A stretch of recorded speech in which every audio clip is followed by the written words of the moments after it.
Our Incarnation of the Strongest Sword God audiobook by Kevin. Chapter 261, Suppressing with a Snap. Chapter 261, Suppressing with a Snap. Shi Feng was quite excited to have successfully summoned the Dark Tower. He had only ever heard of the tower in the past. He had never actually seen or experienced one. The Dark Seed was extremely rare in God's domain, even rarer than fragmented legendary items. Hence, Shi Feng had been quite surprised when Bright Dawn had revealed the item, to summon a Dark Tower. Players first needed to defeat the demon summoned with a Dark Seed. However, killing that particular demon was easier said than done. Players had often relied on NPCs to suppress and defeat these summoned demons during Shi Feng's previous life. Killing one without such help was extremely difficult. Although the NPC's participation wouldn't interfere with the Dark Tower design's drop rate, NPCs wouldn't allow the construction to exist. They'd confiscate the Dark Tower design the moment it appeared. Players wouldn't have a chance to get their hands on the item. Because of this, Shi Feng could count the number of powers that had successfully summoned a Dark Tower on one hand. Moreover, outsiders weren't allowed within a tower or city that contained a Dark Tower. Only allied or subordinate guilds would be granted entry. Shi Feng had merely been a second-rate guild's guild leader in his past. Even ordinary superpowers had been unreachable, not to mention top-ranked superpowers. They had simply lived in different worlds. Hence, Shi Feng had never expected to summon a Dark Tower now. We don't have much time left. Guild leader Black Flame, the allied superpower's 50,000-man army will arrive in less than half an hour. Yuan Tiexin reminded the younger man when he saw Shi Feng's relaxed expression. From his point of view, Shi Feng didn't seem to understand the danger they were in right now. The Dark Tower might be powerful, but one or two defensive structures wouldn't be enough to stop the enemy they were about to face. They're all here? Shi Feng's smile brightened at the news. In that case, let's go meet them. Meet them? Yuan Tiexin was flabbergasted. Hurriedly, he asked, "Isn't that too dangerous?" Even with Stone Forest City's support, stopping them will be difficult. If we lose our terrain advantage, we'll be fish on the chopping block. With how much they have to gain, they won't hold back. Let's see them try, Shi Feng said, laughing. This, Shi Feng's very existence, baffled Yuan Tiexin. He couldn't tell whether the swordsman was incredibly confident or just foolish. It's fine. I don't mind going by myself, Shi Feng suggested, once he noticed Yuan Tiexin's hesitation. That won't do. The secret pavilion is one of Stone Forest City's shareholders. Since you're going, guild leader Black Flame, how can I just stand by and watch? Besides, if the secret pavilion makes an appearance, these superpowers might hold back out of fear, maintaining some pretense, Yuan Tiexin said, shaking his head as he prepared to risk his life alongside Shi Feng. He didn't think that meeting the various superpowers was altogether a bad idea. They hadn't reached Stone Forest City just yet, so they might have an opportunity to ally with a few of these invading superpowers.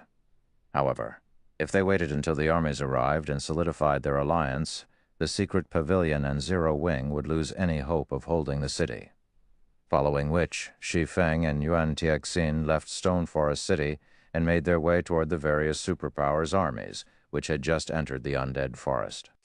Both of these individuals were well known in the virtual gaming world at this point. Even if the various superpowers members weren't familiar with Zero Wing, they had heard of Black Flame. Why are they here? By the looks of it, they've come to negotiate. You're probably right. After all, we have 50,000 top-tier experts on our side. How could a recently promoted guild city possibly stop us? The various superpowers' forces were surprised to see Shi Feng and Yuan Tiexin approach, discussing the matter amongst themselves. What is Black Flame trying to do? He actually wants to negotiate now? Illusory Words was astonished to see the two famous players emerge from between the trees. If they wanted to negotiate, they should have done so before the various superpowers' armies had gathered. Now that these superpowers had combined their forces, convincing any of them to switch sides would be practically impossible. After all, they now had the initiative. You actually have to ask? Crimson Gate replied with a sneer. He must have realized how terrifying this army is and realized that he isn't strong enough to stop us.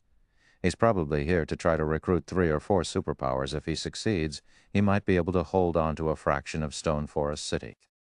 Every superpower present shared the same thought. They couldn't think of any other reason that Shi Feng would make such a risky move. If they killed Shi Feng here, they'd deal a severe mental blow to Zero Wing as a whole. Doing so would also increase their members' morale, making it easier to capture Stone Forest City. Why are you here, Black Flame? If you're here to negotiate, I'd advise you to turn around. Of course, we'll let you leave safely if you obediently hand over Stone Forest City. Ultimately, we only want the city, not your pitiful lives. That's right. Give us Stone Forest City, and we'll let you leave with your lives. The superpowers' upper echelons mocked Shi Feng and Yuan Tixin with playful, confident attitudes. Naturally, the idea that they'd let Zero Wing's members escape if Shi Feng handed the city over was nothing more than a joke. Every player in God's domain had already heard of Zero Wing's provocation. If they did not make an example of the offending guild, how could they protect their reputations? Hand over Stone Forest City. Shi Feng could not help but laugh. Aren't you quite full of yourselves? Every player fell silent when they heard Shi Feng's comment. Even Yuan Tixin stared at the swordsman, dumbfounded as he felt his stress peak. They weren't here to negotiate an alliance. What was going on? He even began to wonder if Shi Feng understood their current predicament. They stood before an army of 50,000 players, all of which were experts among experts. If they worked together, killing a monster-level expert would be child's play. Yuan Tixin's scalp tingled just from being the center of these experts' attention. He didn't even dare imagine what would happen if they started a fight with these players. Illusory Words, who stood among the joint army, was just as flabbergasted. She had seen many courageous people before, but this was the first time she had encountered anyone as bold as Shi Feng. He had just openly provoked 12 superpowers with a simple comment. Only death awaited him now. Is this guy stupid? Does he really believe he's invincible? He's only defeated Starlink. He better not run once the battle truly begins. As the superpower's fury grew, Shi Feng snapped his fingers. In response, Stone Forest Town's Dark Tower used its dark energy to manifest a vast darkness domain that enveloped the undead forest. All players within the domain, both friend and foe, felt an immense weight drag at their bodies, losing more than half of their combat power. Chapter 2162, No Different from Ants. Chapter 2162, No Different from Ants. Everyone panicked as the abrupt pressure swept through the undead forest. What's going on? Why have my attributes decreased? It's so hard to move.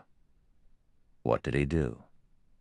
After noticing the change, everyone focused on Shi Feng in fear and confusion.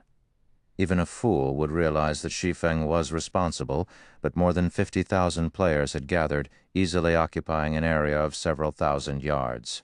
Not even a Tier 4 large-scale destruction spell could encompass such a large area. However, not only did a faint layer of dark gas collect around them, but it also covered the entire undead forest. Ordinary domain skills only reduced players' basic attributes by a small fraction. But this domain's suppression was extreme. Their movements were so sluggish that they were even less mobile than they had been at Tier 1. The various superpowers' upper echelons watched the man responsible with grim expressions. If only their basic attributes had been suppressed, they may have been able to adapt. However, it was an entirely different story if this domain suppressed their physiques as well. Experts were so powerful due to their quick reactions and extraordinary comprehension, which gave them far greater control over their virtual bodies than ordinary players. However, now that their bodies had reverted to their original mortal state, they had lost their advantages. In other words, they were only as strong as ordinary players while inside this domain. The ability is just as effective as the rumors made it out to be. When Shi Feng sensed the changes to his own body, he could not help his rueful sigh. As an advanced construction, the Dark Tower had 2 abilities. One of these abilities was Darkness Domain. The Darkness Domain did not differentiate between friend and foe, affecting every creature within its range, covering a 100,000-yard radius. Violent dark energy filled the domain. Not only would this dark energy affect creatures' basic attributes, but it would also impact their reaction speeds, neural response times, and 5 senses. While bathed in this dark energy, expert players would lose all of their advantages over ordinary players. It was just as effective as a death sentence. This was also why players in the past had referred to the Dark Tower as the Tower of Death. Yuan Teixin's eyes nearly fell from their sockets. He was even more astounded than the invading superpowers members. He had been following Shi Feng around all this time, so he understood what the man had done perfectly. What is this construction? How is it so powerful? Yuan Teixin could not help but turn, his gaze settling on the Dark Tower in the distance. Although he had recognized that the Dark Tower was extraordinary, he hadn't realized how truly horrifying it could be. The Dark Tower could actually level the playing field between expert and ordinary players. Ordinary players might not realize how amazing that was, but to the various superpowers it was devastating. A large part of the reason for the superpowers' great strength was the number of quality of their experts, which far surpassed ordinary players. If one removed experts from the equation, then the various superpowers were simply wealthier and larger than their ordinary counterparts. The Dark Tower's ability would even allow an ordinary power to face off against a superpower. Although superpowers had more members than ordinary powers, they had to manage far more territory, and as a result, they could only station a limited number of players to each area under their control. There was also the fact that every location had limited resources. Even if a superpower wanted to, they couldn't afford to send all of their members to a single location. Doing so would negatively affect their development. Because of this, there really wouldn't be a major difference between superpowers and ordinary powers when it came to numbers. "Do you still want to continue?" Shi Feng asked, casually sweeping his gaze over the players before him with neither joy nor sadness. It was as if this expert army was little more than grass on the roadside. They weren't enough to warrant a reaction. Before the Dark Tower, experts at Tier 3 and below were equal. The tower would even heavily suppress Tier 4 experts, significantly reducing the difference between them and ordinary players. This was why the Dark Tower was only second to peak constructions. The tower would have qualified as a peak construction if it recognizes friend from foe. Moreover, it would have been one of the most powerful defensive structures in the game. As Shi Feng's gaze rested on each of them, fear began to overwhelm the superpower's members. The ability to transform 50,000 expert players into ordinary mortals was simply unheard of. However, the various upper echelons quickly stepped forward to salvage the situation. "Do you think we only plan to rely on our expert players, Black Flame?" "That's right. You might have suppressed our experts, but we have more than players to besiege Stone Forest City. If Starlink could employ 3 mythic monsters and a dark seed, why wouldn't superpowers of their caliber be able to do anything less? Even if their expert players had lost their strength, their guilds could still launch a terrifying assault if they worked together." However, these threats were empty. In truth, they lost any intention of attacking the city. Even if they used everything in their arsenals to attack Stone Forest Town, they'd pay a high price to capture the city without the ability to rely on their experts. None of them could afford this outcome. It seems that it won't be long before another superpower rises in God's domain. Illusory Words said, smiling bitterly at Shi Feng's serene expression, recognizing that none of these superpowers had any desire to take action. It was clear that capturing Stone Forest City was no longer possible. They were merely trying to salvage what little pride they had left, hoping to gain a little profit off of Zero Wing through intimidation. Now that Zero Wing would hold Stone Forest City, it was guaranteed to become a superpower very soon. Crimson Emperor had strived over several decades to become a super first-rate guild. Zero Wing, however, was on the cusp of becoming one after just a couple of months, and that success was purely due to Shi Feng. To think Stone Forest Town has such an ability, it's no wonder why he dared to approach us. Even Crimson Gate looked upon Shi Feng with envy and admiration. He had lost any desire to refute Illusory Words. After all, she only spoke the truth. The conditions to become a superpower were not as harsh as those required of a super first-rate guild. As long as a superpower had enough financial strength and experts, it could rise as a superpower. As for a complete legacy, that wasn't very important. Now, as long as Zero Wing offered a portion of Stone Forest City's benefits, the various superpowers would withdraw and the guild would retain the city's shares.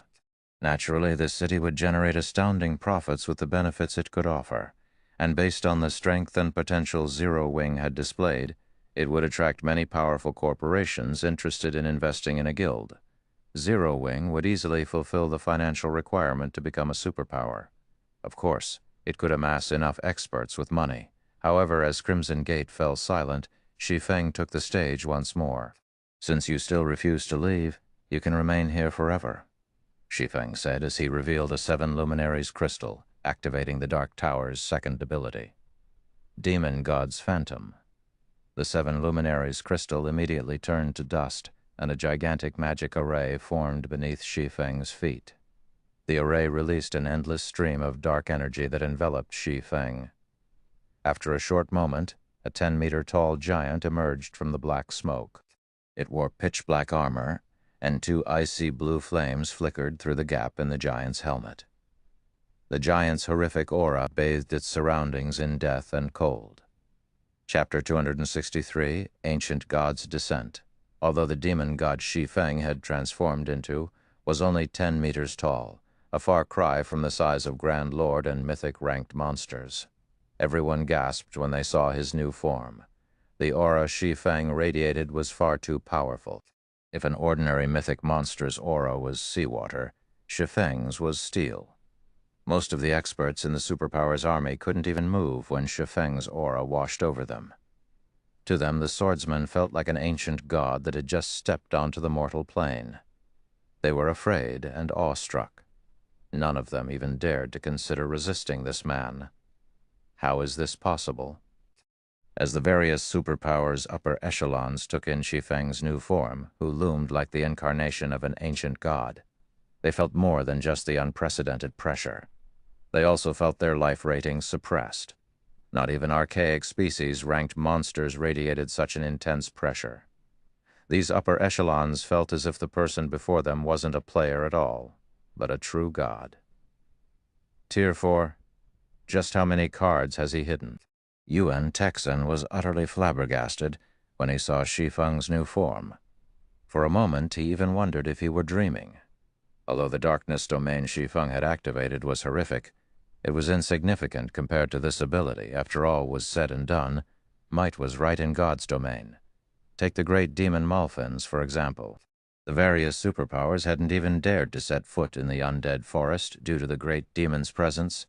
Yet even after they had been swallowed by the darkness domain, they had remained adamant of taking a cut of Stone Forest City. However, now that Shi Feng had transformed into a Tier 4 being, he posed an even greater threat to these superpowers than the great demon Malfins. By this stage of the game, expert players had realized how frightening the tier system was. Even at the same level, a 1-tier difference resulted in a massive combat power boost, not to mention a 2-tier difference. The gap between their combat powers now was like the difference between heaven and earth. Moreover, the more familiar an expert player was with their Tier 2 body, the more acutely they understood the power of tiers. This was no longer a matter of basic attributes, but the extraordinary boost to players' physique. Even if 2 players had the same basic attributes and combat standards, a Tier 2 player could easily defeat a Tier 1 player. Naturally, the higher the tier, the greater the tier's physique boost would be. Right now, Shi Feng was a bona fide Tier 4 player. His physique had reached an unimaginable level. Even if his basic attributes were no higher than the rest of these players, he could likely slay a domain realm expert as if he were slaughtering helpless sheep. Furthermore, Shi Feng had the basic attributes of a Tier 4 player to ordinary players. Shi Feng's transformation might not seem like much. The various superpowers had already slain many Tier 4 mythic monsters by now. How hard would it be to kill a Tier 4 player? However, these superpowers members knew better. A mythic monster was cute compared to a Tier 4 player. Unlike monsters, players could use the full potential of their strength. Some players could even surpass their limits in combat. Players also possessed a large number of skills, and most importantly, they knew how to fight other players. They wouldn't give their opponents time to prepare, nullifying attacks as soon as they had the chance. Tier 4. How does Zero Wing have such a foundation? Crimson Gate's eyes nearly fell from their sockets as he stared at Shi Feng from afar. A one-tier difference resulted in such a massive combat power gap. Now that Shi Feng had a 2-tier advantage, he was basically invincible. He could kill Tier 2 players as easily as stepping on ants. You win this time, Black Flame. We'll retreat. The superpower's upper echelons realized that they had no hope of capturing Stone Forest City after seeing Shi Feng's transformation. Retreat was their only option left. I gave you a chance to leave, yet you refused. Why would I let you walk away now? Shi Feng asked as he took a step forward, his massive body instantly appearing 30 yards away. He then dashed for the joint army. Don't push your luck, Black Flame. Although we aren't a match for you, we are also capable of dispatching Tier 4 mythic combatants. If we focus on assaulting Stone Forest City, neither of us will benefit. That's right. Moreover, do you really want our guilds as your enemies? Shi Feng's bloodlust enraged the various superpowers' upper echelons. They were overlords in God's domain. Although Shi Feng's Tier 4 combat power was daunting, it was only a matter of time before they gained their own Tier 4 players. Shi Feng could only retain his arrogance for a short time. They were already expressing a lot of respect for Zero Wing with their willingness to withdraw. Yet Shi Feng had no sense of propriety and wanted to kill them. So what if I do, Shi Feng said, sneering as he increased his speed. He would have feared the various superpowers' wrath if he hadn't acquired the Dark Tower for Stone Forest City. It was true that as time passed, these superpowers would find more treasures and grow stronger. However, with the Dark Tower's protection, no power could threaten Shi Feng's city before players reached level 100, and God's domain's rare resources were limited. The competition for these resources would only become increasingly intense. It was only a matter of time before Zero Wing had to face these superpowers. Since the various superpowers would become his guild's enemies sooner or later, he might as well kill some of their members now, weakening his enemies and strengthening his guild. Black Flame, you're courting death. The superpowers' upper echelons immediately retrieved the fruits of their respective guilds' labor, revealing one mythic combatant after another. These Tier 4 mythic combatants were either summoned creatures or came in the form of tools like the combat puppets. In moments, 15 mythic combatants had joined the battlefield. A force of this magnitude would be enough to intimidate any superpower. One could easily capture a guild town with just 5 or 6 of these mythic combatants, yet now these superpowers had worked together to amass a force of 15 of them. Even destroying a superpower's nurtured basic city wouldn't pose much of a problem with such a force. Of the 15 mythic combatants, 6 moved to surround Shi Feng, while the remaining 9 charged towards Stone Forest City. The Zero Wing and Secret Pavilion members in the city paled as they watched these beings run toward them. 3 mythic monsters had been enough to shake Stone Forest City's defensive magic array, but now 9 creatures with similar combat power were heading their way. Black Flame, you will pay for your foolishness. The various superpowers' upper echelons sneered as they controlled their mythic monsters to charge at Stone Forest City at full speed. Are you so sure about that? Shi Feng asked, swinging his sword at the 9 mythic combatants before they could split up to attack independently. Shadow Blade. 9 shadowy blades collided with the mythic combatants, effortlessly slicing through them, before the beings flew through the air and slammed into the ground some distance away. How is this possible? The superpower's members gaped in shock. Those were mythic combatants they were talking about, and Shi Feng had defeated 9 of them so easily. Despite how much they wanted the scene to be an illusion, they had no choice but to acknowledge the truth before them. After resolving the threat against Stone Forest City, Shi Feng turned and swung his sword at the 6 remaining mythic combatants. Sword's transmigration. This time, 2 of the 6 mythic combatants which had been thrown sustained severe injuries, and their combat powers plummeted. Although the exchange had been brief, everyone understood that the 15 mythic combatants were no match for Shi Feng. They couldn't even get past the swordsman, much less destroy Stone Forest City. They had sorely underestimated Shi Feng's combat power. Chapter 264, Devil. Chapter 264, Devil. Every player was overwhelmed with shock and horror after watching Shi Feng toy with 15 mythic combatants like they were infants. Although they had known that a Tier 4 player would be more powerful than a mythic monster, they hadn't expected Shi Feng to be this strong. Logically, a Tier 4 player's combat power should only be slightly greater than a mythic monster's. Once they reached the Tier 4 standard, monsters' combat power rose to a new level. Including monsters' natural attribute advantage, Tier 4 players of the same level should have a hard time facing 3 or 4 mythic monsters at the same time. However, Shi Feng had suppressed 15 mythic combatants with little to no effort. It was simply unbelievable. Of course, Shi Feng wasn't particularly surprised. Activating Demon God's Phantom cost a 7 Luminaries crystal. Moreover, its user could only activate the skill once a day, and it only lasted 4 short hours. During that time, the skill would forcibly elevate the target player by 2 tiers to a maximum of Tier 4 peak rank. The skill also upgraded a player's life rating to Ancient Fiend at maximum. Because of Shi Feng's normal tier and life rating, Demon God's Phantom could only elevate him to Tier 4 upper rank, which was still far from the skill's maximum.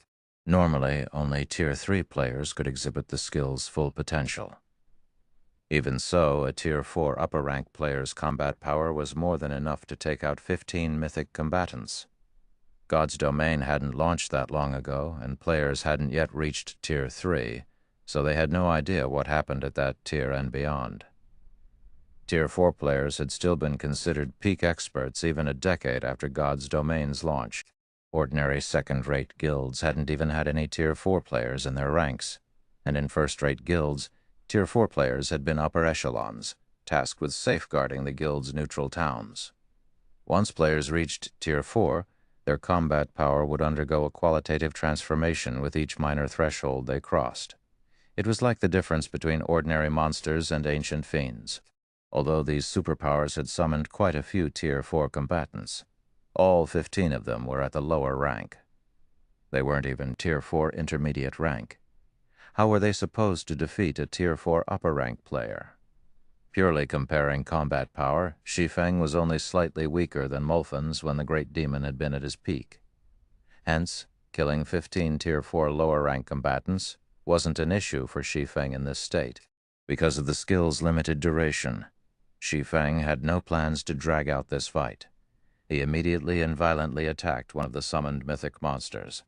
With a huge difference between their combat power, the mythic monster was utterly powerless against Shi Feng, and every one of the swordsman's attacks obliterated a visible chunk of the monster's HP. The mythic monster's HP fell by 20% after a few seconds. At this rate, Shi Feng would finish it off in less than a minute. Zero Wing's rise is guaranteed now. Illusory Word sighed ruefully as she watched the mythic monster rapidly lose HP from a safe distance 15 mythic combatants. Facing such a force would be a disaster to any superpower, yet they couldn't even pose a threat to Shi Feng. Now it was clear that capturing Stone Forest City was impossible for any superpower. With the city under its control, Zero Wing would have no issues acquiring resources or funds for its development. If Crimson Emperor hadn't been so greedy and negotiated with Zero Wing before Molfin's death, it might not have secured Stone Forest City's shares, but it could have secured some discounts and shops within the city. Unfortunate the guild would have to leave empty-handed. In contrast, the powers that had formed a close relationship with Zero Wing were truly blessed, especially Unyielding Soul. With Stone Forest City's help, Unyielding Soul could stand on the same stage as Starlink in the Dark Knight Empire in the future. Retreat. Everyone retreat immediately. With one of the mythic monsters so close to death, the superpower's upper echelons hastily commanded a retreat. If not even their mythic combatants stood a chance against that monstrous swordsman, their players wouldn't fare any better. Shi Feng was still occupied with the 15 mythic combatants. If they waited until these beings died, they would lose their chance to escape. As soon as the upper echelons issued the command, the army of 50,000 experts spread out and ran for the Undead Forest's exit. They're finally retreating. Yuan Tixin released a sigh of relief as he watched the invading players flee. Although he understood that these superpowers had lost any hope of capturing Stone Forest City, The moment Shi Feng had proven capable of single-handedly suppressing 15 mythic combatants, he couldn't help his shock at watching the 50,000 peak experts run for their lives. Don't think you can get away so easily. Noticing the fleeing players, Shi Feng threw the mythic combatants around him with a powerful blow before charging at the escaping army. Mythic combatants might be powerful, but even they would need quite some time to destroy Stone Forest City's defensive magic arrays. Moreover, these mythic combatants had been summoned with consumable items. They were as good as lost. Even if he killed them, the invading superpowers wouldn't suffer any more than they already had. Furthermore, these mythic beings wouldn't drop any items when they died, but an army of players was a different story. Even within their superpowers, these players were experts among experts. The offending superpowers would suffer dearly if these experts died.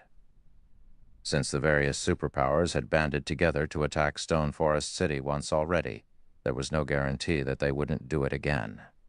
Naturally, he needed to teach them a painful lesson to ensure they wouldn't cause trouble in the future. Black Flame, do you really want to become our enemy? The superpowers' upper echelons panicked as they watched Shi Feng dash toward them. They began to reveal one card after another, activating suppression and defensive magic arrays to slow Shi Feng down. Some even used Tier 4 offensive magic scrolls against the incoming swordsman. "So what if I do?" Shi Feng replied with a sneer, showing no intention of stopping. Whether it was magic arrays or Tier 4 offensive spells, all were useless against Shi Feng. Current players simply couldn't hope to contend with a Tier 4 upper-rank existence. Shi Feng brandished his swords, countering the magic arrays and incoming spells with a few hits. They then proceeded toward the fleeing mass of players, ruthlessly massacring everyone in his path. Even at their peak, these expert players were no match for Shi Feng, but suppressed by the Dark Tower, they were utterly powerless. "Lunatic? How is that a lunatic? He's practically the devil incarnate. He'll definitely regret this." The superpowers experts were horrified as they watched Shi Feng slaughter their allies. They couldn't believe that this player actually dared to attack so many superpowers at the same time. Not even the secret pavilion would be so bold. On the other hand, Zero Wing's members in Stone Forest City felt their excitement and joy reach a tipping point. Reverence for their guild leader overwhelmed them, and their pride as members of Zero Wing reached new heights. All hail the guild leader. Our guild leader is invincible. One man suppressed 15 mythic combatants. One man made 50,000 experts flee for their lives. Who else in God's domain could possibly accomplish such a spectacular feat? Chapter 2165, Tide Changes. Jack Knight Empire, Dark Knight City. Vendors' cries filled the business district. Practically every item for sale was of exquisite quality. Many of the vendors sold level 60-plus fine gold weapons and equipment, Tier 2 skill books, and powerful master potions. Players who were visiting the city for the first time were mesmerized by all of the precious items for sale. Dark Knight City is amazing, Big Brother Ape. So many treasures are available for sale. A lot of vendors are even selling a wide variety of super rare Tier 2 skill books. We'll be lucky to find any of these books in Ghost Rock City. A level 55 female elementalist named Flashy Leaf expressed her surprise and joy as she gazed at the various stalls hawking the tomes for magical classes. In God's domain, magical classes were easier to control than melee classes. The spells they wielded affected a large portion of their combat power. In comparison, melee classes didn't depend as much on their skills. That is only natural. This is the Dark Knight Empire's imperial capital, and a large number of experts visit the city. Naturally, this city has more resources than our city. With enough coins and magic crystals, you can even buy level 65 dark gold weapons and equipment. There is simply no comparison between Dark Knight City and an ordinary NPC city. Sweeping Ape, a level 62 male guardian knight with a silver shield, replied, chuckling. You can even buy level 65 dark gold weapons here, Flashy Leaf muttered in shock. Although many players had already surpassed level 60, monsters' drop rates was significantly lower after level 50 due to God's domain settings. As a result, weapons and equipment above level 50 were extremely rare, especially secret silver rank and above. Now, such high-quality equipment was a status symbol for expert and wealthy players. Most ordinary players would be limited to bronze and mysterious iron equipment after level 50. Take Flashy Leaf, for example. She had only secured a full set of level 55 secret silver equipment due to her low level, and it had still cost her a lot of money to collect the whole set. She couldn't even imagine using level 65 dark gold weapons and equipment. Of course. However, you'll need a strong relationship with a large guild to get access to those items, Sweeping Ape replied. Proudly, he continued, Our Eagle Eye Adventurer team is a well-known adventurer team in Dark Knight City, and we have a connection to a few first- and second-rate guilds. Now that you're a member of our adventurer team Leaf, you can get your hands on one or two of these items if you save up enough coins and magic crystals. Moreover, you can tell any guild players you have trouble with in the fields that you're from Eagle Eye, and even first-rate guild players will step back out of respect. Suddenly, a commotion erupted on the street.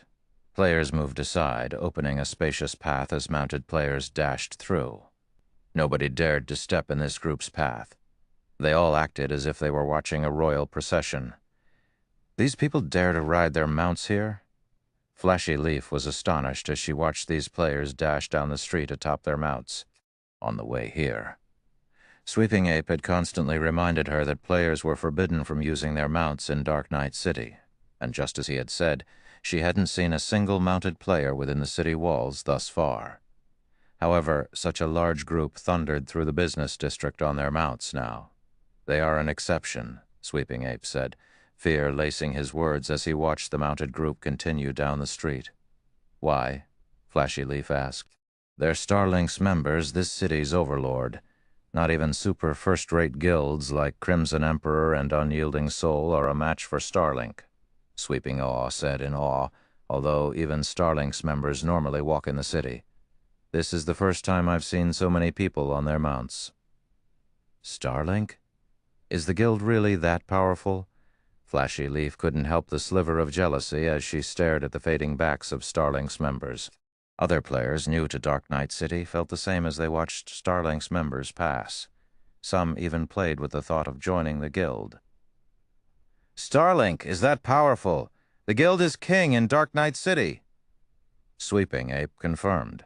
However, a masked level 65 ranger flashed the Guardian Knight a disdainful look when he saw Sweeping Ape's glowing excitement. King? Maybe it had been in the past, the level 65 ranger said, chuckling. Those players are in such a hurry because Zero Wing has successfully defended Stone Forest City.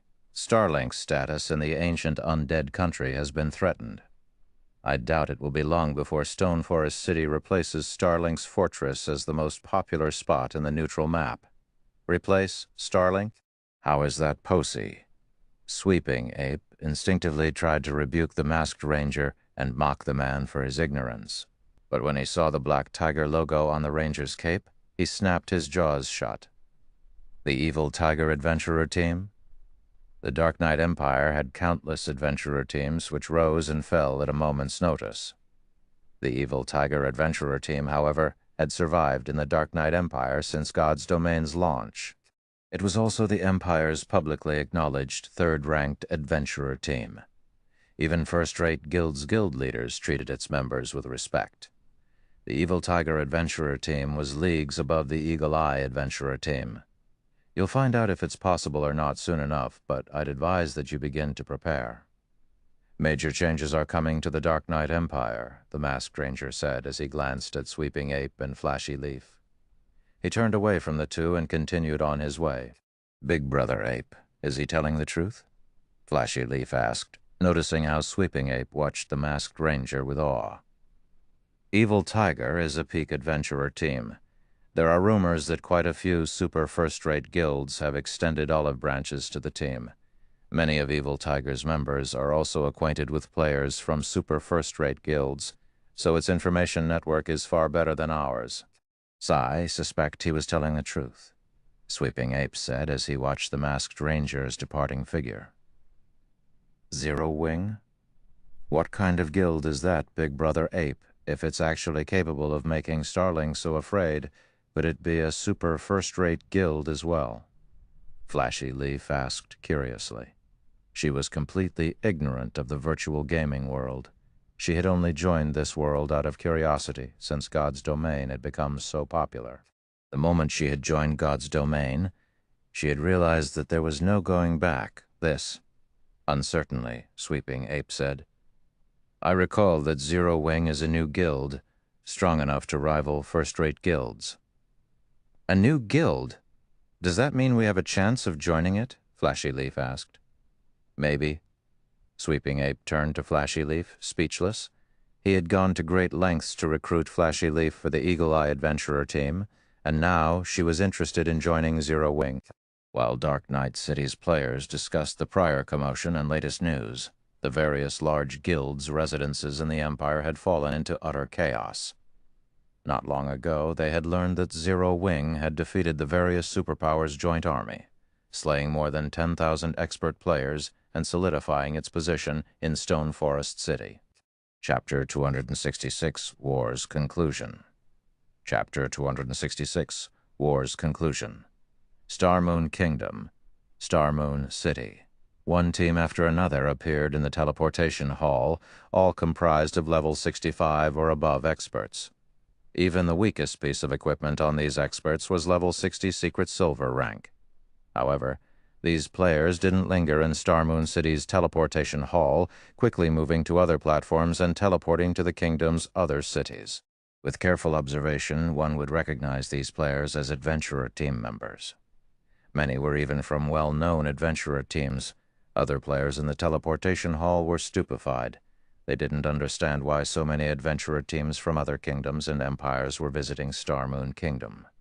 While Star Moon City's players wondered about the odd flood of adventurer team players, a level 67 man sat in a top-floor VIP room in one of the teleportation hall's advanced restaurants. Quietly, he took this all in, envy and sorrow in his gaze. If the city's players saw this man, they'd likely be taken aback. He was none other than Galaxy Past, the Star Alliance's guild leader. By this point, the Star Alliance had become Star Moon City's king. After this battle's conclusion, it's likely impossible for anyone to pressure Zero Wing within Star Moon Kingdom. Galaxy Past enviously lamented as he watched the numerous teams teleport in and out of the teleportation hall. Shi Feng had recently defeated the various superpowers' joint army, and news of his victory had yet to reach Star Moon Kingdom's general populace. However, as one of the secret pavilion's subordinate first-rate guilds, the Star Alliance had heard of the outcome almost as soon as the battle had ended. He certainly hadn't expected this outcome. He truly hadn't thought that Zero Wing would be capable of standing against such a force. Zero Wing's Stone Forest City was akin to a diamond mine.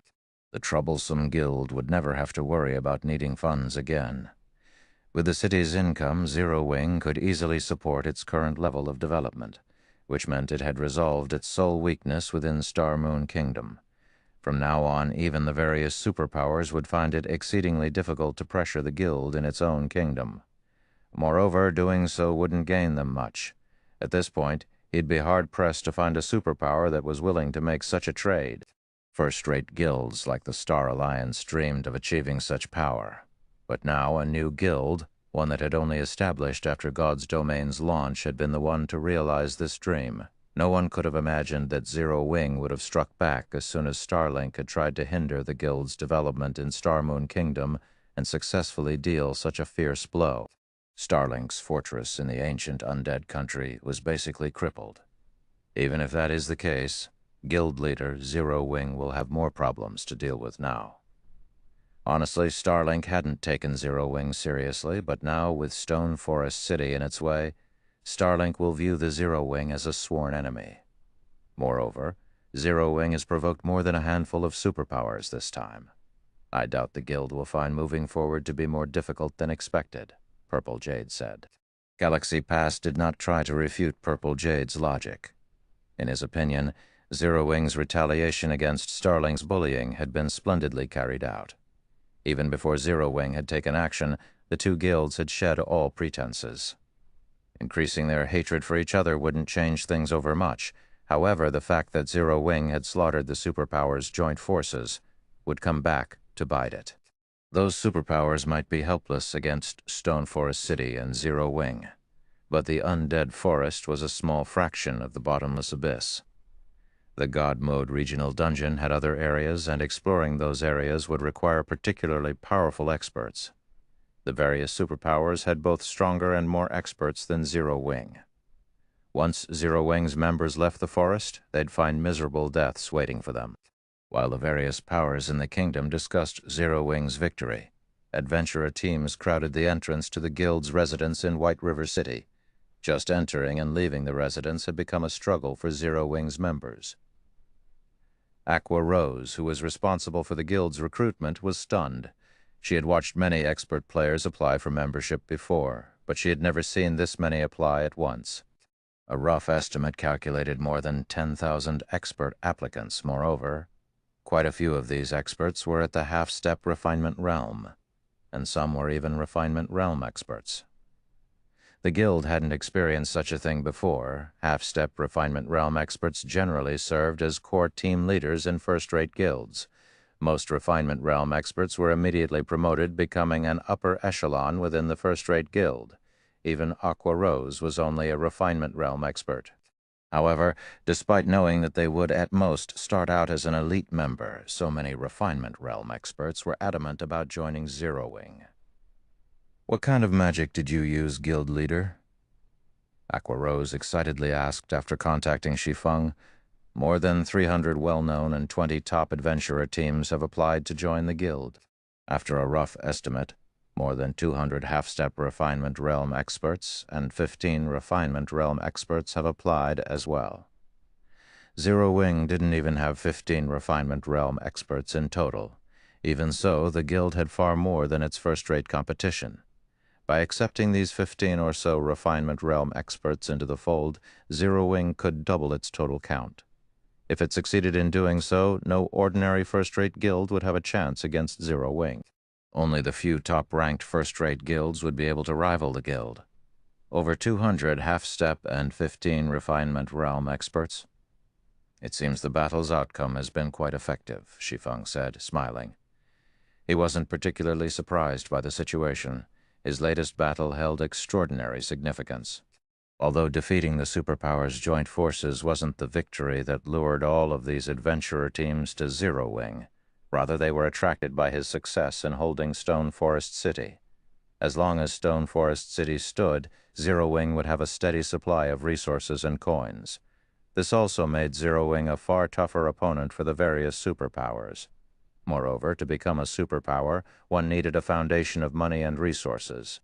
Now that Zero Wing had that foundation, it was almost guaranteed to become a superpower in the future, and the guild had already proven capable of fending off the various superpowers. After hearing the news of these victories, it was only natural that a large number of experts would rush to join the guild and ride Zero Wing's coattails. Some top adventurer teams have also requested an alliance, committing to fight our enemies in the bottomless abyss. With a little hesitation, Aqua Rose continued. However, they want adventurer residences in Stone Forest City in exchange. Top adventurer teams possessed a lot of experts, and some were even led by refinement realm experts. There were also some that even superpowers feared. Meanwhile, Zero Wing had provoked quite a few superpowers this time, and because of that, it was fated to encounter many trials and tribulations within the regional dungeon. If the guild had to face these superpowers alone, it would likely struggle to establish itself in the bottomless abyss's other locations. It might even be trapped in the undead forest, which was only a fraction of the dungeon and had very limited resources. If they want adventurer residences for free, they can forget it, Shi Feng said, shaking his head. Of course, if they're willing to pay, it's a different story. Each adventurer residence will cost 50,000 gold or magic crystals of equal value. Adventurer residences were similar to guild's temporary residences.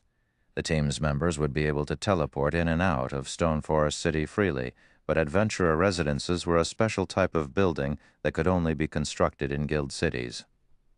Moreover, the ruling power could only construct a limited number. A basic city could only support 10 adventurer residences at a time. 5th, 50,000 gold. The amount Shi Feng demanded startled Aqua Rose. Are you sure? One could afford a relatively good plot of land in an imperial capital with so much gold. Charging so much for an adventurer residence in a guild city was absurd. No adventurer team would likely agree to that price. That's right, 50,000 gold. If they're not interested, we won't force the issue, Shi Feng firmly declared. I understand. I'll notify them of our price. Knowing Shi Feng had made up his mind, Aqua Rose could only nod and agree. She could only hope that more opportunities to secure outside help appeared in the future. After disconnecting the call, Shi Feng made his way to Stone Forest City's City Lord's mansion to open the city's doors to the public. Chapter 267, Stone Forest City's Opening. Chapter 267, Stone Forest City's Opening. Chapter 267, Stone Forest City's Opening. Unlike Zero Wing City, which had been a city upon its conception, Stone Forest City's City Lord's mansion wasn't a castle. It was merely a house atop a spacious compound. Thick stone walls lined the compound, and the only entrance was through a set of sturdy iron gates. 2 Tier 2 NPC soldier parties stood guard. When Shi Feng arrived, the NPCs opened the gates for him and respectfully welcomed him to the mansion. Sure enough, this City Lord's mansion is far more secure. Shi Feng could not help his rueful sigh when he saw the water barrier beyond the gates. The isolation barrier. Not even Zero Wing City had this mechanic. The difference between a guild town and a guild city was massive in God's domain. The method to capture each was also different. To capture a guild town, one simply needed to claim the town token from the ruling guild's residents. But to capture a guild city, players needed to secure the City Lord's mansion. While the difference between the two might not seem large, it was like the difference between heaven and earth. The first reason for this gap was the difference in their magic arrays. A guild had to set up the defensive magic array around its residence itself, and advanced defensive magic arrays were particularly difficult to acquire. However, a City Lord's mansion came equipped with its own defensive magic array, and it was even stronger than the magic barrier that protected the city. Only, it stored far less mana, so it couldn't last as long as the city's defensive magic array. The second reason was that no guild residence, regardless of how powerful it was, could affect a city's performance. But the City Lord's mansion would. The City Lord's mansion acted as the city's heart. The stronger it became, the stronger the city would be. However, upgrading a City Lord's mansion wasn't easy. Doing so required a lot of money and super rare resources. This was why guild cities' development in God's domain was generally quite slow. Guild towns, in comparison, only needed popularity, money, and players. Normally, guild cities that had grown from advanced towns were much stronger than directly built guild cities. Needless to say, a guild city promoted with a gold town promotion order would be even stronger. The isolation barrier before Shi Feng was the best proof of this. Shadow's guild cities in the past had only acquired an isolation barrier once they had become intermediate cities, yet Stone Forest City had gained one the moment it had become a basic city. Unlike defensive magic arrays, isolation barriers couldn't block incoming attacks, but they weren't any less important. An isolation barrier was capable of stopping unseen attacks and isolating the City Lord's mansion from the outside world. If players entered the mansion without explicit permission, they wouldn't be able to contact others outside of the compound's walls. This ability had allowed guilds in the past to hold meetings within the City Lord's mansion without having to worry about information reaching their enemies too quickly. Now that Stone Forest City's City Lord's mansion had an isolation barrier as well. Zero Wing could use this place to discuss confidential matters. The guild wouldn't need to take the numerous precautions it usually did when preparing for an important operation, and it could afford to consider even riskier plans. Shi Feng entered the City Lord's mansion, greeted by a garden filled with plants and flourishing flowers. Birdsong and floral fragrance filled the air. The garden had an easy-to-capture vibe, a stark contrast to Zero Wing City's heavily fortified City Lord's mansion, but Shi Feng remained unperturbed. After all was said and done, Stone Forest City had only recently become a city. It would still take a lot of time, money, and resources to develop this city lord's mansion to rival that of Zero Wing City. This was also why the various superpowers had tried to capture Stone Forest City so soon after its promotion. The city lord's mansion was still undeveloped and at its weakest. Once Zero Wing fully developed the mansion, not even Tier 5 players could infiltrate it. Although he had defeated the various superpowers and defended Stone Forest City this time, repelling future attacks wasn't guaranteed. He needed to upgrade the city as soon as possible. Initially, the secret pavilion had suggested they wait for 2 or 3 days before opening Stone Forest City to the public. By then, most of the city's defenses would be operational. However, the secret pavilion wasn't aware that Shi Feng couldn't afford to wait that long. Silverwing Town, Stone Forest City, and Zero Wing's development desperately needed coins and resources. But due to the ongoing war with Starlink, Zero Wing severely lacked both. Even though Shi Feng had acquired quite a few top-tier weapons and equipment pieces from the various superpowers, it was a pitiful amount compared to what the guild needed, and selling the items would simply be foolish. To ensure Zero Wing's future, he had to open Stone Forest City to the public as soon as possible. Shi Feng soon arrived at the 3-story house within the compound. An elderly butler, the city lord's mansion's manager, waited for him. Although the old man was only level 10, he was invulnerable. No player could damage him. "City Lord, how may I be of service?" the butler asked, as he greeted Shi Feng with a smile. "I wish to remove the seal on Stone Forest City," Shi Feng answered. After its promotion, Stone Forest City had been sealed. Without the owner's permission, players would have to destroy the city's defensive magic array and walls to get into the city. If he wanted to attract visitors, he'd have to remove the seal.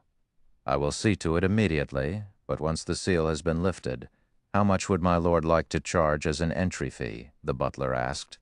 "With Stone Forest City's current scale, the lowest entry fee available to you is 40 copper coins." "The lowest is 40 copper?" Shi Feng could not help but chuckle. What about the highest? He had gone to great lengths to relocate Stone Forest Town to the bottomless abyss. He had even upgraded it into a city. Naturally, he couldn't charge the lowest entry fee. Currently, you can collect up to 3 silver per person. If you wish to raise the entry fee further, you will first have to upgrade the city, the butler explained. "In that case, set it to 3 silver, Shi Feng decided without hesitation. Players couldn't set a city's entry fee to any amount they desired in God's domain. There were lower and upper limits, and the city's geographical surroundings and development determined these limits. When Zero Wing City had first established, the lower limit had only been 30 copper, yet Stone Forest City's was 40 copper. To attract more players to Zero Wing City, Shi Feng had initially set the entry fee to the minimum, gradually raising it as more players arrived. Now, players had to pay 80 copper to enter Zero Wing City. However, Stone Forest City's situation was different. It rested on the bottomless abyss's first underground floor, and it was almost guaranteed that only a small number of players would visit. Unfortunately, that meant that he couldn't choose the lowest entry fee available. He wouldn't make any money if he did. Furthermore, Stone Forest City was the only rest area in the God Mode regional dungeon, and unlike Zero Wing City, this city was essential for the players that wanted to grind in the area. Understood. I'll get it done immediately. The butler bowed before leaving. In less than 5 minutes, a regional system announcement alerted all players in the Undead Forest that Stone Forest City was officially open. Chapter 2168. Not like a superpower, but superior. Chapter 2168, Not like a superpower, but superior. Once the seal on Stone Forest City had lifted, Shi Feng began to draft a construction plan for the city. Although Stone Forest Town had already contained a lot of buildings, it had grown several times after its promotion. As a result, Stone Forest City looked empty and could at most only accommodate 1,000,000 players. This was the downside to a promoted city. A built city, on the other hand, didn't have this problem. Although Stone Forest Town had more than enough buildings to accommodate visiting players, its visitors wouldn't be limited to experts as mainstream players reached higher levels and improved their equipment.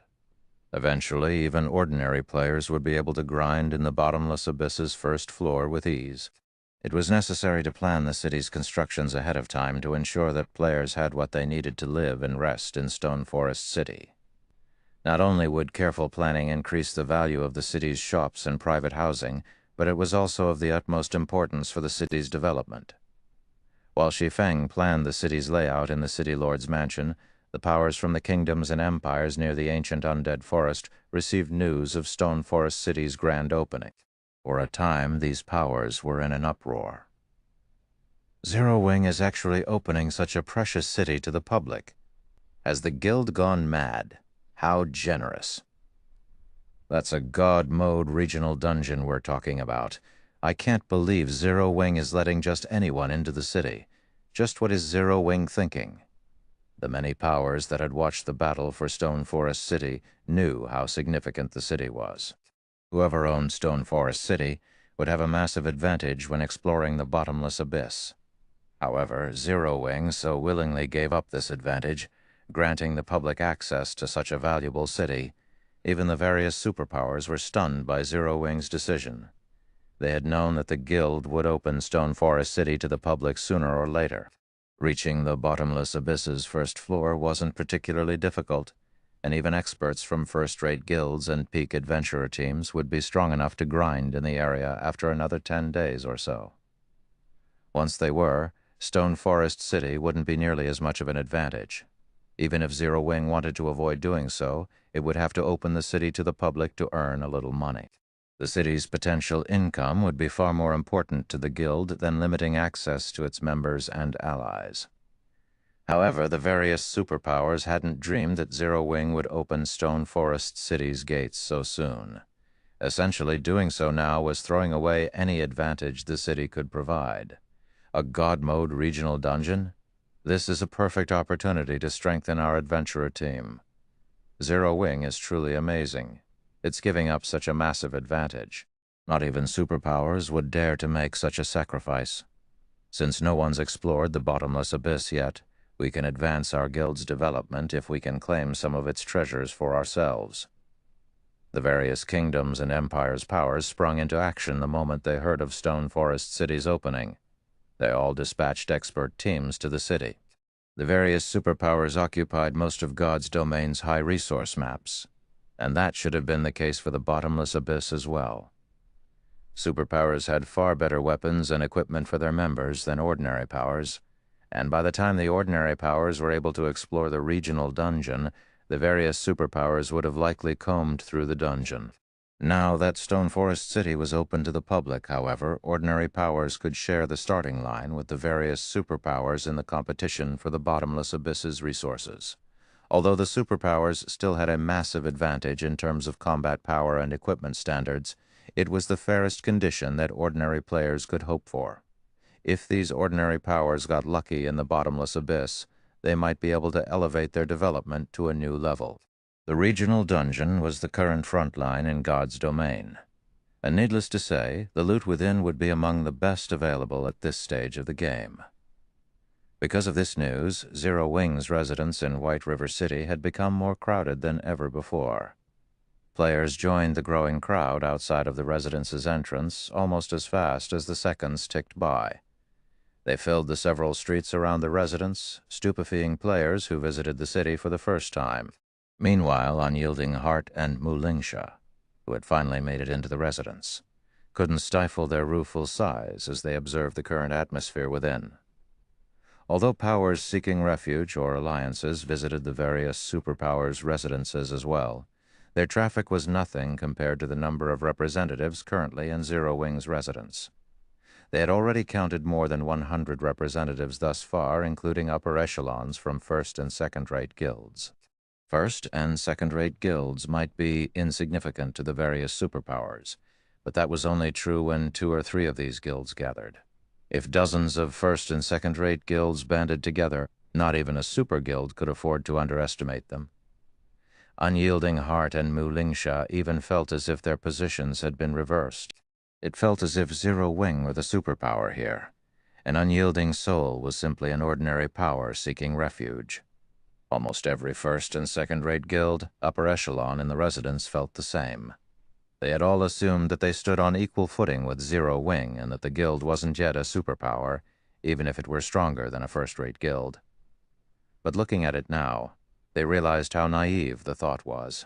Although Zero Wing might not have the strength of a superpower, it possessed a foundation that no superpower could match. Despite its lower status, it was in fact more powerful. Bottomless Abyss, Stone Forest City. After working in the City Lord's mansion for nearly 2 hours, Shi Feng received a call from Aqua Rose and Gentle Snow. Guild leader, over 100 powers have visited our residence in the Black Dragon Empire to discuss potential cooperation. 5 of them are first-rate guilds, and 17 are second-rate guilds.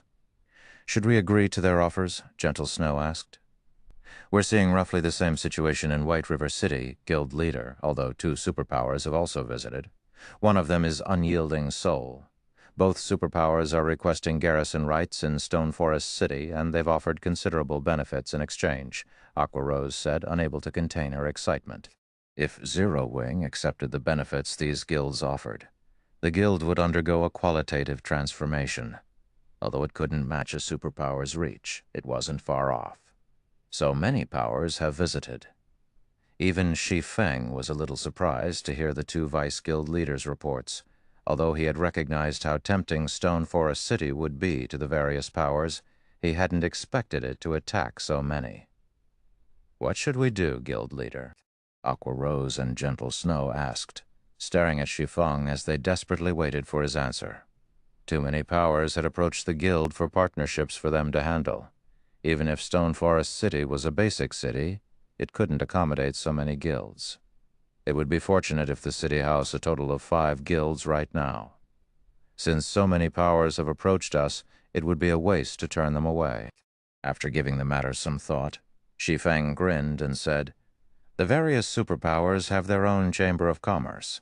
In that case, Zero Wing will establish its own. We'll call it the Candlelight Chamber of Commerce. If these powers want a partnership, they'll have to join our chamber first. Then, we'll cooperate as members of a Chamber of Commerce typically do."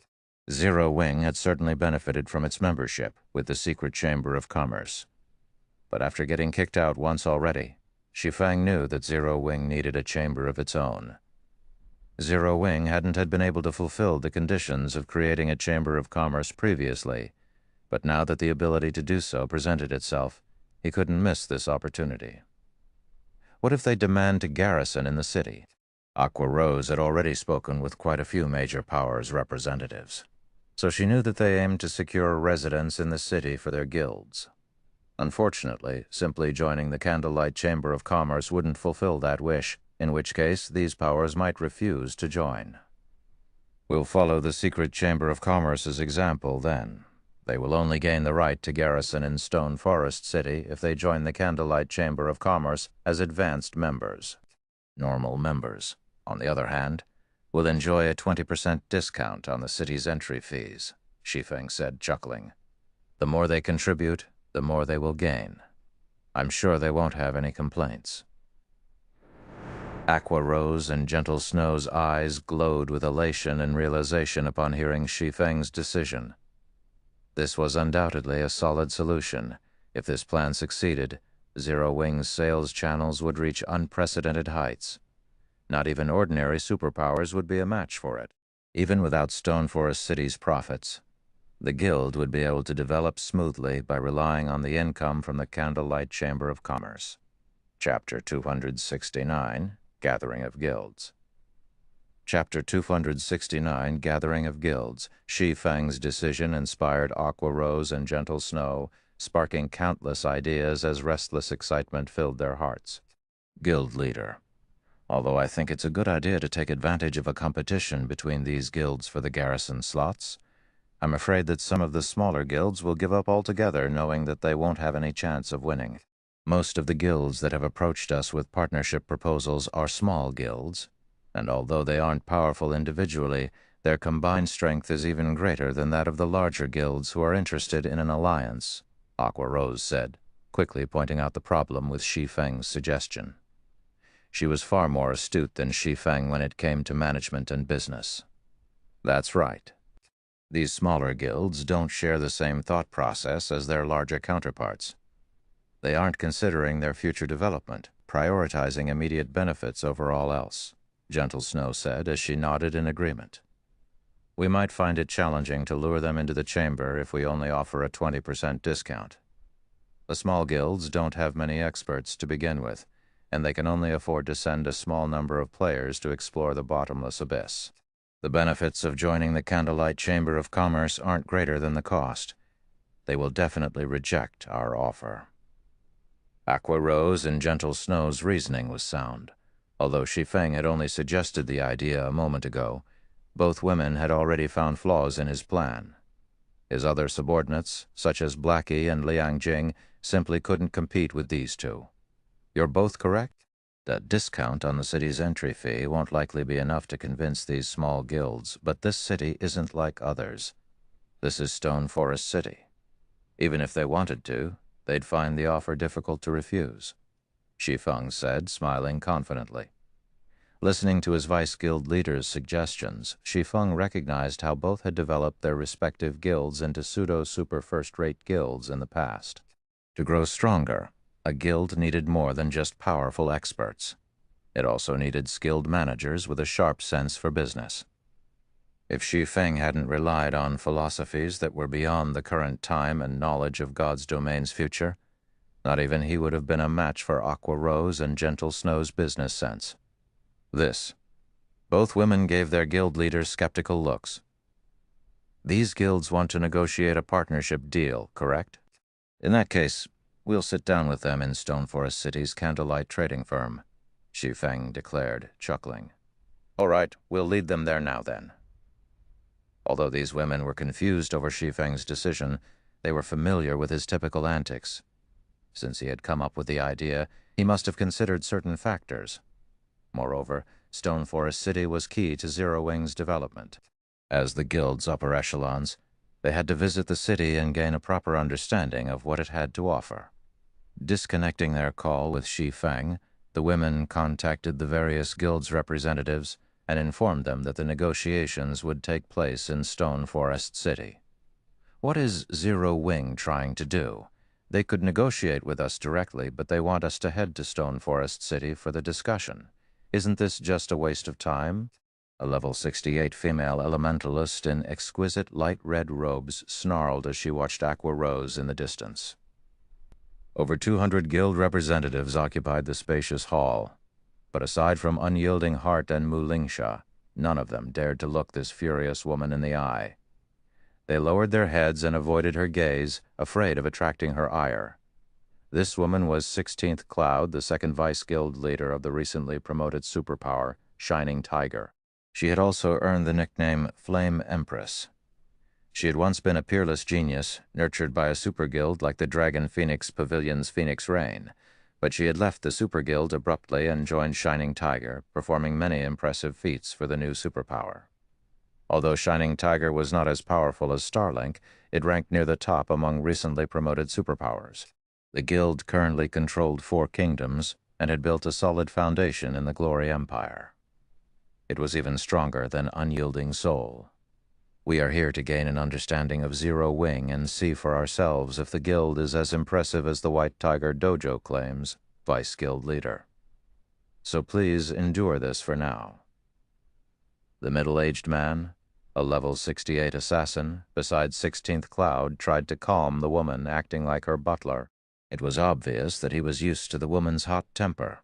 Unyielding Heart, who sat across the subservient assassin, kept his guard up against the man.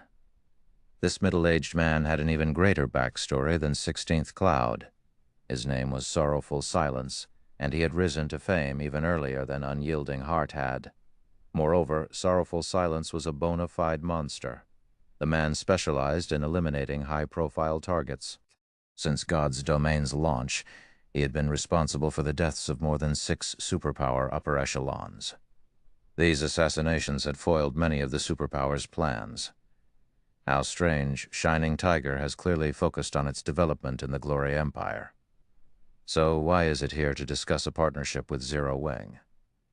Initially, Unyielding Heart had been a little surprised to find 16th Cloud and Sorrowful Silence in Zero Wing's residence. He's Zero Wing already allied with Shining Tiger in secret, although Shining Tiger had only recently become a superpower and had begun its development in God's domain much later than Starlink had. It hadn't developed any slower than Starlink. Shining Tiger even had the support of the Radiant Corporation, an international corporation. Like Blackwater, the Radiant Corporation specialized in the fighting and security industries. Radiant had no lack of expert players and an advantage over its competition. If the Radiant Corporation hadn't waited so long to join God's domain, Shining Tiger would have likely risen to rival Starlink and Blackwater by now. While Unyielding Heart wondered about the other guild's presence here, 16th Cloud returned to her seat, no longer making a fuss. "I know, I was just saying," 16th Cloud grumbled. She didn't have a great opinion of Zero Wing, which had neither a background nor any supporters. Since she had originally been a member of a super guild, she was very familiar with how powerful superpowers were. Although Zero Wing had made a name for itself by defeating the superpowers' joint army, that didn't prove anything. Zero Wing had simply accomplished the feat by relying on some fortuitous opportunity. Such opportunities appeared randomly and were available to everyone.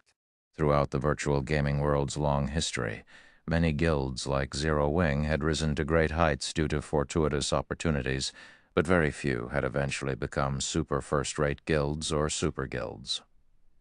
In 16th Cloud's opinion, Zero Wing was little more than a lottery winner. It was nothing compared to families with wealthy histories. If the White Tiger Dojo hadn't boasted of Zero Wing's amazing skills when nurturing experts, her guild wouldn't have sent her here, much less decided to approach Zero Wing for a partnership.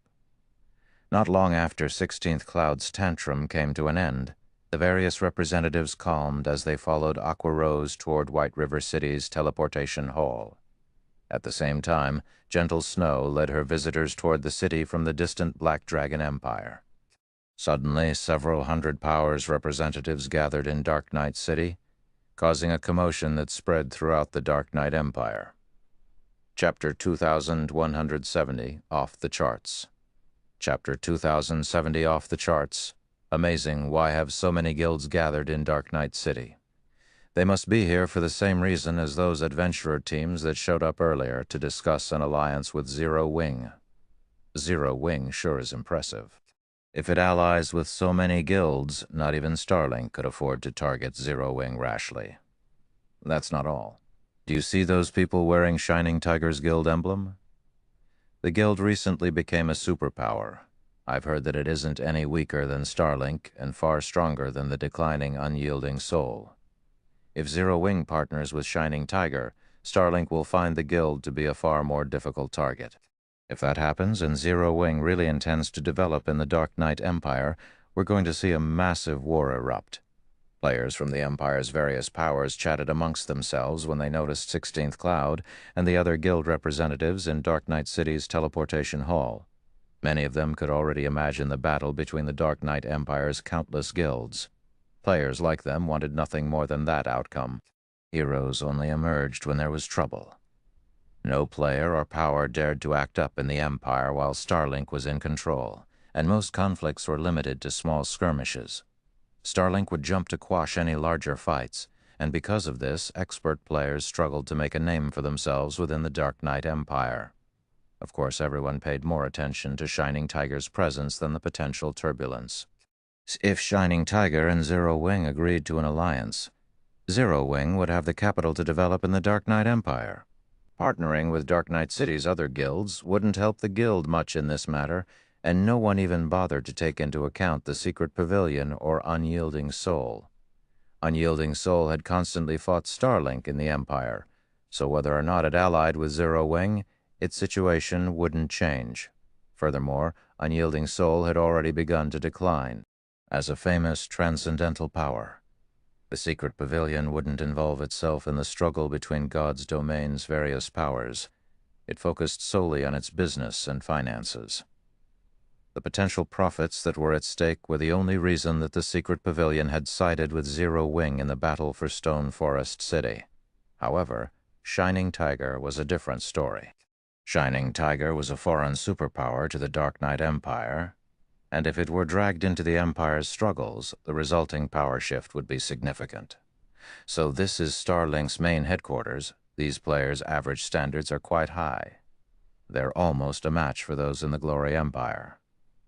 I see now how Starlink has developed so quickly, 16th Cloud commented as she briefly evaluated the players in the teleportation hall. If Zero Wing intends to battle Starlink to the bitter end, we'll have to reevaluate our interest in an alliance. Overall, the Glory Empire was stronger than the Dark Knight Empire, and although the former didn't have a God Mode regional dungeon nearby, it had quite a few Asura Mode regional dungeons. These dungeons were more than enough for Shining Tiger's needs. The Guild wasn't hard-pressed to secure the bottomless abyss's resources. If the Guild elders hadn't expressed their slight interest in the bottomless abyss and White Tiger Dojo hadn't made such a strong recommendation, Shining Tiger wouldn't have been interested in Zero Wing in the least. Indeed, these players are certainly high quality. Obtaining fresh blood should be quite easy for Starlink, including its possession of that item. Its development speed should be astounding. Sorrowful Silence said as he nodded in agreement. However, since we are here, we should pay Stone Forest City a visit. Superpowers typically avoided provoking each other. Even if they had to do so, they weighed the potential benefits and costs before acting. Naturally, Shining Tiger wouldn't agree to challenge Starlink just for a particular grinding spot that it didn't even need. Of course, we will need a proper explanation for the Guild Elders after all. 16th Cloud nodded. As Dark Knight City's players watched, 16th Cloud and the other Guild representatives teleported to an NPC town nearest to the ancient undead country. Following Aqua Rose, the group crossed one neutral map after another. As their escort, Zero Wing's main force dealt with any monsters in their way. The main force members' performance surprised the various representatives. Once they had entered the ancient undead country, Zero Wing's main force had eliminated the level 60-plus Great Lords they had encountered as easily as if they were chopping vegetables. Aqua Rose and Gentle Snow's performances were particularly eye-catching. Each of the women single-handedly took on several level 65 Great Lords at once, maintaining their upper hand in the battles. Only level 65 Grand Lords had proven strong enough to make Gentle Snow struggle. The various guild representatives were utterly astonished by these players' basic attributes. Aren't Gentle Snow's basic attributes a little too high? Not even our guild's chief berserker is quite as strong. 16th Cloud commented as she watched the woman in question tank a level 65 Grand Lord by herself. Although berserkers were famed for their strength, this was the first time 16th Cloud had seen a berserker that could solo tank a Grand Lord. Her basic attributes aren't her only powerful quality. I doubt I'd even be a match for her in a frontal confrontation, Sorrowful Silence said solemnly. Is she that strong? 16th Cloud gave her companion a skeptical look. Others might not know how powerful Sorrowful Silence was, but she was very familiar with the middle-aged man's strength. Even though Sorrowful Silence was an assassin, he had a peak legacy, the Blood Warrior Hidden class. His strength was no lower than normal berserkers of the same level, and his agility was far above what normal assassins possessed. He certainly wasn't a weakling in PvP. Sorrowful Silence was even more of a threat on a lawless battlefield. Unlike in official competitions, Domain Realm experts could display their full potential on a battlefield without rules. 16th Cloud had watched Zero Wing's performance in White River City's auction arena, and while she could admit that Gentle Snow was strong, that had been an official competition. In a field battle, it would be a different story. I wish I were wrong, but she is truly that powerful, Sorrowful Silence answered with a bitter smile. He was very confident in his estimation of others' combat power. This ability allowed him to slay one superpower's expert after another. However, Gentle Snow felt like an extreme threat. He had also failed to mention the fact that she wasn't the only one to feel like that. Zhao Yueru and Violet Cloud, who stood beside Gentle Snow, felt just as dangerous, although they didn't seem as deadly as their vice guild leader. While the various guild representatives gained a better understanding of Zero Wing's main force, the group arrived in Stone Forest City. The moment they crossed the threshold to the city, they were shocked by its mana density. How can this place have such dense mana? 16th Cloud, an elementalist, was shocked as she sensed the unbelievably dense mana around her. Chapter 2101, Sorrowful Silence's Shock. Chapter 2101's. Sorrowful Silence's shock, Stone Forest City's mana density didn't only stun the various guild representatives, but Aqua Rose, Gentle Snow, and Zero Wing's main force members were shocked as well. They were no strangers to high mana density environments. In fact, they were accustomed to them. However, the mana in Stone Forest City was even denser than in the holy city of Titan, and it didn't feel like the usual mana they encountered. This mana had a violent energy, although it didn't make them feel agitated. On the contrary, they felt warm and close to their environment. This closeness gave them a newfound perception of their surroundings. This was a sensation they had never experienced before. It was as if they had just arrived at an entirely new world. Logically, mana shouldn't be able to cause such a sensation, even if it was particularly dense. They had all seen and experienced mana so dense that it appeared as a fog, but it had never made them feel like this. In truth, the sensation Aqua Rose and her party experienced wasn't related to the city's mana in the least. Rather, it was a hidden effect of the Dark Tower. While this sensation felt foreign to Aqua Rose and Zero Wing's members, it wasn't all that odd to 16th Cloud and Sorrowful Silence. These two were particularly familiar with the strange feeling which horrified them. This close sensation everyone felt was quite similar to the sensation one experienced when they reached the Void Realm. Although what they felt now wasn't as intense as actually reaching the Void Realm, there was roughly a 10% resemblance. Even among the various superpowers, Void Realm experts were treated as upper echelons level individuals. They were a guild's mainstays, and within Stone Forest City, players could actually experience the sensation of being a Void Realm expert. Although the city's atmosphere could only replicate a small fraction of the sensation, it would be a massive help to expert players, particularly Refinement Realm experts. If Refinement Realm experts could examine and experience this sensation, they'd have as much as a 30% chance of reaching the Void Realm in the future. Most of the various large guilds experts would scoff at this 30% chance, but the superpowers Refinement Realm experts would willingly bankrupt themselves for such a boost. It's no wonder why so many superpowers fought to claim Stone Forest City.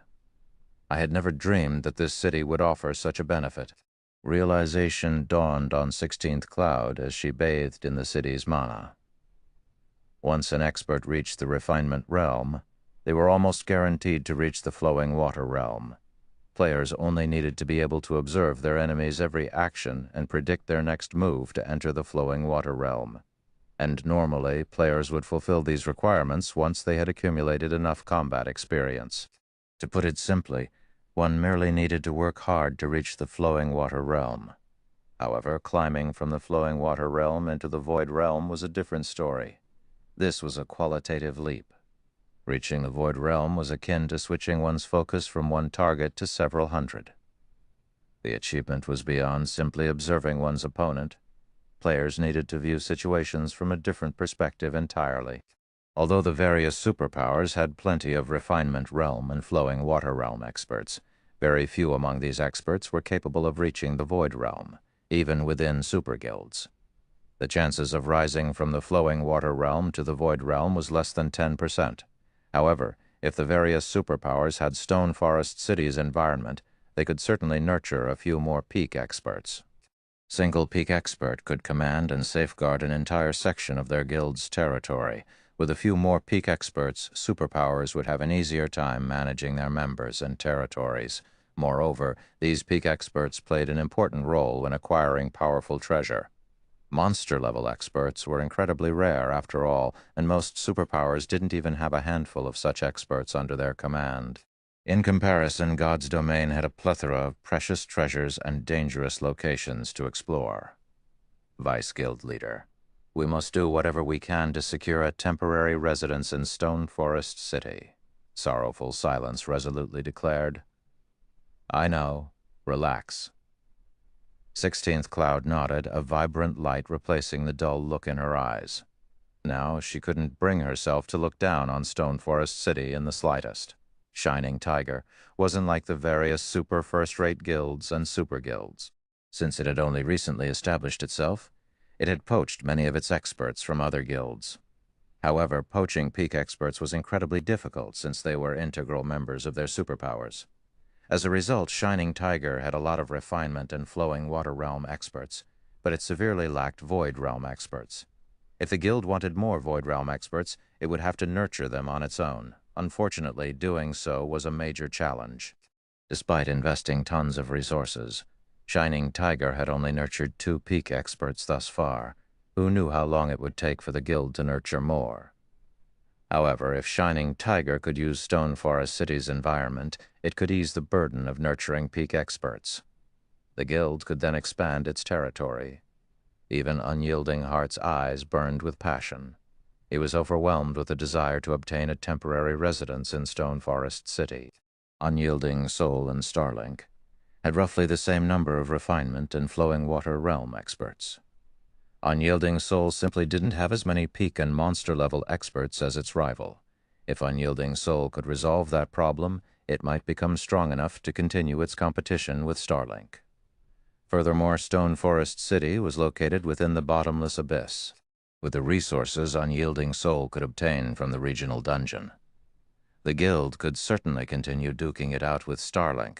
Before anyone had realized it, the crowd had arrived before the city's candlelight trading firm. Although Stone Forest City's candlelight trading firm was no match for the shop in Zero Wing City, it was still a 10-story building that was as large as a sports arena. It could easily accommodate tens of thousands of customers at a time, easily outmatching White River City's candlelight trading firm. Unfortunately, this shop had yet to open its doors to the public, still in the midst of its renovation. When Stone Forest Town had been upgraded to a basic city, the shop had been promoted as well, and it was in dire need of a reorganization. As the guild representatives entered the shop, they were stunned by the items that were already on display in the first-floor hall. Level 60 to level 80, 8-piece dark gold set equipment. How is this possible? Sorrowful Silence cried out when he saw the equipment on display in one of the glass counters. All of the various guild representatives were dumbfounded, their mouths hanging open as they stared at the set equipment in shocked silence. Aside from epic equipment, the best available in the game right now was level 65 dark gold rank, but due to such equipment's rarity, one could count the number of experts in full sets of level 65 dark gold equipment using the fingers on one hand, including those in the various superpowers' main forces. Fully geared in level 65 dark gold equipment, players would have no problems diving into level 7,100-man team dungeons, and yet a complete level 60 to 80 dark gold set equipment glittered before them. Moreover, it was an 8-piece set. Why wouldn't they be shocked? 8-piece dark gold set equipment was only inferior to epic equipment of the same level. However, that wasn't even the most important aspect. What truly shocked these guild representatives was the set equipment's level. If players could wear this dark gold set equipment by the time they reached level 70, they would breeze through level 7,100-man team dungeons. Moreover, this set equipment was plate armor and wasn't restricted to a specific class. Even an MT could equip this set. If their guilds could get their hands on this set equipment, they'd have a massive advantage over their competition when raiding level-appropriate team dungeons. Chapter 217.2, Complete Legacy. Chapter 217.72, Complete Legacy. The appearance of the Crystal Light set stupefied everyone present. Some of the guild representatives shuddered slightly upon seeing it, while the various powers were still vying for level 65 dark gold set equipment. Zero Wing had already obtained an entire set of level 60 to level 80, 8-piece dark gold set equipment. With such a frightening advantage, everyone could imagine how much of a lead Zero Wing would have when it came to raiding team dungeons. In fact, before level 80, Zero Wing would be able to steadily secure its position as the overlord of the bottomless abyss. Moreover, this still wasn't the most horrifying part. It might be fine if Zero Wing only had one crystal light set, but there were currently 3 crystal light sets and all on display inside the first-floor hall. This meant that Zero Wing could obtain more crystal light sets. The impact of one person equipped in dark gold set equipment and that of an entire team equipped with it were as different as heaven and earth. No matter how powerful an individual player was, there was a limit to how much they could contribute inside a team dungeon. However, if every player in the team was equipped with such equipment, the team's overall performance would skyrocket. After all, the main impediment most powers faced in raiding a team dungeon was their inadequate equipment standards. This was especially true for the various superpowers. So long as the superpowers teams met the required equipment standards, raiding team dungeons would be a piece of cake for them. It's no wonder Zero Wing dares to provoke Starlink. It seems Zero Wing isn't all bark after all. 16th Cloud's eyes glowed brightly as she looked at the crystal light sets on display. If Shining Tiger could secure a temporary residence in Stone Forest City, in addition to the crystal light set, she believed that it wouldn't be long before Shining Tiger developed into the number 2 power of the Glory Empire, second only to King's Return. After everyone was done admiring the crystal light sets, Aqua Rose and Gentle Snow led the crowd to the shop's top-floor reception room, where Shi Feng had been waiting for quite some time now. Currently, Shi Feng wore a suit of pitch-black armor paired with a dark gray cape. When the various guild representatives saw Shi Feng's figure through the open doors, they found that he gave off a very plain and approachable feeling, without even the slightest tinge of strength. He also did not act haughty the way overlords of kingdoms generally did. However, the instant everyone set foot inside the room, they immediately realized that they were mistaken in their assumptions of Shi Feng. Terribly mistaken. Sorrowful Silence even gasped involuntarily when he stepped into the room. Monster. This word simultaneously appeared in everyone's mind. The various guild representatives reacted this way because the moment they stepped into the room, a horrifying pressure had assaulted their bodies. Moreover, this pressure didn't originate just from a difference in basic attributes, but also a massive difference in life ratings. At this moment, everyone's gut instincts were blaring their imminent death. It was as if the person sitting before them wasn't a player at all, but a living demon king instead. Didn't they say that Black Flame is only a domain realm expert? How is he so powerful? 16th Cloud's complexion turned indescribably grim as she looked at Shi Feng, who currently sat in the room's seat of honor. She had been nurtured by a super guild, so she had seen many monster-level experts before. Although her current self had yet to reach the domain realm, she was very confident of putting up a fight against an actual domain realm expert. However, when she stood before Shi Feng, she actually felt helpless. When she imagined getting attacked by an expert like Shi Feng out in the fields, her scalp immediately turned numb. Welcome to Stone Forest City. Let me introduce myself. I am Zero Wing's guild leader, Black Flame, Shi Feng said. When he saw the various guild representatives' darkened expressions, particularly 16th Cloud's and Sorrowful Silence's grim expressions, he felt very satisfied with himself. In reality, he wasn't as powerful as everyone thought.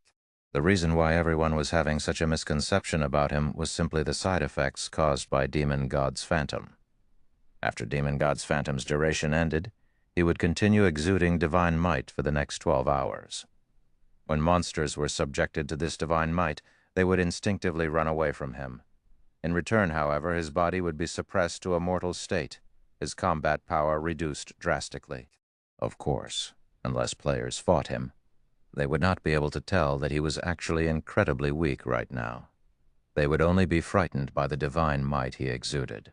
Meanwhile, after Shi Feng introduced himself, everyone present, particularly Shining Tiger's 16th Cloud and Sorrowful Silence, no longer dared look down on Zero Wing even in the slightest. The current Zero Wing might lack peak experts and capital, but its growth potential was extremely frightening. Not to mention, there was even an expert like Shi Feng protecting it. If Shi Feng devoted himself to ambushing the upper echelons of superpowers, the superpowers would most likely be helpless to stop him. To the various superpowers, even losing hundreds of refinement realm experts would be considered a recoverable loss. However, if their peak experts and monster-level experts were killed, they would suffer irreparable damage. After all, the various superpowers relied on these experts to secure treasures. The loss of even one of these experts could cause a superpower heartache. This was also the reason why superpowers feared monster-level experts so much. Monster-level experts might have difficulty defeating other monster-level experts, but they would have no problems defeating peak experts on their own. Now, however, Shi Feng was an even more frightening existence. This was because even monster-level experts were potential prey to Shi Feng. Previously, Shining Tiger had collected plenty of information on Shi Feng. The guild concluded that although he was very strong, his chances of success when hunting ordinary monster-level experts were just slightly higher than other monster-level experts.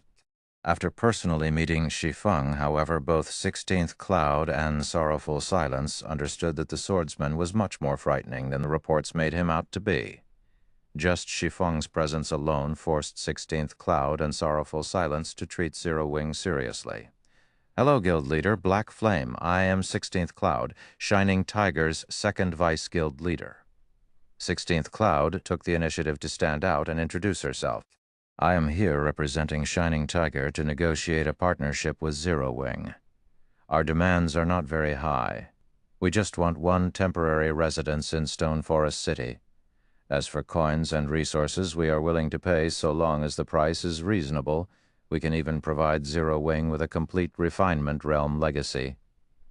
The various first-rate guild representatives present could not help but gasp at 16th Cloud's words. Even Unyielding Heart, who had taken a seat in a corner of the room, twitched slightly, never having thought that Shining Tiger would be willing to pay such a price. Current small guilds were most likely ignorant of what a refinement realm legacy was. They might even misconstrue it for a legacy for a hidden class. However, it was something true large guilds, particularly first-rate guilds, dreamed of obtaining. This was also where the foundations of super first-rate guilds and super guilds lay, something that was extremely difficult to acquire even with money. Only major corporations had the power and influence to obtain it. In the case of small corporations and companies, they should not even think of laying their hands on a refinement realm legacy. They could only rely on their own guild's research. Aqua, Rose, and Gentle Snow, who were now standing behind Shi Feng, also gasped when they heard 16th Cloud's offer. Previously, the fact that Unyielding Soul had volunteered to share a portion of its realms of refinement training resources with Zero Wing was already plenty amazing. In fact, Aqua, Rose, and Gentle Snow had felt ecstatic over the matter. Now, however, Shining Tiger was even more amazing. It was actually offering to provide Zero Wing with a complete refinement realm legacy. In other words, Shining Tiger was willing to give Zero Wing the training data necessary to turn ordinary experts into refinement realm experts. Now the Zero Wing experts who did not get a chance to experience the secret pavilions or Unyielding Soul's training system would no longer have to train themselves blindly. They, too, would get to undergo systematic training. With this, their chances of becoming refinement realm experts would increase substantially. Of course, there were many methods for players to reach the refinement realm, some simple and others difficult. However, regardless of the efficiency of the training data Shining Tiger provided, the amount of help the data would provide Zero Wing was something that could not be measured with money. It seems that one of the temporary residence slots is going to end up with Shining Tiger. Sure enough, superpowers really are amazing. How are we supposed to continue competing like this? When the various first-rate guilds' representatives heard the conditions 16th Cloud offered, a little despair sprouted in their hearts. They were fully aware that Stone Forest City had a very limited number of temporary residence slots. Meanwhile, to the current Zero Wing, nothing would be more attractive than a complete refinement realm legacy. In comparison, the shops and treasures their guilds could offer were most likely insignificant in Zero Wing's eyes. Vice Guild Leader Cloud. "Your offer is indeed very tempting," Shi Feng said. He, too, was very surprised by 16th Cloud's offer. In the next moment, however, he shook his head and added, "Still, that isn't what Zero Wing wants." "What do you want, then?" 16th Cloud asked as she stared at Shi Feng incredulously. A complete refinement, realm legacy was a priceless treasure to any first-rate guild. Some first-rate guilds would even do everything they could to get their hands on one, because only by obtaining a refinement realm legacy would they have the means to become a super first-rate guild. Without it, a first-rate guild had no business talking about becoming a super first-rate guild. Now, however, Zero Wing was actually rejecting this legacy. She simply couldn't figure out what could be more important to Zero Wing than a refinement realm legacy. "I don't want much. I just want you to join Zero Wing's newly established Candlelight Chamber of Commerce," Shi Feng replied calmly. Chapter 2173, Candlelight Chamber of Commerce. Chapter 2173, Candlelight Chamber of Commerce. Translator, Exodus Tales. Editor, Exodus Tales. Join the Candlelight Chamber of Commerce. Upon hearing Shi Feng's words, everyone present stared at him in astonishment, never having thought that the requirement would be so simple. They all knew very clearly what a Chamber of Commerce in the virtual gaming world represented. It was an organization where members shared sales connections with each other for mutual benefit. However, whether one could actually benefit from this method of cooperation would still depend on the members' capabilities. If one sold excellent merchandise, they would naturally be able to make more money. Average merchandise, on the other hand, would soon be overshadowed by the other members' merchandise, resulting in a drastic decrease in one's own sales and profits. A Chamber of Commerce was a double-edged sword. Generally, there were more cons than pros for a small guild to join a Chamber of Commerce. The reason for this was because small guilds lacked resources and invested very little into nurturing lifestyle players. The quality of merchandise they could offer to customers went without saying. There was simply no way for small guilds to compete with large guilds. For a small guild, joining a Chamber of Commerce was akin to opening the doors for large guilds to earn money in their territory.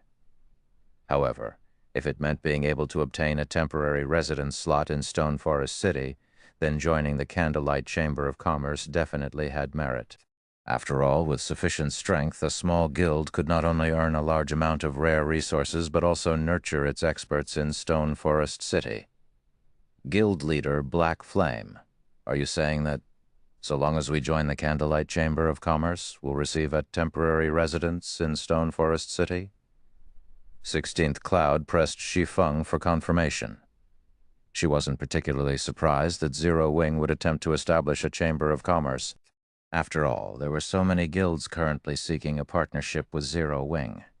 If Zero Wing could pool the strength of these guilds together, then even superpowers would grow fearful.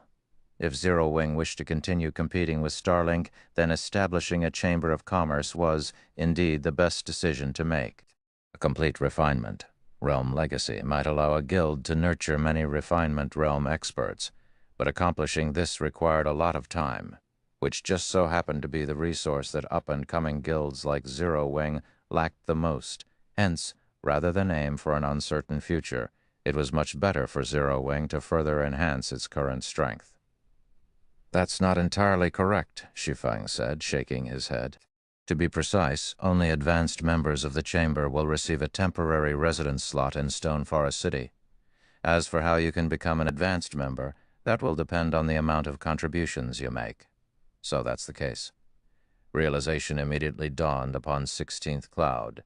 Inwardly, she cursed at Shi Feng for being a sly old fox. Originally, only a few guilds should be able to partner with Zero Wing. Now, however, every guild present would do so. Moreover, these guilds would all desperately contest for the limited temporary residence slots, which would allow Zero Wing to obtain the maximum amount of benefits possible. Meanwhile, when the various guild representatives heard Shi Feng's condition, they understood the implications right away. Zero Wing was trying to have them compete for the limited temporary residence slots and labor for it, indirectly making them Zero Wing's subordinates. Guild leader Black Flame: "I'm afraid this arrangement is very unfair for small guilds like us. Compared to the strength and resources large guilds possess, what small guilds have is insignificant. In the end, these residence slots will still land in the hands of large guilds. If that's the case, small guilds like ours might as well give up on competing right off the bat, since we already know we won't win. Moreover, we will even end up working for Zero Wing for free." "That's right. Small guilds like ours can't compete against large guilds at all. With your arrangement, how are we even supposed to compete? We might as well head back home now. For a while, a few representatives of small guilds stepped forward and voiced their disagreement. These representatives even tried to get the representatives of other small guilds to leave the venue with them. Aqua Rose and Gentle Snow frowned upon seeing this scene. Although they had expected that these small guilds would react this way, they hadn't anticipated such an organized refusal. As for the representatives of large guilds, they were gleefully watching this scene play out. After all, the fewer competitors they had, the better. In fact, they hoped that every other guild present would stand up and quit the venue. Zero Wing's ambitions are quite large. Unfortunately, it lacks the ability to control these small guilds. Sorrowful Silence commented as he watched the representatives of small guilds prepare to leave the room en masse. At the end of the day, Zero Wing's foundations are still too shallow. If it were a superpower making this offer, these small guilds would have most likely agreed without hesitation. At this moment, aside from Sorrowful Silence, Unyielding Heart also felt this way.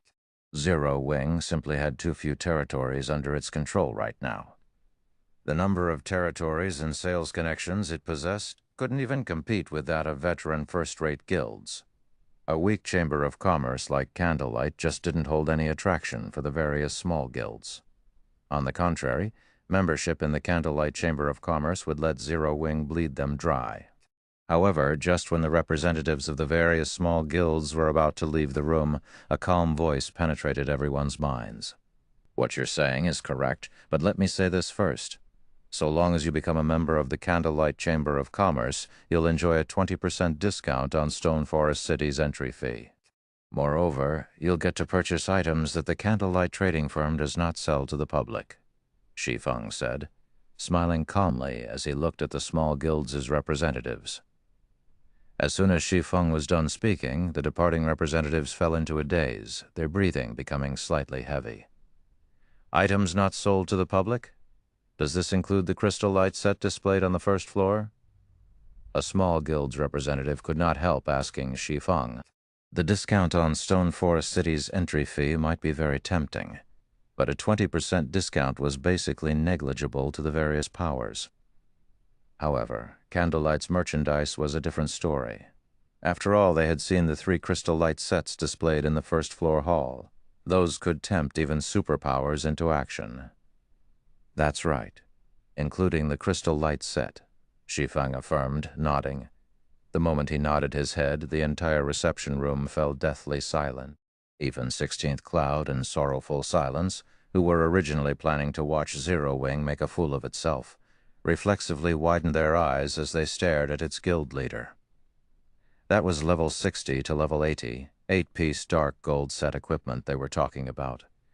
They had believed that Zero Wing was merely flaunting its strength before the various guilds present by putting the crystal light set on display. Now, however, Shi Feng was telling them that they could actually buy those crystal light sets. How could this not excite them? As for the various small guilds' representatives, their minds momentarily froze. They simply could not understand what Shi Feng was thinking, to be willing to sell such precious set equipment. However, after a moment of silence, everyone inside the room stopped wondering why Shi Feng pulled such an insane move. Instead, the various small guilds' representatives promptly returned to their seats and expressed their willingness to join the Candlelight Chamber of Commerce, afraid that he would regret his decision if they waited any longer.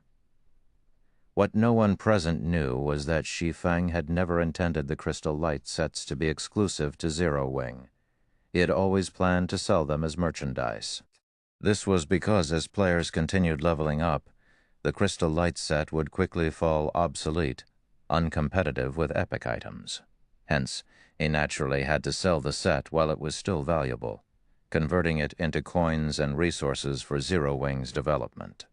The various small guilds present eagerly applied to join the Candlelight Chamber of Commerce, their eagerness surpassing even that of the large guilds present. Zero Wing is really ruthless, actually offering to give away set equipment like the crystal light set just to attract these small guilds. Sorrowful Silence marveled at Shi Feng's generosity. In Zero Wing's shoes, Shining Tiger would never choose to sell the crystal light set to others. No pain, no gain. While it might seem as if Zero Wing gave up a huge advantage by selling the crystal light set, Zero Wing obtained the strength and sales connections of more than 100 guilds in return, 16th Cloud said when she saw the eagerness of the guild representatives around her. Meanwhile, now that Zero Wing has gained such strength and connections, the various superpowers will have to think twice before targeting Zero Wing in the future. At this point, 16th Cloud could already foresee the appearance of another powerhouse in God's domain. Chapter 2154, Frightening Stone Forest City. Chapter 2144. Frightening Stone Forest City. Translator Exodus Tales, editor Exodus Tales. Within the magnificent reception room, Shi Feng began to sign contracts with the various guild representatives. Any guild that joined the Candlelight Chamber of Commerce would qualify to participate in the auction for the Crystal Light sets, which would take place once every 3 days. Candlelight would offer 3 to 5 sets in each auction session, and the guilds would only be allowed to win a single bid. In addition, the Candlelight trading firm would offer other precious items, such as exotic stamina potions, stamina gemstones, advanced mana armor kits, rare master potions, and more. Each member of the chamber could even earn the rights to purchase miniature ballistas, depending on their contributions to the chamber. With this revelation, every guild representative was ecstatic, especially those from the various small guilds. At this point, obtaining a temporary residence in Stone Forest City didn't matter much compared to the items Zero Wing was willing to sell. After 3 short hours, the Candlelight Chamber of Commerce had nearly 200 members, and Zero Wing had secured a massive alliance. Among these guilds, Shining Tiger and Unyielding Soul had instantly become advanced members. Both guilds had presented an offer that Shi Feng couldn't refuse. Not only had Shining Tiger offered to open 2 Kingdoms markets to the Candlelight Chamber of Commerce, but it had also agreed to give Zero Wing the complete Refinement Realm legacy and a large stock of special materials. In addition, Shining Tiger had promised to fight alongside Zero Wing to protect Stone Forest City. Although Unyielding Soul had only given the chamber access to a single Kingdom's market and a portion of the Dark Knight Empires, it had offered to provide some of the training data it had gained from its Flowing Water Realm experts. Furthermore, it had agreed to supply training facilities and energy resources, in addition to 10 unlimited training slots for Refinement Realm experts in its training system, which would allow these players to earn the experience necessary to reach the Flowing Water Realm quickly. The unlimited training slots Unyielding Soul had offered weren't like those from the Secret Pavilion. Zero Wing's members would be free to fight any Refinement Realm or Flowing Water Realm expert they desired, and they could do so without limit. On the other hand, Zero Wing's members had to earn points in the Secret Pavilion's training system, which they would have to spend to train against their desired experts. Of course, the Secret Pavilion had chosen this approach because of the high cost of doing otherwise. Not only was high-level energy extremely rare, but it was also quite versatile, useful in many aspects. As a result, it was strictly regulated. Even international corporations could only acquire limited amounts of high-level energy, and simulating expert players required a lot of it. The more powerful an expert was, the more energy a system would need to mimic them. Even the Secret Pavilion could only afford for a select few talented members to use the system. If Unyielding Soul hadn't been so desperate to secure a temporary residence in Stone Forest City, it would never have offered 10 unlimited training slots to Zero Wing. Of course, Unyielding Soul could only afford this offer because Zero Wing had too few experts that could actually use their training slots, especially when challenging Flowing Water and Void Realm experts. Zero Wing wasn't even a match for ordinary superpowers in this regard. Although Shi Feng knew that Unyielding Soul was taking advantage of him, he didn't mind. Many of Zero Wing's experts, including Aqua Rose, Gentle Snow, Fire Dance, Violet Cloud, Shadow Sword, Flying Shadow, Alluring Summer, and Cola, were stuck in the Refinement Realm. However, their failure to progress wasn't due to a lack of talent, but a lack of combat experience. They weren't like Shi Feng, who had accumulated an abundance of combat experience in God's domain. If Shi Feng hadn't retained his memories from his previous life, he would never have been able to jump from the Refinement Realm to the Flowing Water Realm so smoothly. If Aqua Rose and her companions trained with Unyielding Soul's system, Shi Feng was confident that it wouldn't be long before they became Flowing Water Realm experts. Then, they'd be able to help Zero Wing far more than ever before. Overall, the 10 unlimited training slots Unyielding Soul had offered were even more valuable than Shining Tiger's complete refinement realm legacy. However, Unyielding Soul and Shining Tiger's offers weren't the greatest harvest Zero Wing had obtained. The partnership with so many small guilds was worth far more. With these small guilds in the Candlelight Chamber of Commerce, Candlelight had gained access to the markets in 12 kingdoms and 3 empires. Although these small guilds couldn't offer quite as much access as Unyielding Soul and Shining Tiger, it was more than enough for the Candlelight trading firm for now. Zero Wing even surpassed ordinary superpowers in terms of sales connections after this deal. The various superpowers would have to think twice before trying to assault Zero Wing's financial prowess now. Starlink's economic hindrance had only been so successful due to Zero Wing's limited range of influence. As a result, Zero Wing's shops had been easy targets. However, now that Zero Wing could reach across over a dozen kingdoms and empires, not even superpowers could hamper its financial development. Moreover, Zero Wing would have a much easier time collecting materials now. With a single word, the guild could acquire a stockpile of whatever material it needed as long as it wasn't a super rare material. This would be a great help to the Candlelight trading firm. Once Shi Feng had signed all of the contracts with these guilds' representatives, he left the rest to Aqua Rose and Gentle Snow. He then returned his focus to managing Stone Forest City's construction and recruiting NPC soldiers. Although Stone Forest City had been open for less than a day, more than 1 million players had surged into the city. If not for the Bottomless Abyss's harsh environment and the difficulty of traversing the dungeon, the city's player population would likely have been more than 5 times that. However, the 1 million-plus visitors had earned Shi Feng a fortune. It's no wonder why the guilds that had established cities in the Bottomless Abyss had developed so quickly in the past. Shi Feng was astonished when he saw the income Stone Forest City had generated thus far. By charging each player 4 silver per entry, Stone Forest City had netted 51,204 gold in entry fees alone. There was also the income from the battle arena and auction house to take into account. Even though players couldn't yet shop at the Candlelight trading firm, the city would earn more than 100,000 gold per day. Not even top-ranked first-rate guilds saw so much profit in a day. This was only the beginning. As more players visited Stone Forest City, Zero Wing could earn more than 200,000 gold every day from the city, even after deducting the secret pavilion's shares. Ordinary superpowers would count their blessings if they had 200,000 gold in liquid funds, but Stone Forest City had the potential to earn far more than that in the future. Any ordinary superpower that wanted to target Zero Wing in a war of attrition would only regret the decision. Naturally, the guild's debts, such as that for Silverwing Town's airport, were no longer a problem. The sudden influx of so much money gave Shi Feng the freedom to consider plans he hadn't been able to attempt due to a lack of funds. For example, he could finally retaliate against Starlink on the Dark Knight Empire's market, while also developing the Lost Town and Silverwing Town. Usually insufficient player populations and popularity were the greatest problems a guild faced when developing its towns, but neither was an issue for Zero Wing. Rather, Zero Wing struggled with needing enough funding to develop its towns. Shi Feng used the money Stone Forest City had earned so far to construct shops, hotels, restaurants, bars, smithies, and private housing within the city. Recruiting NPC soldiers wasn't an issue either, and he was able to gear them all in sets of fine gold equipment.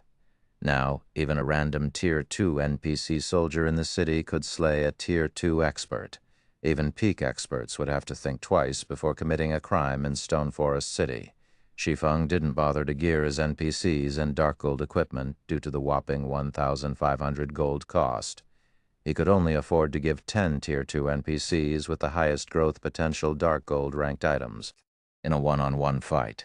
Even monster-level experts would have to flee from these NPCs. If 3 or 4 of these Tier 2 NPCs surrounded an offending monster-level expert, that expert would be doomed. While Shi Feng focused on Stone Forest City's development, news of the Candlelight Chamber of Commerce spread to God's Domain's various powers, causing a commotion throughout the game. Chapter 217.5 Times have changed. Chapter 217.5, Times Have Changed. Black Dragon Empire, Black Dragon City. Many players explored the city's prosperous central district. A 60-meter-tall guild hall, one of the most iconic buildings within the district, sat in its core. This was the Dragon Phoenix Pavilion's status symbol in the Black Dragon Empire. More than 10,000 players came and went from the guild hall, many there, to apply for the Dragon Phoenix Pavilion's recruitment test. Even the weakest of these players was level 64 and wore a full set of level 60 secret silver equipment. Level 65 experts had even shown up, fully geared in level 65 secret silver equipment. When such experts normally applied to first-rate guilds, they were accepted and promoted to corps member immediately. But in the Dragon Phoenix Pavilion, even these players would be lucky to join the guild.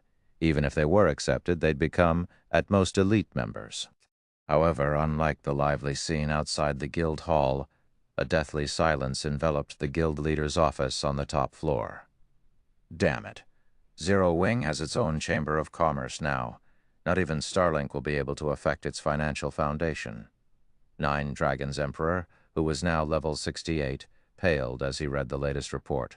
His competition with Phoenix Rain for the Great Pavilion Master position was almost at its climax, and he certainly hadn't expected something like this to happen. He had still hoped to use Zero Wing against Phoenix Rain. After all, she wouldn't sit by and do nothing if her pet guild was in danger. She would send a portion of her strength to support Zero Wing.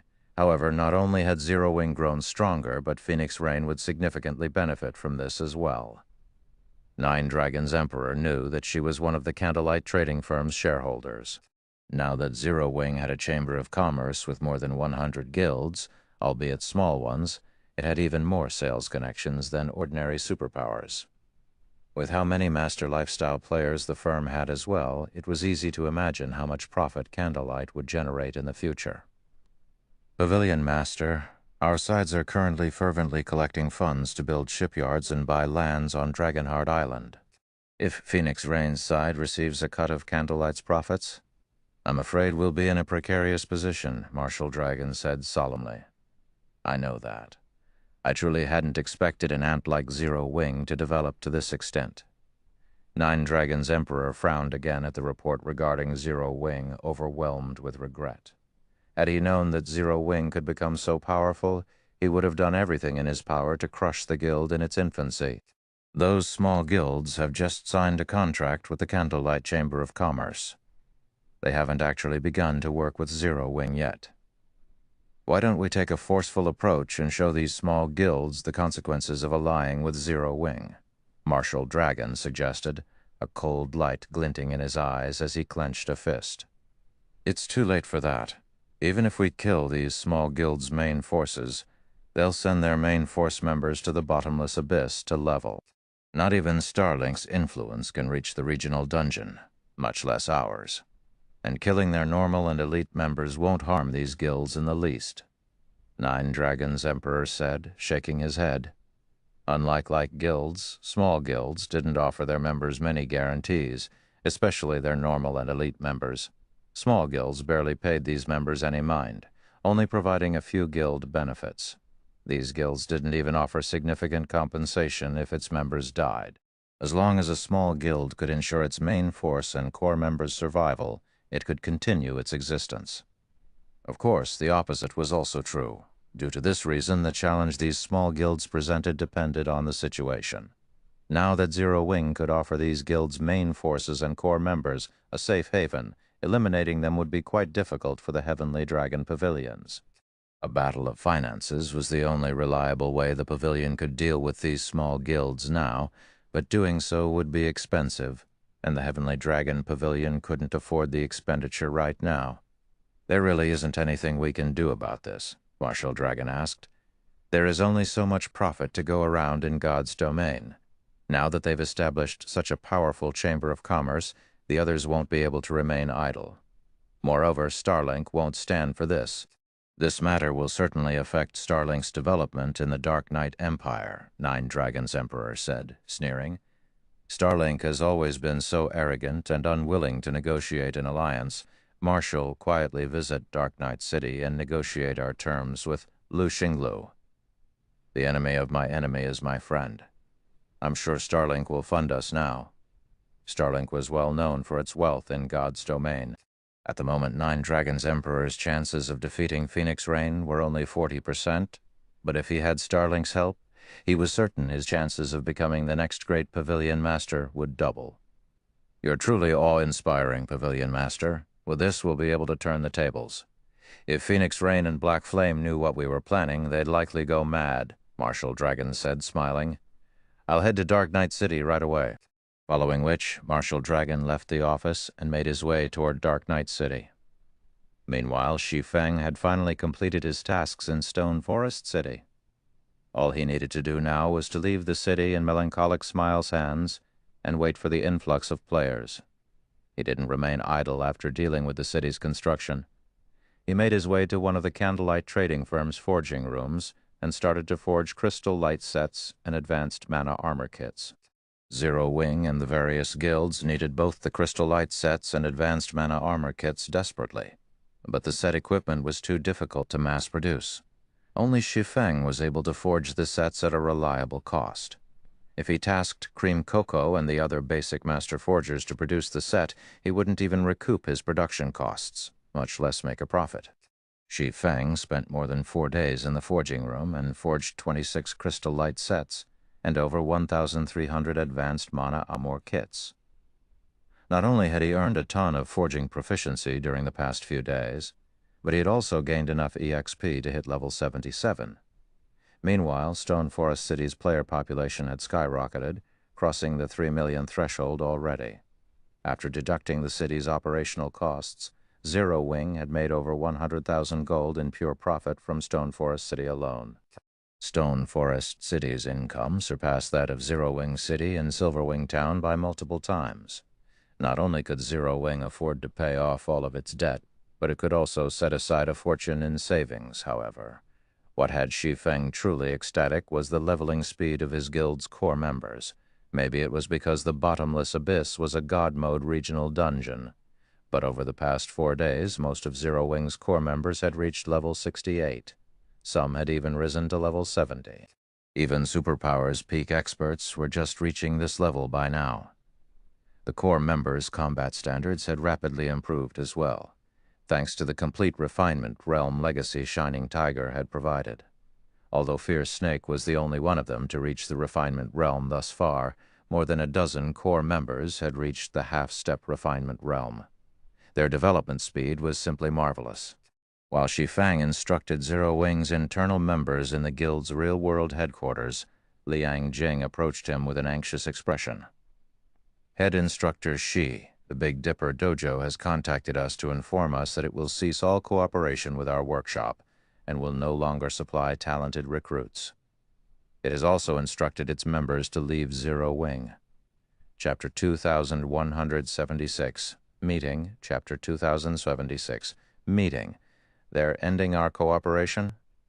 The news blindsided Shi Feng. What happened? Are you sure you're not mistaken?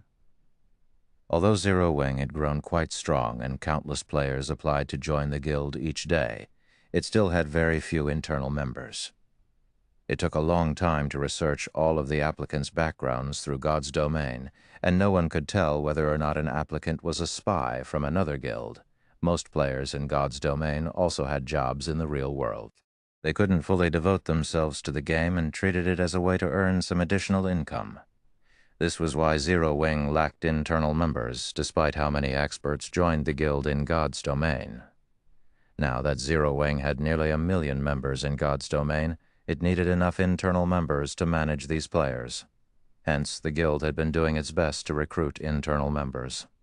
Zero Wing had 2 main sources for internal members: the Big Dipper Dojo and Zero Wing's other main headquarters. Among the two, the Big Dipper Dojo was the most important. God's domain was a virtual reality game that mimicked reality to a frightening degree. The state of one's body in the real world would affect their body in God's domain to a certain extent. Most of the Big Dipper Dojo's members had excellent physical fitness, and since they were already used to combat, they had a natural advantage in God's domain. In contrast, the internal members recruited through the main headquarters weren't as high quality. Most of these internal members had to be trained from scratch. They needed far more time to become combat-ready in the game, something which Zero Wing didn't have much of. However, not only had the Big Dipper Dojo informed Zero Wing that it would no longer cooperate with the workshop, but it was also withdrawing its members.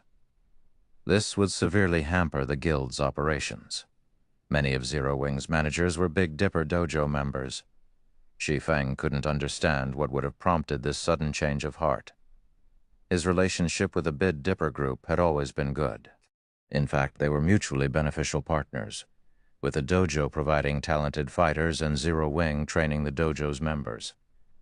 No matter how Shi Feng thought about it, the Big Dipper group had no reason to dismiss their partnership. I have confirmed the news already. The Big Dipper group's board of directors made this decision themselves. Not even Chairman Xiao has the power to change it, Liang Jing said with a grim expression. Moreover, the Big Dipper Dojo isn't the only one. The several other dojos and training centers in the city that we had been negotiating with have declined any partnership as well. The others have abandoned us, too? Shi Feng was astonished. Because of Zero Wing's rapid development, the guild urgently needed internal members for its management. Relying on the Big Dipper Dojo's members simply wasn't enough. Hence, Shi Feng had instructed Liang Jing to negotiate with the city's other dojos and training centers. Now, however, not only had the Big Dipper Dojo abandoned Zero Wing, but the other dojos and training centers had as well. No matter how he looked at it, this couldn't be normal. Chairman Xiao recently contacted me, informing me that he has some important matters to discuss. He hopes that you will take some time to listen to what he has to say, Liang Jing reported awkwardly. After giving the matter some thought, she asked hesitantly, "Should I reject him?" "It's fine. I want to meet with Chairman Xiao." Shi Feng understood why Liang Jing felt so awkward. Her prior home had just betrayed Zero Wing, and anyone in her position would feel uncomfortable. It wouldn't even be strange if he suspected that she had been untrustworthy. However, throughout his time working with Liang Jing, Shi Feng knew that she was more than just a capable manager. She was also consistently professional. Even Aqua Rose and Gentle Snow trusted her enough to give her important work. "I'll make the arrangements right away," Liang Jing replied. When she realized that Shi Feng didn't treat her any differently than he normally did, she mentally released a held breath. She then contacted Zhao Yu to notify him of Shi Feng's decision. Liang Jing and Zhao Yu quickly decided on the time and place for their meeting. They would discuss matters in the Redstone restaurant, the most luxurious eatery in the city. Shi Feng was a little surprised to hear that he'd sit down with Chairman Xiao there. Although he wasn't particularly familiar with Fenglin City, the first-tier city that housed Zero Wing's main headquarters, he had heard of Redstone Restaurant. Rumors had it that the restaurant had a powerful background. Not only was its food incredibly delicious, but it also provided more for the human body than A-rank nutrient fluid. Of course, the food was also more expensive than A-rank nutrient fluid. Even so, countless professional fighters dreamed of dining in the Redstone restaurant. Naturally, Shi Feng had wanted to visit the restaurant in his previous life as well. But unfortunately, Redstone didn't cater to outsiders. Simply being able to afford the meals wasn't enough. Individuals would only be allowed to dine in its halls after becoming a member. Shadow had become a titan in Jinhai City in the past, holding a frightening amount of assets. It had far surpassed the current Big Dipper group. Even so, Shadow had never become a member of the Redstone restaurant. Yet now, Zhao Yu had invited Shi Feng to meet there. Shi Feng arrived with Liang Jing at his side at 6 p.m. Contrary to most assumptions, the Redstone restaurant wasn't particularly large, only 9 stories. It also wasn't in the city's business district, but in the outer district. The interior, however, had an antique flair and impressive elegance. As he stepped inside, Shi Feng felt as if he had entered paradise as an indescribable pleasant feeling washed over him. "Hello, sir. May I know the room number of your reservation?" a tall beauty in a blue dress asked, smiling as she approached Shi Feng and Liang Jing. Although this woman was only a receptionist, Shi Feng could tell with a glance that she was excellently fit and likely a skilled martial artist. The woman's movements were simple, without any excess motion as she approached. It was no exaggeration to claim that an ordinary provincial-level professional fighter would be a match for this receptionist. In the Big Dipper dojo, she would have been one of the best fighters and lavished with attention during her training. Yet this woman was only a receptionist in the Redstone restaurant. "Room 908, Shi Feng answered after recovering from his moment of surprise. "Room 908? Please, follow me," the female receptionist answered, astonishment flashing in her eyes when she heard Shi Feng's answer. She immediately adopted a more respectful attitude toward Shi Feng. A short moment later, Shi Feng arrived in a large, lavish room. He felt a gaze lock onto him the moment he stepped through the doorway as a powerful aura washed over him. However, this aura felt nothing like that of a professional fighter. Rather, it felt like that of an assassin with immense experience in life-or-death combat. What a powerful person. When Shi Feng had reached the domain realm, his mental abilities had reached new heights as well. His 5 senses had sharpened beyond an ordinary person's, so he was able to identify the source of the piercing gaze and powerful aura. The man was thin, middle-aged, and wearing a black suit. He didn't look anything like a professional fighter or martial artist. He looked more like a butler as he currently stood next to an indifferent youth. Xiao Yu sat across from the youth with a nervous expression. Shi Feng faintly noticed a few droplets of sweat crawling down his forehead. At the moment, the man looked like a greenhorn in the industry, not the veteran businessman he truly was. Head instructor Shi Yu finally arrived. When Xiao Yu saw Shi Feng entering the room, he felt as if he had been granted amnesty, and he stood and quickly welcomed Shi Feng instead of bothering with idle chit-chat. Shi Feng shifted his gaze to the youth and asked, "And this is? Let me introduce you. This is young Master Han Yifeng, the 5 States Corporation's successor," Xiao Yu said solemnly. "Head instructor Shi, to be honest, I invited you here at young Master Han's request." When she heard the introduction, Liang Jing turned to stare at the indifferent youth from behind Shi Feng. The 5 States Corporation was one of the most powerful companies in the country. It dabbled in a variety of industries, including energy, combat, food, and entertainment. The corporation could easily squash the Big Dipper group with a single finger. "You're Zero Wing's representative?" Han Yifeng asked, as he observed Shi Feng, his face void of human emotion. "You could say that?" Shi Feng nodded as he watched Han Yifeng in return. From what Shi Feng could sense, this youth didn't possess the typical arrogance of a wealthy family's heir. Han Yifeng felt transcendent, as if the youth were a god, overlooking all beings in his domain. He also sensed a peerless strength radiating off of Han Yifeng. The boy was among the most physically fit Shi Feng had ever met. "If you can represent Zero Wing, I'm satisfied," Han Yifeng said. "Your guild is quite impressive to make Lu Xinglo suffer so grievously. I am prepared to establish a guild in God's domain, and I want the entirety of your guild to join it. I'll ensure that Zero Wing doesn't miss out on any benefits, and you will enjoy far more wealth and better status than you have now. You'll also have access to more resources than you can imagine." "And what happens if I say no?" Shi Feng asked humbly. Chapter 2177, Clash in Reality. Chapter 2177, Clash in Reality. Translator, Exodus Tales. Editor, Exodus Tales. The moment Shi Feng finished his question, the temperature in the room seemed to plummet. Even Xiao Yu, who had fought in business for so many years, stared at Shi Feng in horror. "It's over. Everything's over now." Xiao Yu felt as if the sky were crumbling down around him. Through Liang Jing, he had learned about some of Zero Wing's accomplishments. He knew that Zero Wing had ties with a few major corporations, and that it had even met with these corporations' upper echelons. Zero Wing had been doing quite well in God's domain, a virtual reality game that had become incredibly popular. However, after all was said and done, Zero Wing was only powerful within the virtual reality game. On the other hand, the 5 States Corporation was one of the most powerful corporations in the country, wielding unimaginable authority and status. As the chairman's only son, no one in the country's higher social circles could afford to offend Han Yifeng. Countless companies and corporations would do anything to get into the boy's good graces. Shi Feng, however, had rejected Han Yifeng's offer without hesitation. He hadn't held back in the least.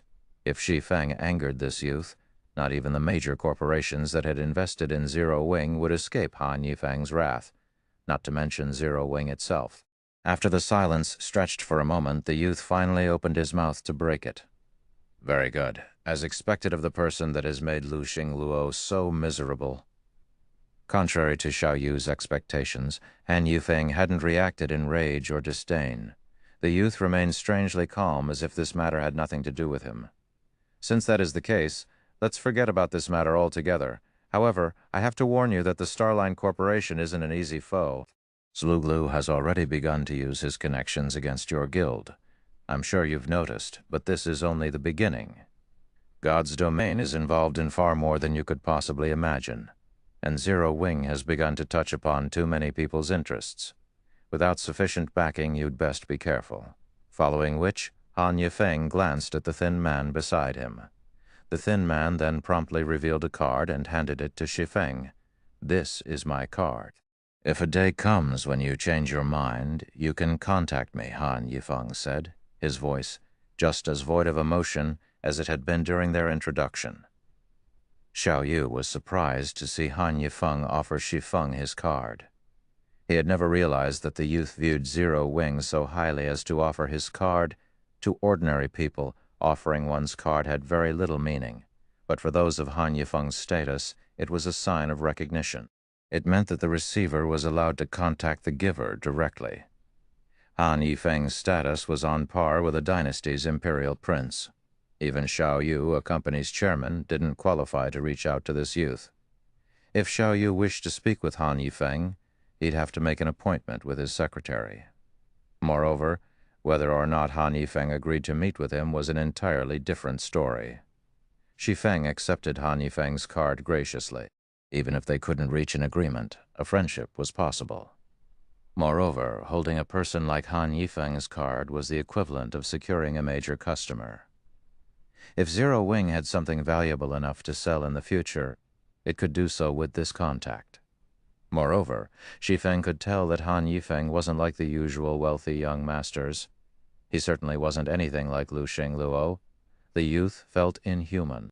Throughout their discussion, Han Yifeng had remained absolutely calm and was in better physical shape than Shi Feng had ever seen.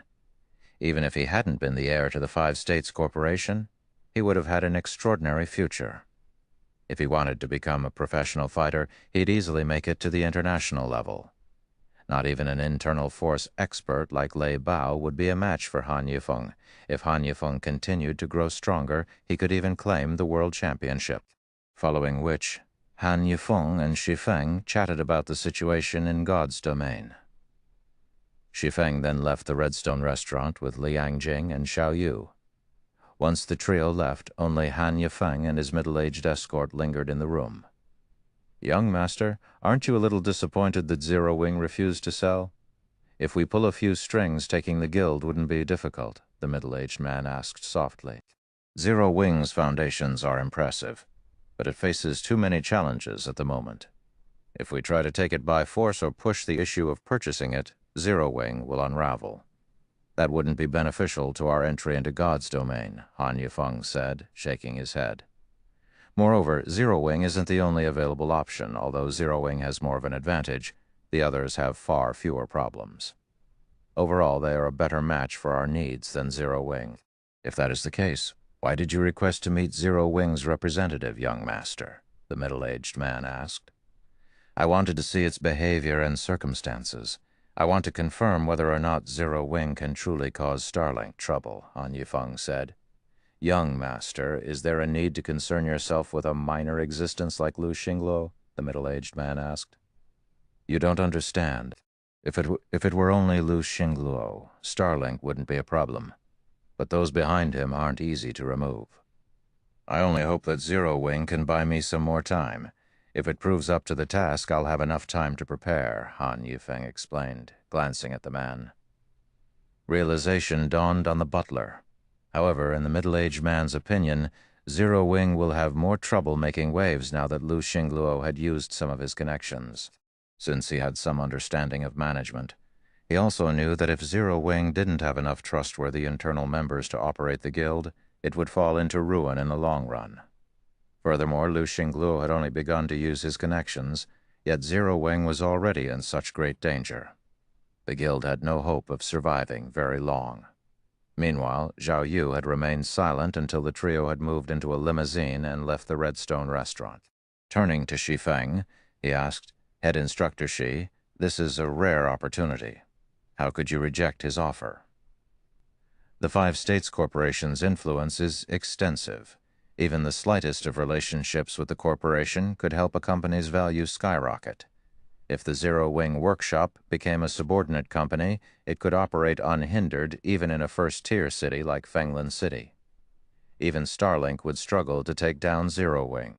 The Big Dipper Group dreamed of establishing in a first-tier city like Fenglin City, but it didn't even dare to imagine the freedom of moving without hindrance.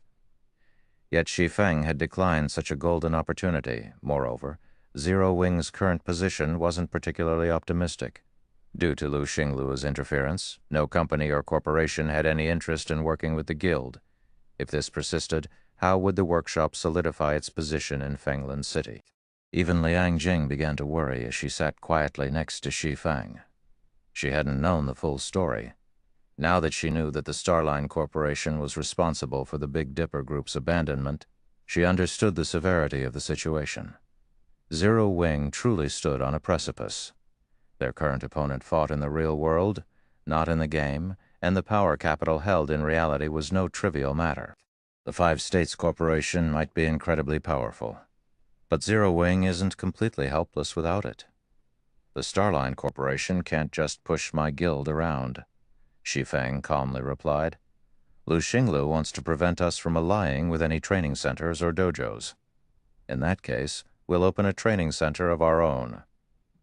Chapter 2178, Insane Shi Feng. Chapter 2178, Insane Shi Feng. Open one of your own? Zhao Yu was a little taken aback and saw Shi Feng's idea as a little too immature. Head Instructor Shi, without exaggerating, opening a training center in Fenglin City would be extremely challenging. Not even the White Clan group is powerful enough to succeed. Establishing its own training center was a good idea for Zero Wing. At the very least, the workshop wouldn't need to rely on others. However, opening up a training center in this day and age was not an easy task. First, in this era of physical fitness, countless people had tried to capitalize on humanity's focus in this aspect and open training centers and dojos, and as a result, competition was fierce. Second, starting a new business required a massive amount of capital. Even ignoring venue costs, the latest training equipment cost a fortune. The state-of-the-art facilities were a minimum requirement for any training center or dojo in a first-tier city like Fenglin. But to attract more consumers, one would need nutrition and medical facilities. Without these basic amenities, nobody would join. The only reason the Big Dipper Group had earned its current status and fame in Jinhai City was its decision to follow the evolving trends early and its decades-long history. Just to open a training center or dojo in Jinhai City required a powerful corporation's full financial support. Naturally, one would need far more capital to open one in a first-tier city like Fenglin. Even the current Big Dipper Group would struggle to succeed. This was why the Big Dipper Group hadn't opened a branch in a first-tier city. Zhao Yu couldn't even imagine where Shi Feng would find the money necessary to open a training center here. He knew quite a bit about Zero Wing, and although it had the support of the White Clan Group, which was slightly more generous than that from the Big Dipper Group, White Clan was already struggling to support Zero Wing's headquarters. How could it possibly afford to establish a training center in Fenglin City? Furthermore, the Starline Corporation had set its sights on the workshop. No financial group or corporation would dare to ally itself with or lend money to Zero Wing. Then, would you be interested in investing in Zero Wing, Chairman? Xiao? Shi Feng asked, chuckling. He did not try to rebuke Zhao Yu's claim, quietly observing the man instead. Shi Feng was fully aware of how difficult it would be to open a training center. Aside from his inexperience in managing a training center, the required capital was indeed a massive issue. He had already spent all of the funding Phoenix Rain had invested in Zero Wing to secure Ouroboros's old training ground, although Phoenix Rain hadn't supplied her full investment yet. The funding she had given him was a deposit which Zero Wing would slowly pay back through a portion of the rent from Stone Forest City's shops and virtual stores. If Zero Wing lost Stone Forest City, the guild would have to return the remaining funds. Xiao Yu, on the other hand, had years of experience with running a training center. If Shi Feng could enlist Xiao Yu's help, establishing a training center for Zero Wing would become much easier. "You sure know how to ask," Xiao Yu replied after a moment of silence, smiling bitterly as he examined Shi Feng's serious expression. "I have dreamed for many years of opening a training center in a first-tier city like Fenglin, but the Big Dipper Group isn't capable of doing so. The board of directors will never agree to a partnership. They won't even agree to lend you a single cent. I'll think of something to resolve the financial issue. What I'm asking right now is whether or not you, as an individual, are interested in becoming a partner with Zero Wing." Shi Feng clarified. He recognized Xiao Yu's concerns. Even though Xiao Yu was Big Dipper's chairman, the board of directors had the final say in all matters. Unfortunately, who would dare side with Zero Wing while the Starline Corporation targeted the organization? If you are willing to become a partner, I'm willing to offer you 5% of the training center's shares. Shi Feng valued Xiao Yu far more than the Big Dipper Group as a whole.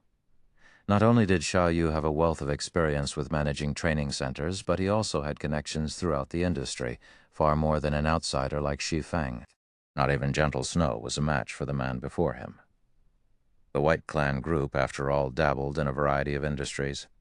Xiao Yu had to admit that he found Shi Feng's offer a little tempting. He had always wanted to manage a training center in a first-tier city, but doing so was a larger challenge than he could afford. Not only would he need enough funding, but he'd also need sufficient strength. Meanwhile, Shi Feng was even more skilled as an internal force expert than Lei Bao, even in a first-tier city brimming with experts. He was a force to behold. Shi Feng's only flaw was his lack of fame, but that could easily be resolved with enough money. "How large of a training center are you preparing to open?" Xiao Yu asked. A training center's size was particularly important. Small training centers with only 1 or 2 floors had no place in first-tier cities. Such minuscule facilities wouldn't even be large enough for state-of-the-art training equipment, much less nutrition and medical facilities. But if Shi Feng could secure a 5- or 6-story building within the city center for his training center, he might just have a chance of survival. Unfortunately, he'd need to own the building, not rent it.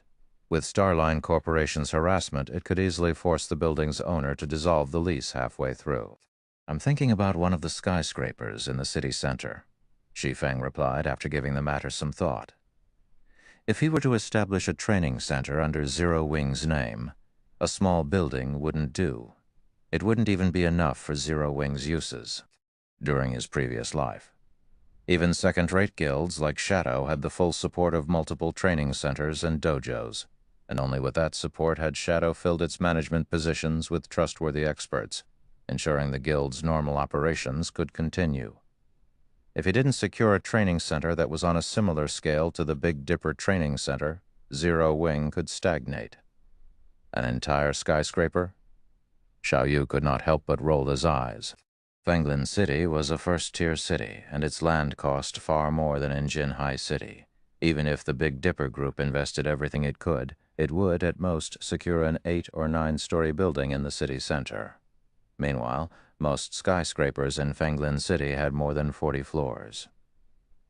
"Is it not enough?" Shi Feng asked as he gave Xiao Yu a curious look. "If you can purchase a skyscraper, then I wouldn't mind partnering with you," Xiao Yu decided. He felt that Shi Feng had played God's domain too much and gone mad. He had held on to a thread of hope at the thought of managing a training center in a first-tier city, but now Shi Feng's madness had dashed that hope. Securing a skyscraper in Fenglin City's city center was easier said than done. Did Shi Feng really think it was some cabbage, easy to buy and widely available? Satisfied with Xiao Yu's agreement, Shi Feng returned to Zero Wing's main headquarters and logged back into God's domain. Chapter 2079, Stone Forest City's True Value. Chapter 2179, Stone Forest City's True Value, Bottomless Abyss. Stone Forest City. As soon as Shi Feng came online, he noticed that he had more than a dozen unread messages, all from Melancholic Smile, Yulin, and Blackie.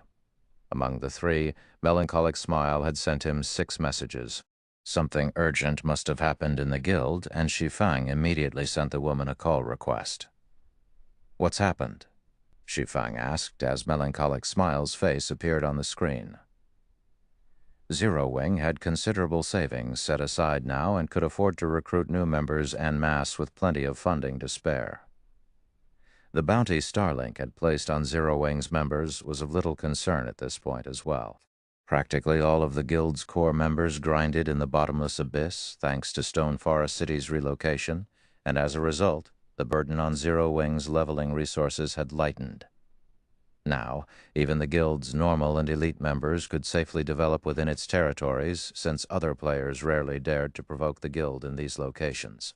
Although Starlink secretly dispatched experts to ambush Zero Wing's members, they weren't able to cause much damage. On the contrary, Starlink had suffered significantly due to the counter-bounty Zero Wing had issued. Every day, a large number of players visited Zero Wing to claim their bounties. Although the situation wouldn't shake Starlink's foundation if it persisted, it would continue to drain the enemy guild's liquid assets, slowing Starlink's development. Starlink expended a lot of high-ranked consumables each day to wrestle control over neutral maps' resources. But even as a superpower, it couldn't produce enough consumables to satisfy its needs. As a result, the guild continued to spend its coins on additional consumables. If Starlink did not have enough funding saved, its neutral map exploration would begin to stagnate. Guild Leader. Starlink has recently allied with a few other superpowers and 3 chambers of commerce to monopolize the materials for brewing advanced darkness potions and advanced forest potions. Whenever these materials show up on the market, someone from the guild snatches them up at a high price. The prices for these materials have climbed to 3 times the normal rates. Although we have tried to contest for the materials, we've only managed to acquire a small stock. "I'm afraid we don't even have enough to brew potions for our own uses," Melancholic Smile reported anxiously.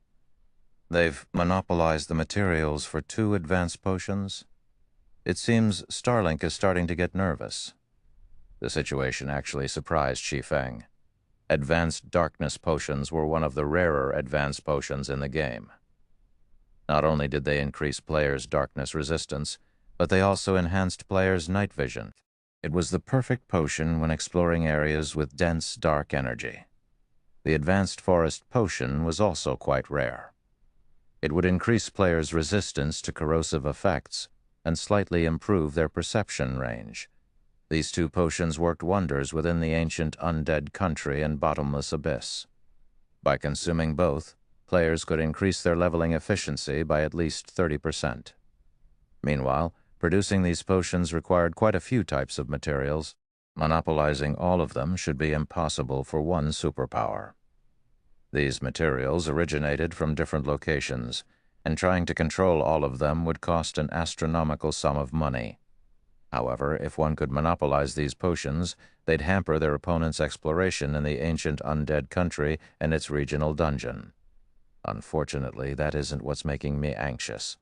Starlink has begun to offer insane salaries to poach Candlelight's lifestyle players.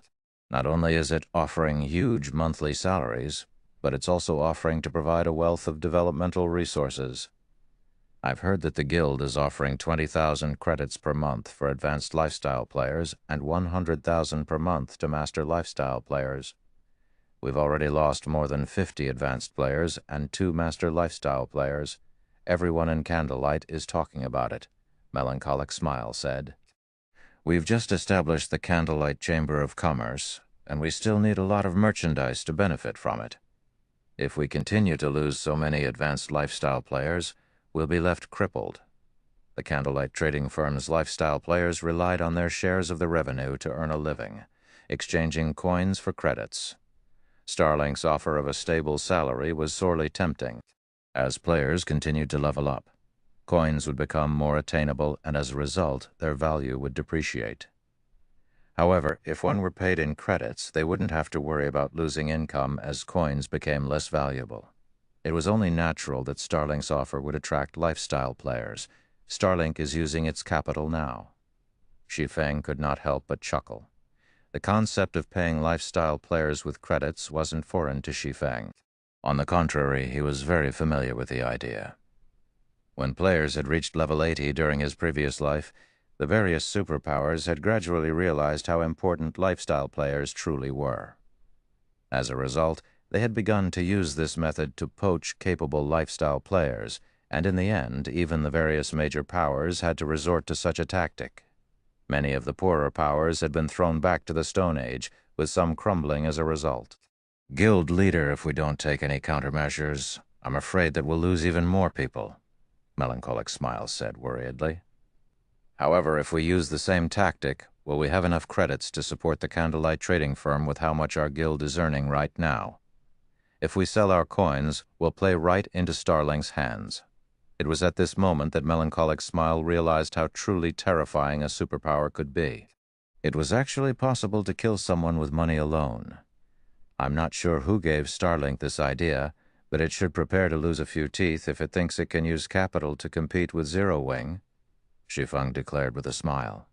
If this had happened before Shi Feng had upgraded Stone Forest Town into Stone Forest City, Zero Wing would have likely suffered, but it was no longer the guild it had been. The various superpowers simply did not realize what Stone Forest City represented. How are the private houses around the battle arena coming along? Shi Feng asked. We finished 70% of them. The remaining 30% will require another 2 or 3 days, Melancholic Smile replied. Although she didn't know why Shi Feng asked, she quickly sent him a report on the construction process.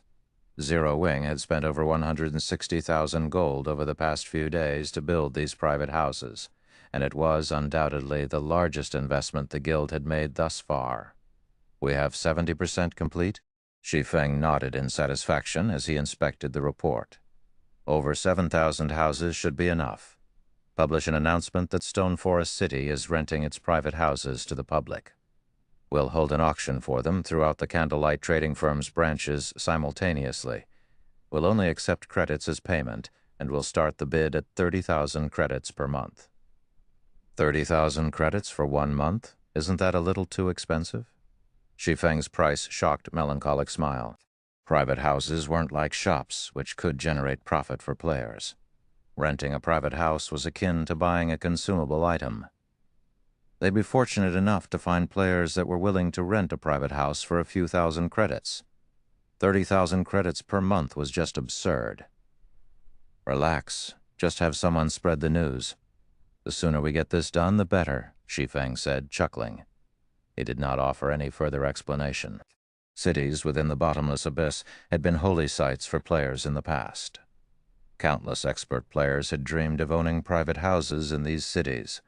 Unfortunately, the ruling powers had only leased these private houses, but even so, experts had fought desperately to acquire one for themselves. At one time, renting these holy cities' private houses had cost more than 50,000 credits per month. That situation had enlightened God's Domain's players Hoff just how much money one could make in the game. Compared to the past, 30,000 credits was quite cheap. Melancholic Smile followed her orders and posted the announcement on the official forums in God's Domain's various kingdoms and empires. Chapter 218, Crazy Auction. Chapter 218, Crazy Auction. The moment God's Domain's players heard that Stone Forest City's private houses would be available to rent, the news caused a sensation throughout the various kingdoms and empires. I'm not seeing things right. Zero Wing is actually leasing its private houses to the public. This is wonderful. If we can rent a private house in Stone Forest City, we can teleport there anytime we want. Crap! Zero Wing is so scummy. It's only leasing the private houses, not selling them. Almost every player in the game paid close attention to Stone Forest City, since they all had optimistic hopes for the bottomless abyss, especially now that players had begun to explore the regional dungeon, spreading the news of their harvests. Many independent players had found fine gold treasure chests, and independent teams had obtained advanced legacies after killing Grand Lords. Even the weakest boss in the bottomless abyss dropped level 65 secret silver equipment, and that was when their luck had failed them. If players' luck held out, even level 65 fine gold weapons and equipment dropped from the weaker bosses. However, the various kingdoms and empires' players were focused on something else entirely. Players' leveling speed in the regional dungeon excited them far more than its frightening drop rates. Everyone had been impressed with their leveling speed in neutral maps, but they could level twice as fast in the bottomless abyss.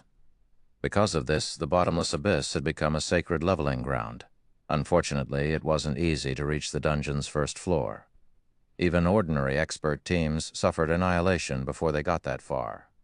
However, the announcement regarding Stone Forest City's private houses alleviated this problem.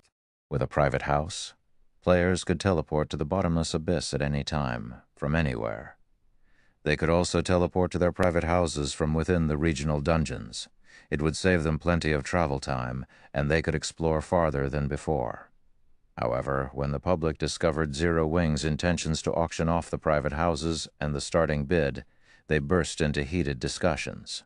Not only is Zero Wing refusing to sell the private houses, only rent them, but its starting bid is 30,000 credits per month. Is Zero Wing insane? Zero Wing is too greedy. I don't even make 10,000 credits per month. You'd have to be wealthy to afford these houses? That's right. Who would want to rent those private houses at such a high price? Countless players cursed Zero Wing for its fraudulence when they saw the minimum bid. The guild had essentially excluded ordinary players from the auction with such a high price. Only wealthy players would be able to afford to grind freely in the bottomless abyss. Meanwhile, several flashes illuminated Dark Knight City's teleportation hall as a six-man party arrived. These 6 players were not particularly high-leveled, with most of them around level 56 or 57. The party's highest-level player was only level 60. However, she wore a full set of level 60 fine gold equipment and carried 2 long swords of indiscernible rank. Despite her low level, many of the level 65-plus experts in the teleportation hall sensed danger the moment she arrived. They couldn't help but turn to look at the elegant girl, who appeared to be barely 20 years old. "Tian Tong, do you really plan to compete for a private house in Stone Forest City? The starting bid is 30,000 credits. How can a student like you afford that?" The level 56 female cleric, the level 60 female swordsman's companion, asked worriedly. "If worst comes to worst, I'll just sell those items. Including what I have on me, I should have enough. My level isn't high enough yet, and I have no choice but to try if I want to level up quickly. I have to catch up to the game's frontline players if I want to compete with Black Flame," Tian Tong, the female swordsman, declared. "Big Sis Tong keeps telling me that I'm not qualified to follow her, and the only way I can change that is by defeating him. I'm curious to see how strong Black Flame is to gain Big Sis Tong's recognition. Black Flame is Zero Wing's guild leader. He even earned the title of Sword King from the secret pavilion. Do you really think he'll be so easy to defeat?" a level 57 shield warrior said. "That is only true right now. Once I've caught up with the frontline experts' levels, it will be a different story," Tian Tong confidently replied as she glanced at the dilapidated longswords hanging at her waist. Her companions had nothing more to say about her ambitions and fell silent. They, more or less, understood the young woman's strength. She was a monster in human skin. If she hadn't joined God's domain so late, she might have already become famous in the game. The party then made their way to Dark Knight City's candlelight trading firm to participate in the auction for Stone Forest City's private houses. Independent players and guild representatives did the same throughout the various kingdoms and empires. For a time, players squeezed into Candlelight's many shops. Even the various large guilds' upper echelons were shocked to see such massive gatherings of independent players, adventurer team members, and guild representatives. "There sure are a lot of participants." "I know, right? Well, who could possibly resist the temptation of grinding freely in the bottomless abyss? Honestly, I hadn't expected Zero Wing to lease its private houses. I had assumed the guild would keep them for its own members and bolster its strength. We have Starling to thank for this. I've heard that Starlink has been spending insane amounts of money to poach Zero Wing's lifestyle players, and Zero Wing is suffering for it. The guild must have decided to rent Stone Forest City's private houses to alleviate some of the pressure. But how much can Zero Wing actually earn from renting the private houses? The amount of credits it rakes in will only be a drop in the bucket to Starlink. It might be a different story if Zero Wing sells the private houses, though doing so might give it a chance of contending with Starlink. The various powers' upper echelons attending the auctions were more than happy to watch Zero Wing and Starlink continue their feud and take advantage of the situation. Only in their opinion, Zero Wing was trying to get itself killed by competing with Starlink's on a financial front. Giving up those lifestyle players would be a much wiser move. While Candlelight's guests chatted about the situation, its staff began the auction for Stone Forest City's private houses. Ladies and gentlemen, welcome to the Candlelight Trading Firm. First, I must inform you that due to the limited number of private houses in Stone Forest Town, our firm can only afford to lease a small number. Any player that wins a bid in this auction will gain priority bidding rights in the next. If two players bid the same value in the next auction, we will prioritize the player who has rented from us before. So everyone, please take advantage of this opportunity, the Candlelight Trading Firm's auctioneer explained, smiling as she glanced over the crowd before her. Every guest gulped audibly and glowed with excitement. Players could grind to level 100 in the bottomless abyss, which would take more than 2 or 3 months. Needless to say, players would need to rent Stone Forest City's private houses for more than one, with prioritized bidding rights. Players would have a massive advantage in the next auction. Now that we have that out of the way, let's start the auction for Stone Forest City's first private house. The starting bid is 30,000 credits. Each increment must be no lower than 500 credits. As the auctioneer finished speaking, the venue exploded with sound. 35,000, 40,000, crap. Everyone's gone crazy. I bid 45,000. Don't compete with me. This one's mine, 50,000. Thank you for listening to the story on KevinAudio.com, Chapter 2181, God's Domain's Influence, Chapter 2 Ordinary 18, 1 God's Domain's Influence, contrary to ordinary players' beliefs. The auctions for Stone Forest City's private houses had begun with a bang. The prices rapidly climbed as participants placed bids like they were fighting over cabbages. They shouted their bids with bloodshot eyes and fierce expressions, as if they would take a bite out of anyone who outbid them. The tension in Dark Knight City's Candlelight Trading Firm was electric. Are you kidding me? This is just for 1 month of rent, yet someone's bidding 50,000 credits? Are these people insane? The level 56 female cleric sitting beside Tian Tong exclaimed, astonished. The original price, 30,000 credits, was already quite high in her opinion. Stone Forest City's private houses were valuable, but they only made it easier for players to reach the bottomless abyss and load them to recover stamina and concentration slightly faster than normal.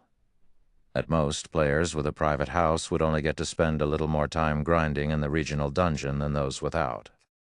Zero Wing should thank its stars that players were even willing to rent the houses for 30,000 credits, especially since not many players could afford the price to begin with.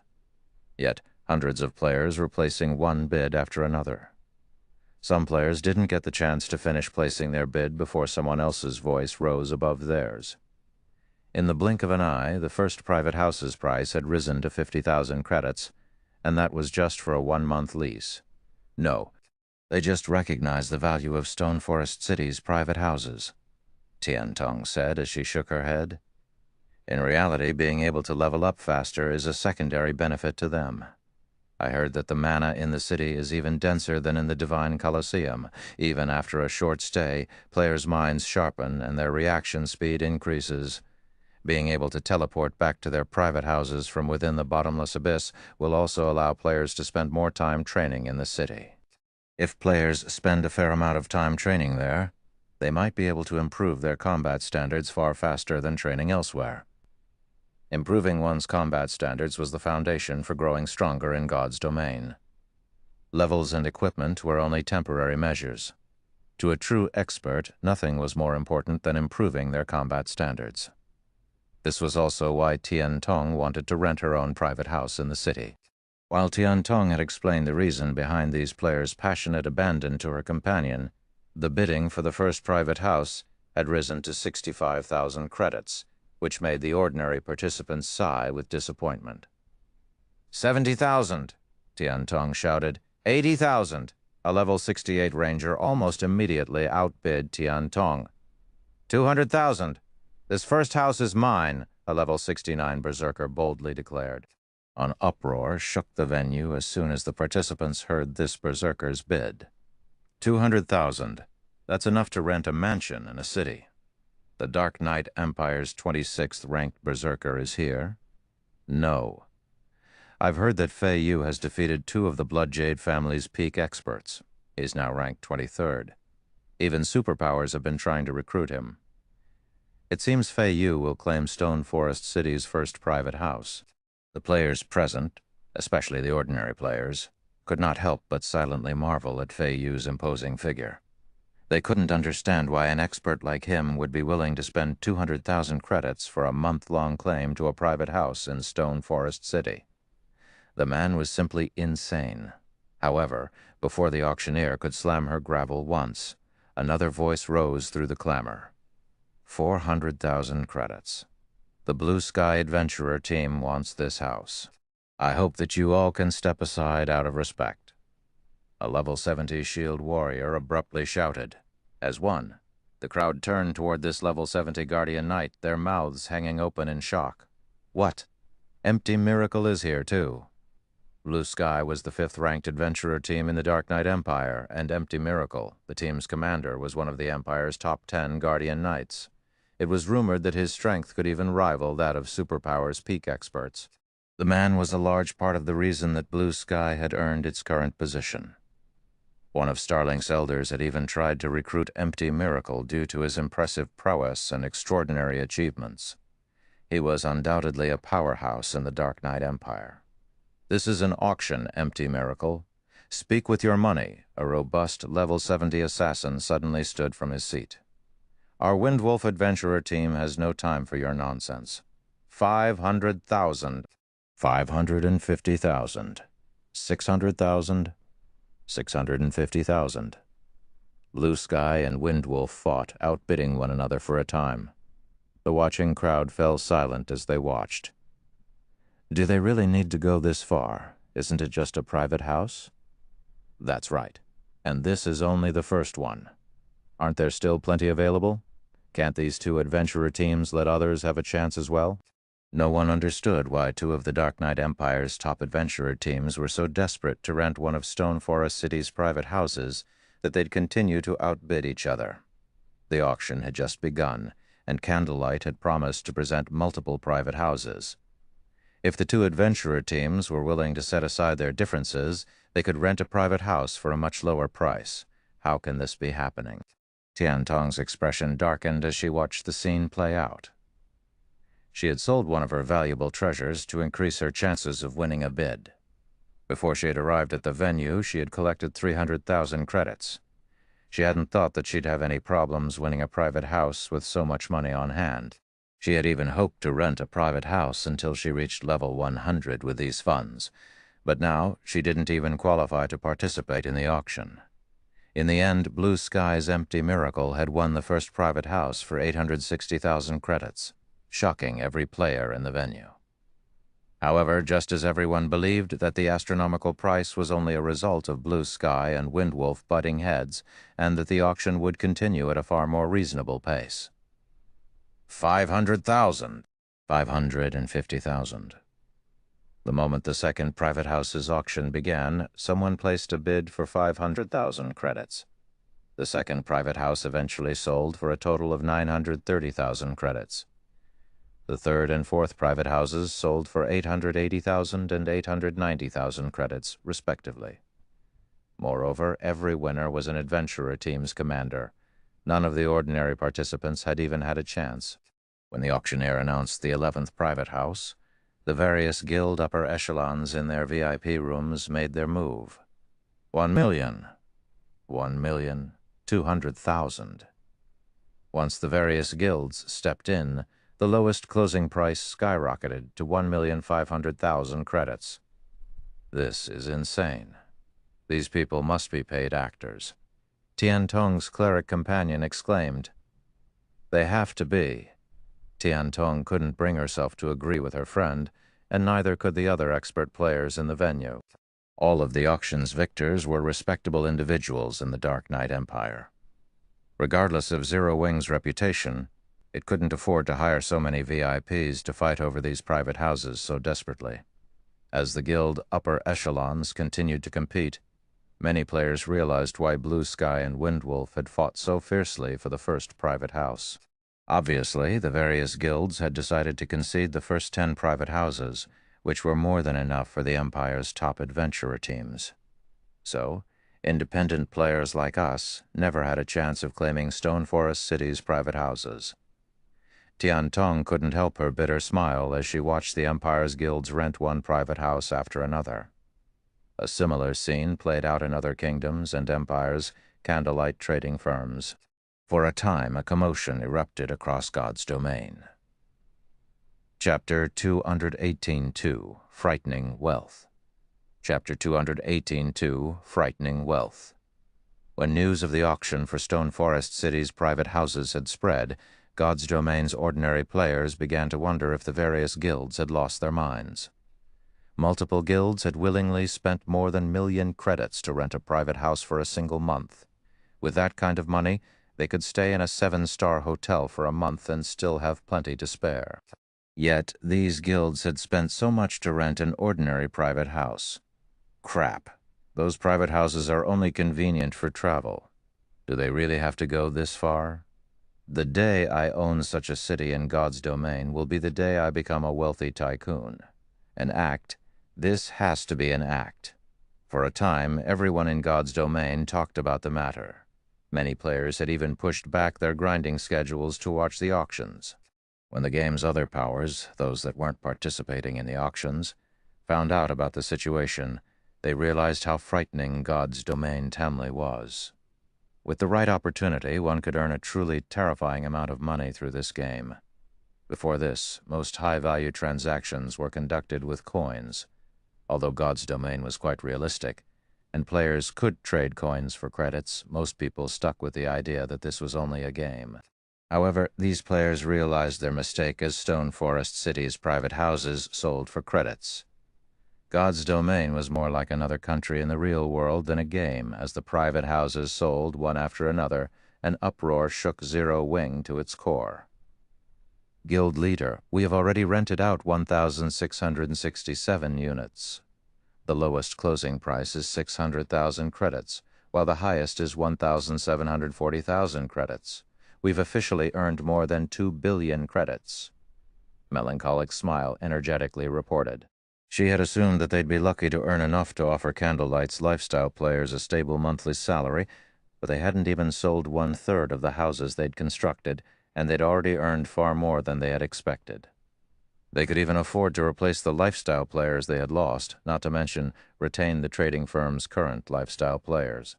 Moreover, Stone Forest City's income restored the confidence their players had in Zero Wing and the Candlelight trading firm. In fact, advanced lifestyle players from other large guilds had begun to approach Candlelight, interested in joining the firm. Although Candlelight had been considered a sacred place for lifestyle players, Star Moon Kingdom's various large guilds had offered competitive wages to retain their players. This was the only reason that the kingdom's advanced lifestyle players hadn't flooded Candlelight. However, now that Candlelight offered advanced lifestyle players a monthly salary and credits, these players couldn't afford to ignore the trading firm. Ordinary people couldn't even dream of earning 20,000 credits per month. As long as an advanced lifestyle player joined the Candlelight trading firm, they wouldn't have to toil in a job they hated in the real world. Furthermore, they could earn 100,000 credits each month if they became a master lifestyle player. During the few hours the auction was happening, Candlelight had received applications from over 600 advanced lifestyle players and 5 master lifestyle players. With so many capable crafters, Candlelight wouldn't have to worry about its development stagnating. It seems I've underestimated these guilds and adventurer teams' desperation, Shi Feng said. Even he was a little surprised to hear Melancholic Smile's report. He had expected the private houses to rake in more than the 50,000 credit record of his previous life. He had, after all, established Stone Forest City in the bottomless abyss far sooner than any town had done so in the past. Stone Forest City didn't have any competition either, so demand for its private houses would be far greater than normal. Still, he hadn't expected the demand to be this intensive. However, after giving the matter some more thought, Shi Feng found the situation reasonable. Training, leveling, and treasure, the bottomless abyss ranked at the top in all three aspects. It was only natural that expert players would go mad over the regional dungeon, especially peak experts from the various large guilds. These experts wouldn't even mind parting with 2 million credits for such an opportunity, much less a mere will-kneels. If they got lucky and encountered a few fortuitous opportunities, they'd gain a massive advantage over their competition. They could even earn back far more income through such opportunities. At this rate, Guild Leader, it won't take long to rent out all of the 3,000 private houses we've prepared for today. With the money we've earned, Starlink doesn't have a snowball's chance in hell of poaching our members, Melancholic Smile confidently declared. Starlink might be able to offer a higher salary to lure away Candlelight's members, but Candlelight could simply recruit more talented players with their current rates. The trading firm would have no issues maintaining its operations. They might even be able to expand. No, I don't want to rent all 3,000 units today. Let's stop after 2,000 units. Then we can rent out another 1,000 units each day, Shi Feng decided, shaking his head. Demand would only increase if they maintained a limited supply. Since he had such a rare opportunity before him, he had to take full advantage of it. By this time, next month, he'd have a very difficult time fetching such high prices for Stone Forest City's private houses. Moreover, players hadn't discovered all of the benefits these private houses had to offer. Once they did, prices would rise even higher. 2 billion credits were enough to settle the crisis Candlelight and Zero Wing faced, so he didn't mind waiting a few more days before renting off the rest of the houses. He also wanted to set up his own training center in Fenglan City, which would cost a huge sum of credits. Initially, Shi Feng had planned to build even more private houses and shops in Stone Forest City to earn the necessary funding for his training center. But looking at it now, the first batch should be more than enough. We're only renting out 2,000 units today? I'll inform our auctioneers right away. It didn't take long for Melancholic Smile to recognize what Shi Feng was trying to do. She immediately contacted her staff members in Candlelight's many shops. Shortly after Melancholic Smile relayed the command, the remaining private houses had been rented. Everyone, we've rented out all of the private houses we had prepared for today. Please, visit us tomorrow, the excited auctioneers announced to their audience's disappointment. The announcement caused a ruckus throughout the various auction venues. What's going on? Why aren't there more available? Crap, you guys barely gave us anything. How could you run out so quickly? I was just about to make my move. The various guild representatives expressed their frustration about the auction's sudden conclusion. Many of the representatives that had held back regretted their decisions. Originally, they had planned to wait out their competition before making a move. That way, they could win a private house for much cheaper. But it seemed that their plans had backfired. Tiantong, everyone has gone insane today. Let's wait a few days before we return. The various powers experts should have sated their appetite by then. You shouldn't have any issues winning a bid, the level 56 cleric beside Tiantong advised. I agree. Tiantong nodded. The auction's first few days would be particularly lively, but once the various powers had their fill, prices would fall. The various representatives then returned to their respective cities. Some of the visiting powers had left behind players to keep an eye on the trading firm and report back if anything new surfaced regarding the private houses. Naturally, the players that had won a private house promptly made their way to Stone Forest City to prepare for their conquest in the bottomless abyss. Now, every second counted. Chapter 218.3, Private Houses Hidden Effect. Chapter 218.3, Private Houses Hidden Effect. Bottomless Abyss. Stone Forest City. As the auctions ended, the players that had won their bids made their way to their new properties. However, these experts were stunned after teleporting to their private houses. How is this possible? Everyone was astonished to find a new buff icon in their status window: High Mana State. While this buff was in effect, players would receive another buff that increased their maximum stamina and concentration by 20% for 12 hours after resting for 8 hours in their private houses. If players rested for 12 hours, the buff's duration would increase to 18 hours. These experts were ecstatic over the new discovery. In the bottomless abyss, stamina and concentration consumption rates were a player's biggest weakness. They could only grind in the God Mode regional dungeon if they found a way to maintain these stats. Now they discovered that they could have 20% more stamina and concentration by simply resting for some time in their private houses. This would greatly extend their activity time and boost their leveling speed. The visiting expert players wasted no time in reporting this to their respective superiors. What's going on? Players can only accumulate the double EXP buff in Stone Forest City's hotels, but they can gain more stamina and concentration by relaxing in a private house. Doesn't that mean players with private houses will level 20% faster than players who don't have one? If that's the case, we have to get more private houses tomorrow. For a time, the various powers received notifications regarding the private house's hidden effect, re-evaluating their previous opinions. The various powers had only viewed Stone Forest City's private houses as a convenient travel tool, but now that they had learned that these houses could increase players' stamina and concentration, they had taken on a whole new meaning. If they could secure 20 private houses and send an entire team to take advantage of this buff, the team's leveling speed would be far faster than a mere 20% boost allowed. The combat power an individual could exhibit was on a different level than fighting with a team. Moreover, players would drastically reduce their stamina and concentration consumption rates by fighting alongside teammates. If an entire team had a 20% maximum stamina and concentration buff, they'd be able to last in the bottomless abyss for more than 30% longer than teams without the buff. With so much more time, the team could explore more of the dungeon, reducing the number of competitors it would face. Much of the bottomless abyss's first floor was home to Dark Dimension as well. These Dark Dimension looked similar to humans, but unlike humans, magic circuits covered these Dimension's entire bodies. They also bore a third eye on their foreheads, and they had an affinity for mana that rivaled the elves.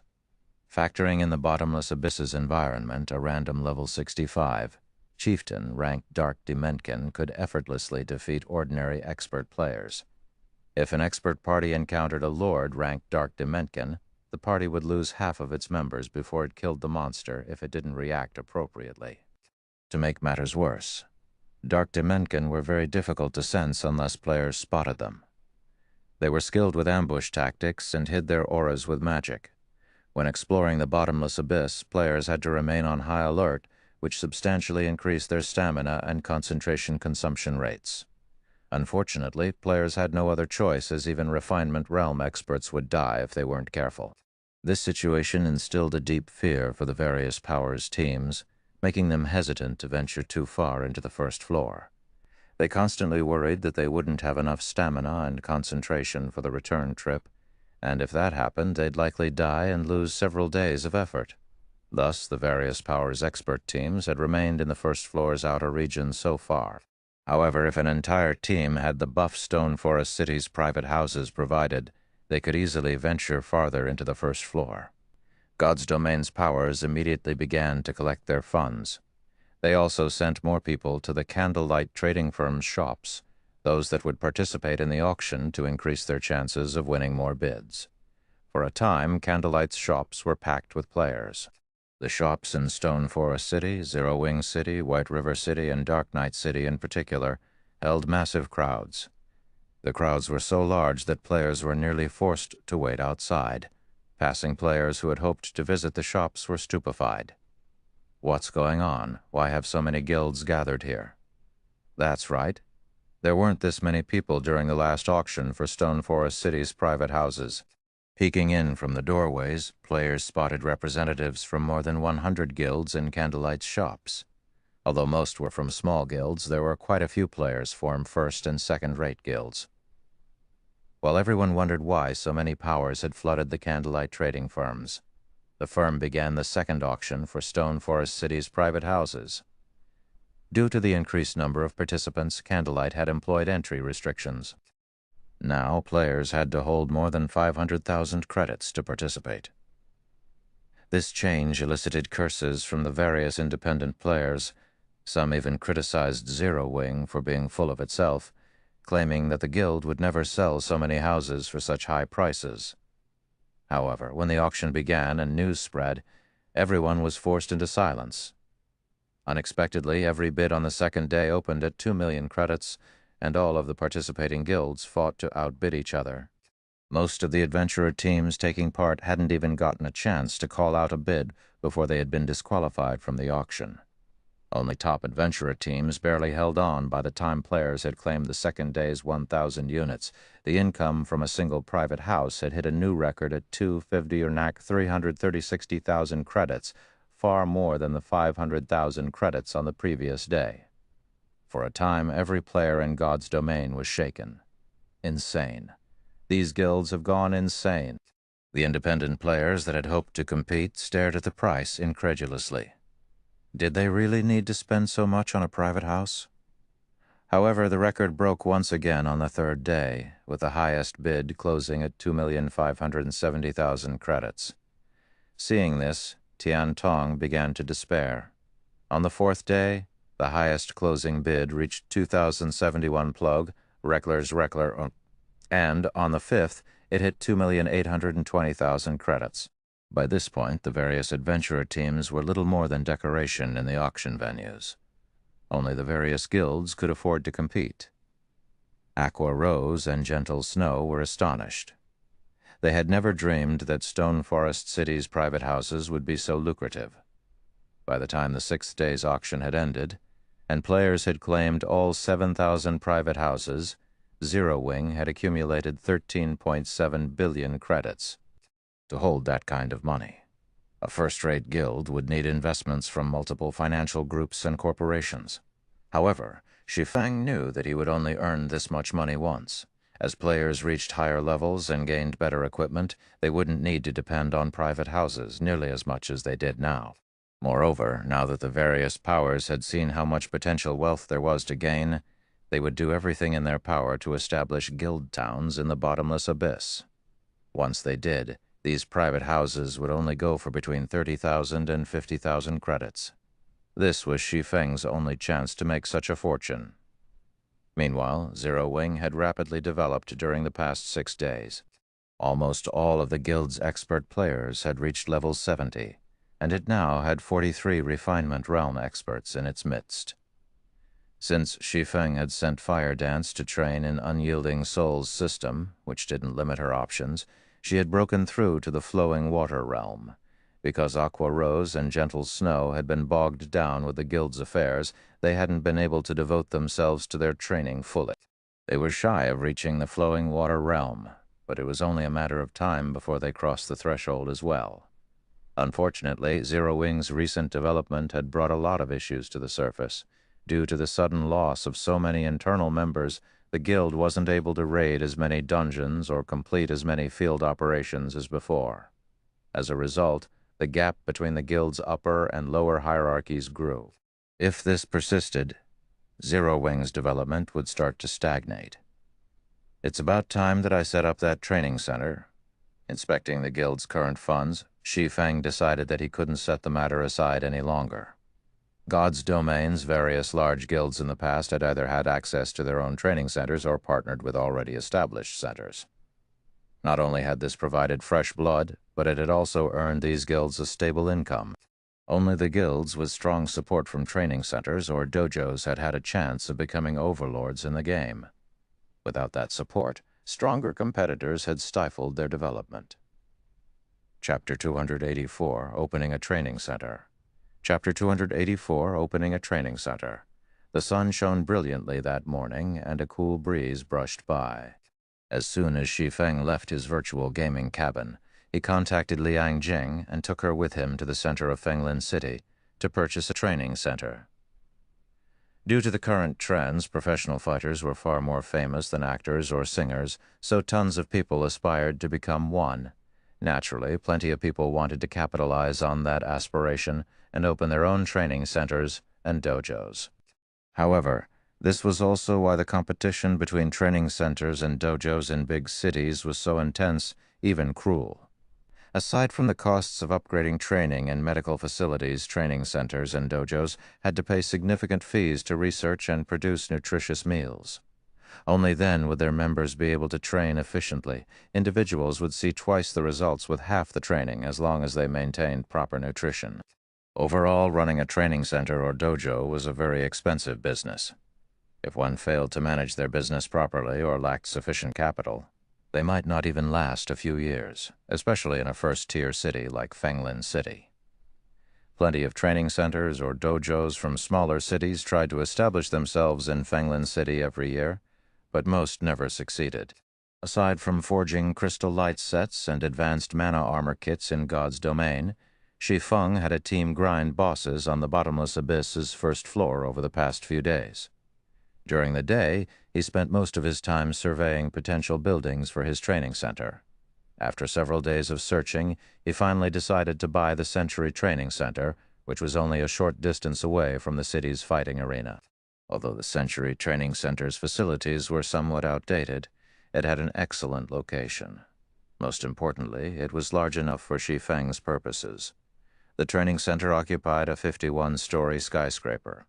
It had only been open for a little over a year, so the building was still quite new. Although it wasn't quite as large as Zero Wing's main headquarters, it shouldn't have any issues accommodating nearly 10,000 people, more than enough for Zero Wing's current internal members. Moreover, the Century Training Center's previous owners were selling the building for relatively cheap, only 8.9 billion credits. Shi Feng wouldn't need to redesign the building's interior either. He only needed to purchase the latest training and medical equipment, and the training center would be ready for business. Shi Feng spent nearly half a day signing the necessary documents. Once he completed the purchase, he called Xiao Yu. "Chairman Xiao, I've settled the matter regarding the training center. Would you like to come see it?" Shi Feng asked, smiling. "It's done already?" Xiao Yu was stunned. In Xiao Yu's opinion, Shi Feng should have needed 2 or 3 months to secure a training center. Gathering the necessary funding would be a major problem, and Shi Feng's hope of purchasing a skyscraper in the heart of Fenglin City was a fool's dream. Moreover, in his opinion, the fact that Shi Feng was trying to buy a skyscraper in the heart of Fenglin City was a fool's dream to begin with. Not even the White Clan group would be able to afford such a massive expenditure unless it sold some of its assets, and the Big Dipper Group's investment wouldn't change anything for Zero Wing. Yet, only a few days since their last meeting, Shi Feng called to say he had bought a skyscraper. "That's right. Now I just need to purchase equipment and upgrade its facilities," Shi Feng said, nodding. "All right, I'm on my way," Xiao Yu said. Shi Feng's earnest expression did nothing to quell the old man's skepticism, so he had to verify the information himself. A few hours later, Xiao Yu arrived at the address Shi Feng had given him. He was dazed when he saw the skyscraper. The Century Training Center. How can this be? Xiao Yu stared up at the towering building in utter shock. As the Big Dipper Group's chairman, and someone who dreamed of opening a training center in a first-tier city, Xiao Yu knew a little about Fenglin City's training centers and dojos. He recognized the Century Training Center the moment he arrived. Since it had failed to produce any skilled fighters in the national fighting competition, it had lost business. Because of that, the Century Training Center had been trying to sell its branch in Fenglin City to recoup some of its losses and fortify its position in second-tier cities. One would need nearly 10 billion credits to purchase Fenglin City's Century Training Center. 10 billion? Not even the Big Dipper Group could afford 1/3 of this building. "Chairman Xiao, will a training center of this size be sufficient?" Shi Feng asked politely. "Sufficient? Of course, it's sufficient. As long as we promote the training center and upgrade its facilities, we'll have no issues recruiting new members," Xiao Yu exclaimed, already considering multiple plans for the future. "Wonderful. Then I'll have to trouble Chairman Xiao to see to the remaining issues. I'll transfer funds to you in a moment for purchasing equipment and advertising, Shi Feng said. When he saw the confident light in Xiao Yu's eyes, he knew the matter was as good as dealt with. Now, he'd just need to wait for the training center to recruit and supply skilled fighters for Zero Wing. As long as the training center supplied enough internal members, Starlink would find it far more difficult to hinder Zero Wing's development. The guild simply had too many advantages. Once I receive the funds, I'll contact my suppliers. I believe they can transfer everything we'll need in 1 or 2 days, Xiao Yu said, nodding, noticing that Shi Feng didn't waver when he spoke of spending so much money. The young man became even more of a mystery to him. Xiao Yu was very familiar with Shi Feng's background. The young man and his niece had been classmates, so he had looked into him. Even though Shi Feng was a combat genius, Xiao Yu had considered him a fledgling in high society. Since Shi Feng was from a family without a background, he should have needed a decade or so to accomplish anything impressive. Yet, the more time the old man spent with Shi Feng, the more he became unfathomable he became. First, Shi Feng had snagged Fenglin City's White Clan group as a partner. Then, he had purchased Sentry Training Center's old building. Xiao Yu could also tell that Shi Feng was responsible for these decisions. Everything should arrive in 2 days? If that's the case, we should host our grand opening in 3 days. I'll also have to trouble you with hiring instructors and management staff, Shi Feng replied after giving the matter some thought. Time waited for no one. He needed to recruit more internal members for the guild as soon as possible. That won't be a problem, but what do you plan to name the training center? Xiao Yu asked. We can't promote it without a name.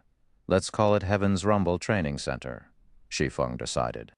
Originally, Shi Feng had planned to give the training center Zero Wing's name as well, but it was too well known right now.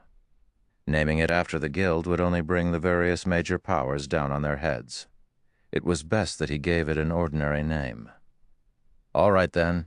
I'll see to the necessary arrangements, Xiao Yu said, nodding. Xiao Yu left, immediately turning his focus to Heaven's Rumble Training Center's management. Of course. The news that the Zero Wing Workshop was preparing to open a training center in Fenglin City quickly spread. Chapter 2185. Experts Gather. Fenglin City, Redstone Restaurant. A thin, middle-aged man respectfully entered one of the restaurant's top-floor VIP rooms. Once inside, he approached an indifferent youth who currently meditated. Although the young man sat there quietly, he felt like the room's overlord. Any enemy of his would become everyone's enemy in the room. Why are you in such a hurry, old Zhuo? Han Yifeng asked as he opened his eyes, glancing up at the middle-aged man. I've just received news that Zero Wing is opening a training center in Fenglin City. Moreover, it purchased one of the city's well-known training centers to do so. The butler, Zhuo Lingqiu, reported. Interesting. It seems Zero Wing is quite capable after all. I had thought that the organization would run to me for help once it faced a financial crisis. I hadn't expected it to earn a fortune through leasing Stone Forest City's private houses. And now it's even opening its own training center, Han Yifeng calmly mused. Young master, although Zero Wing can afford to open a training center, how can setting one up in Fenglin City be so easy? Zhuo Lingqiu commented disdainfully. According to our information, Lu Xinglu has prepared for this and hired a particularly skilled expert. By the sounds of it, he wants his expert to cause a ruckus in the training center, preventing it from taking root in the city. It was true that one needed enough capital to open a training center, but money wasn't enough to keep one alive. One also needed sufficient strength to defend it, especially in a city as competitive as Fenglin. In that case, I want you to visit Zero Wing's new training center. At the end of the day, we can still use the organization to slow Starlink down, Han Yifeng said as he sent a glance at Zhuo Lingqiu. Understood. With a bow, Zhuo Lingqiu turned and left the room. Meanwhile, news of Heaven's Rumble Training Center's grand opening shook Fenglin City's fighting industry. With the Starline Corporation's Lu Xinglu targeting Zero Wing, no one dared to ally with the organization for fear of attracting the corporation's ire. Now that Zero Wing had opened its own training center, even a fool knew that Lu Xinglu would make his move. At least it would be interesting to watch. Moreover, the various training centers and dojos throughout the city viewed the fact that this company, which focused its business within virtual reality games, was trying to make a name for itself in Fenglin City's fighting industry as both foolish and a blatant insult.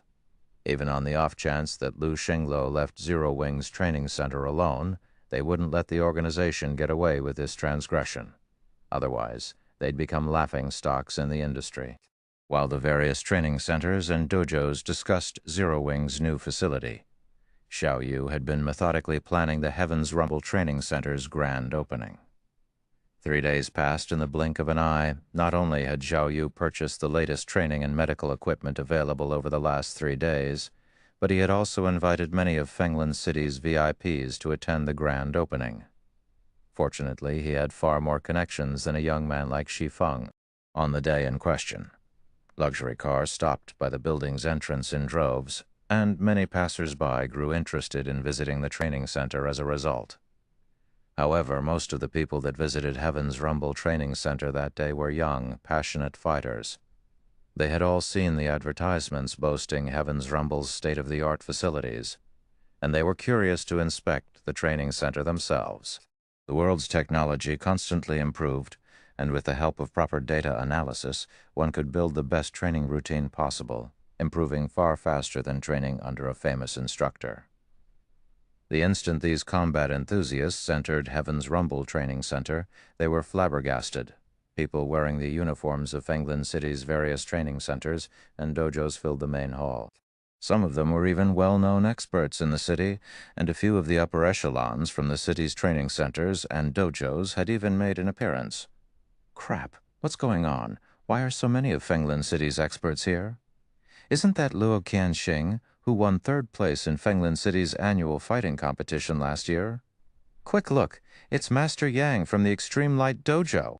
I've heard rumors that he's stopped participating in public events to prepare for the international fighting competition. Am I seeing things? Isn't that Shen Tianhe, the Martial Heart Dojo's master? I thought he already retired from the public scene. Why is he here? What kind of power does this training center have behind it? With so many of Fenglin City's experts gathered, the young men and women who visited the training center out of curiosity grew excited. They even wondered if they had stumbled upon Fenglin City's annual fighting competition rather than a new training center's grand opening. Why else would so many well-known experts be here? While the young fighting enthusiasts were shocked over finding so many of the city's VIPs in one place, a group consisting of 2 young women and a young man entered the hall, immediately attracting everyone's attention. The reaction was mostly due to the 2 young women. One wore an elegant white dress, which highlighted her long, flowing hair and exquisite appearance.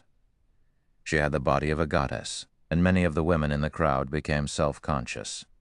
A second exceptional beauty in a bright red dress stood next to her. When the 2 women entered the hall, they instantly became the center of attention.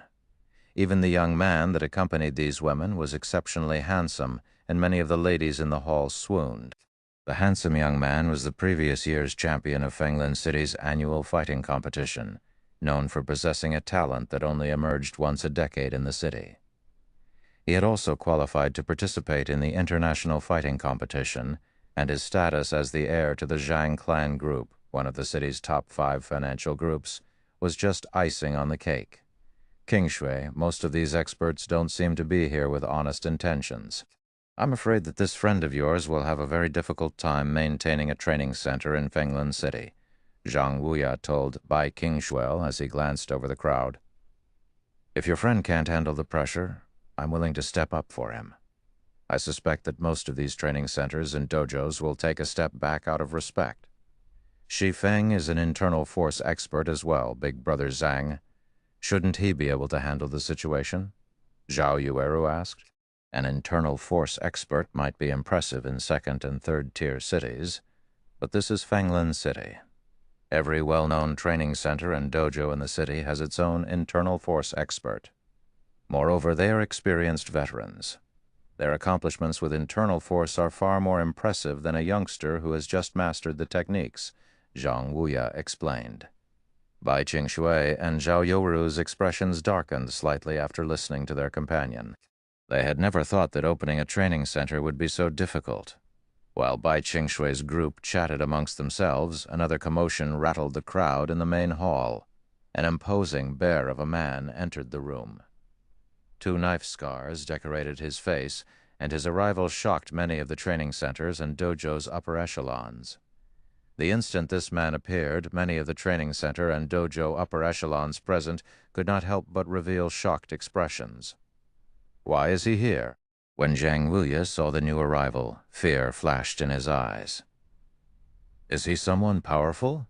Zhao Yueru asked when she noticed Zhang Wuya's trepidation. Powerful? Zhang Wuya shook his head.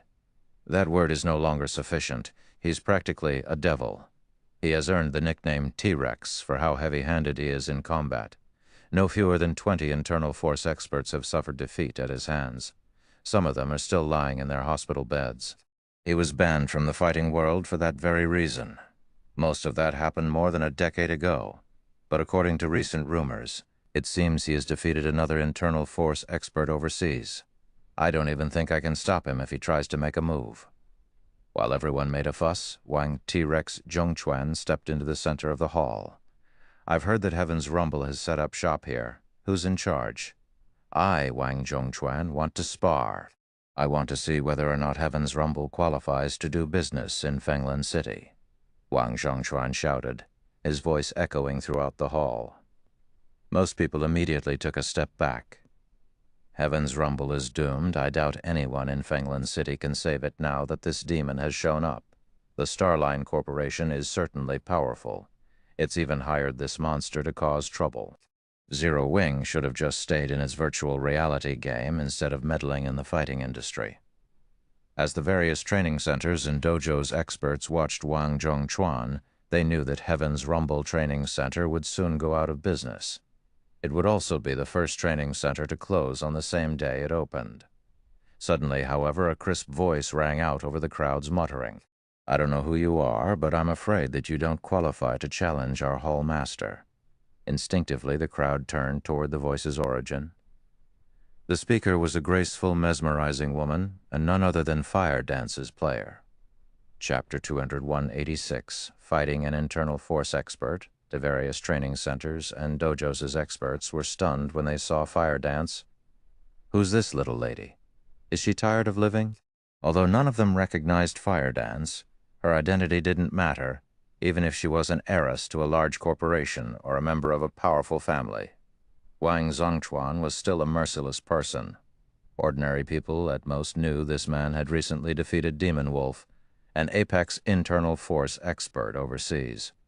However, these experts knew that Wang Zhongquan had been banished from the fighting industry in the past and had resorted to mercenary work. He was a cold-blooded monster that had secretly ended many experts' lives with his own hands. It was rumored that he was even responsible for the deaths of a few great families' upper echelons. If Wang Zhongquan wanted to, he could even slay a large family's heirs, regardless of how many bodyguards protected them. As far as the crowd was concerned, Fire Dance was suicidal to provoke Wang Zhongquan so blatantly. Unexpectedly, however, the bear-like man didn't seem angry.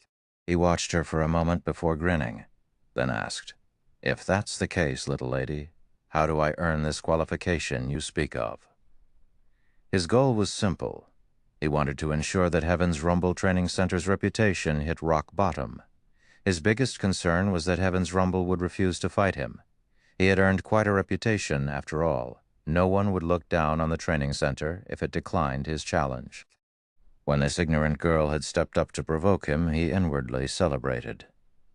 Now, Heaven's Rumble would have no choice but to accept his challenge, and he could take his time toying with the training center and humiliating its management. Heaven's Rumble would never gain a foothold in Fenglan City. Our youth are so impatient. After hearing a few insulting words, she leaped into his trap. Her comment has ensured that Heaven's Rumble will have to face Wang Zhongquan. Chen Tianhe, the martial art dojo's master and an old man in his 50s, said, shaking his head. He then turned to Xiao Yu and said, Old Xiao, I'm afraid that disaster will befall the young man you mentioned. Won't Wang Zhongquan back out if you make an appearance, Master Tianhe? Xiao Yu anxiously asked. He was exasperated over Fire Dance's impatience. He knew she was an expert that had proven herself against one of the White Tiger Dojo's intermediate disciples. But Wang Zongtuan was an expert among experts. When she had stepped forward, she had only caused more trouble for Heaven's Rumble Training Center. Now Chen Tianhe was their only hope. Chen Tianhe had risen to fame for his martial art mastery many years ago. Even the White Tiger Dojo's Jiang Tianyuan had to show a little respect before this old man. Chen Tianhe was unquestionably powerful. He had ranked among the top 32 in the international fighting competition during his peak.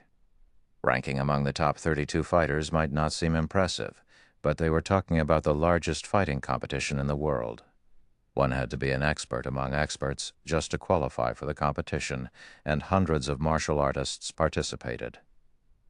Wang Zongchuan had only ranked among the top 64 fighters during his peak. If I were 15 years younger, I might be able to contend with him. But now, Chen Tianhe said, shaking his head, youthful vigor was gold in martial arts. This saying rang true both in the past and the present. Wang Zongchuan was only 38 this year, and with today's technology, he was still in his prime. Proving the point, the bear-like man had defeated Demon Wolf, who wasn't any weaker than Chen Tianhe during his peak. Is it really over? Just like this? Xian Yu felt as if his soul were leaving his body. He had gone to great lengths to employ Chen Tianhe's help to ensure that Heaven's Rumble Training Center would have a home in Fenglin City. He had even called in the favor the old man had owed him for so many years. But now that youngster, Shi Feng, is really pitiful. He grasped internal force at such a tender age, yet he will have to face Wang Zongchuan, Chen Tianhe lamented, sighing as he stared at the monstrous scarred man. Shi Feng had definitely earned the title genius for grasping internal force, despite being in his early 20s. He had a bright future ahead of him. Controlling internal force not only helped one improve their physical control, but it also enhanced comprehension. Moreover, Shi Feng hadn't yet reached his prime. He had plenty of room for growth. With the help of today's technology, he could gain substantial strength. With another 5 or 6 years, Shi Feng could fight Wang Zongchuan to a standstill. Meanwhile, a thin, middle-aged man watched the exchange between Fire Dance and Wang Zongchuan from a corner of the room, frowning. This man was none other than Zhuo Linqiu. It seems Lu Xingluo can't be underestimated. To think he would actually employ Wang Zongchuan. The situation will be harder to handle now.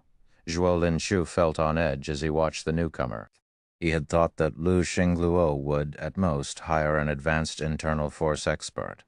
He hadn't expected the apex internal force expert, Wang Zongchuan, to show up. Experts of his caliber were extremely rare, even on a national scale. They were also particularly difficult to employ. These experts had no interest in money. They simply didn't need any. Hence, tempting them into action was a challenge. Although Zhuo Linqiu was also an apex internal force expert, he was likely no match for Wang Zongchuan due to his age. If it came down to a fight, Zhuo Linqiu felt that he only had a 40% chance of winning. While everyone whispered to each other, Fire Dance approached the large man in the center of the hall. She calmly declared, "If you want to spar with our hall master, you'll have to get through me." A series of gasps and silence answered the young woman's declaration. Has she gone insane? Doesn't Heaven's Rumble have any capable fighters? Do they really need to send this young woman to her death? Astonished, the crowd stared at Fire Dance, who maintained her composure even after her bold statement. They wouldn't have been worried for her if she had challenged any other internal force expert, but she had just asked Wang Zongchuan to spar. He wasn't kind. He was ruthless. Almost every opponent the scarred man had defeated had spent at least 6 months in a hospital bed, and that was when medical experts had been nearby during the fight. Without the money to afford the best medical services, they would have spent the rest of their lives in a hospital. What is she trying to do? Bai Qingshui began to worry as she watched her comrade. She knew that Fire Dance had trained bitterly in God's domain, and she was quite powerful. However, this was reality, not the virtual world. Even if she frequently trained in the real world, she'd be lucky to survive against ordinary martial arts experts. Trying to fight an expert of Wang Zongchuan's caliber was suicidal. Is she a friend, Qingshui? Zhang Tianya asked, to which Bai Qingshui nodded. Don't worry then. Although I'm not his match, I can stop that monster for a moment if necessary. Zhang Tianya comforted his escort. He had pursued Bai Qingshui for a long time now, although he wanted more than her perfect body and pretty face. He was far more interested in the white clan group that stood behind her. Only a woman of her standards was fit to stand beside him. However, he rarely encountered an opportunity to show off his strength to her. Hence, he was quite pleased with the situation. He wasn't a match for an apex internal force expert like Wang Zongchuan, but he'd have no issue stopping one of the man's attacks.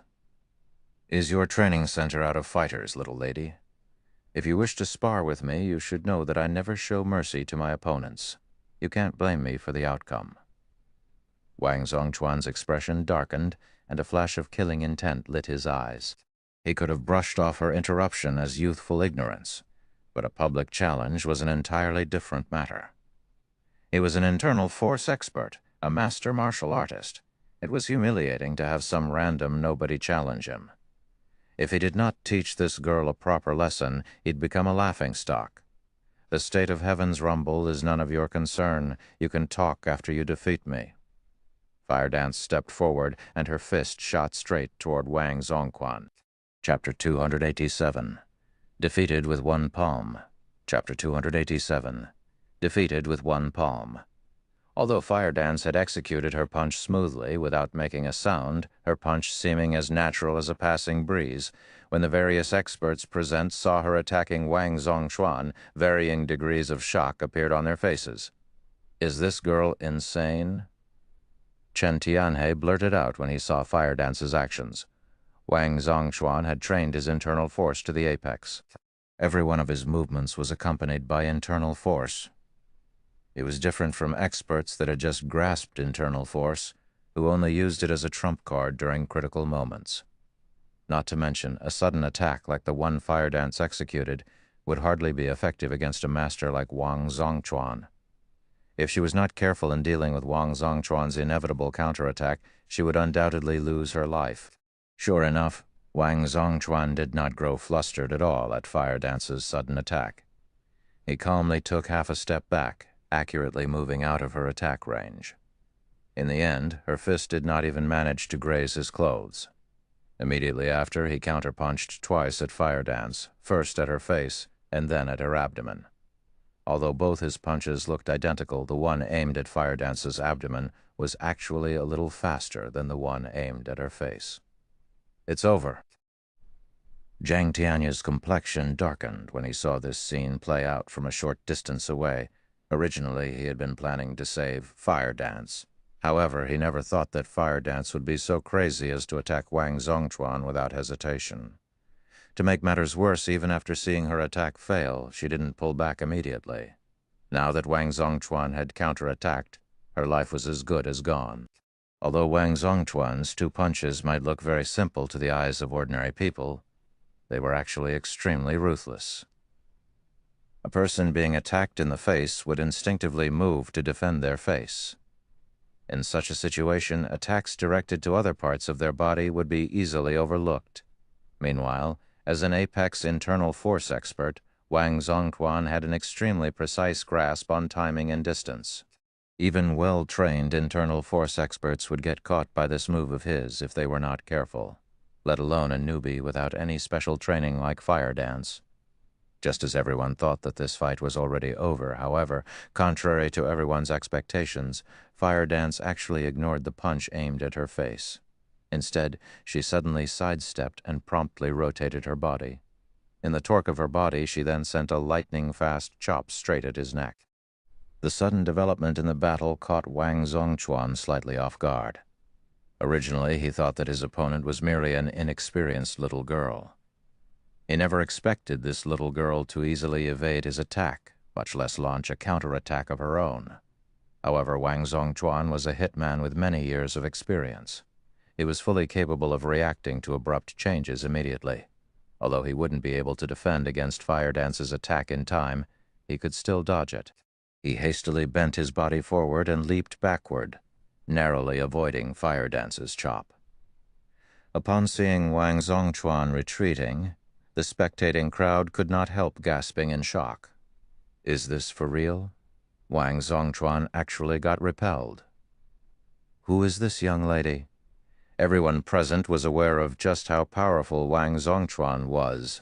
Even experts of the same rank would have difficulty forcing him to retreat. After all, taking the initiative to retreat in a duel meant that one was at a disadvantage. Now, however, a young lady like Fire Dance had actually made Wang Zongchuan fall back. This was simply unbelievable. Meanwhile, when Fire Dance saw Wang Zongchuan taking the initiative to retreat, she did not give chase and exploit her advantage. Instead, she simply stood in place and quietly observed him. After a short moment, she stated calmly, "Hand, you're only at this standard. I advise you to give up on challenging our hallmaster." When Fire Dance said these words, the spectating crowd could not help but nod in agreement. After all, if Wang Zongchuan had already fallen into a disadvantage in his fight with Fire Dance, what qualifications did he have to challenge Heaven's Rumble's Hall Master? You! Wang Zongquan's rage shot through the roof, the intense killing intent his body radiated making everyone in the hall shudder involuntarily. In the next moment, Wang Zongchuan took a step forward, the marble floor under his feet cracking. His body then transformed into a blur as he dashed at Fire Dance like a ferocious tiger. The instant Wang Zongchuan appeared before Fire Dance, he canted his body slightly to ram his side into her. Mountain Slam. Although this ramming attack looked incredibly plain and simple, none of the experts present would dare to face this attack directly. After all, a ramming attack carried out by an ordinary internal expert could already topple a big tree. Wang Zongquan's ramming attack could most likely send even a small car flying back. If a person were to receive this attack, all the bones in their body would shatter. Moreover, Wang Zongquan's ramming attack was incredibly fast, so fast that many of the experts present didn't even react to it. Why must this little girl put herself in such a difficult position? Chen Tianhe sighed at this scene. Chen Tianhe had been very shocked by Fire Dance's previous performance, where she managed to not only maintain her cool despite going up against such a powerful opponent, but even turn a dangerous situation into an opportunity to attack. She was definitely a gifted fighter. He was even tempted to take her in as a disciple. Meanwhile, had Fire Dance not provoked Wang Zongchuan further, Chen Tianhe could have forced Wang Zongchuan to leave the premises by making an appearance. After all, the fact that Wang Zongchuan had taken the initiative to retreat in a fight against a little girl who was probably only half his age was already humiliating enough. Insisting on continuing the fight would only further damage his reputation. However, now that Wang Zongchuan had blown his top, he wouldn't care even if he was called out for bullying the weak. Nobody could stop him now. To everyone's surprise, however, Fire Dance actually did not try to dodge Wang Zongquan's ramming attack. On the contrary, she even took the initiative to meet him in battle. Is she crazy? Her decision shocked everyone. No one expected Fire Dance to respond so boldly. Wang Zongchuan surpassed even national-level athletes in terms of physical fitness. Only a few people in the entire country was superior to him. Trying to use brute force against him was akin to smashing an egg against a rock. Arrogant brat. When Wang Zongchuan saw Fire Dance moving to greet him in battle, a ruthless sneer appeared on his face as he further accelerated his body.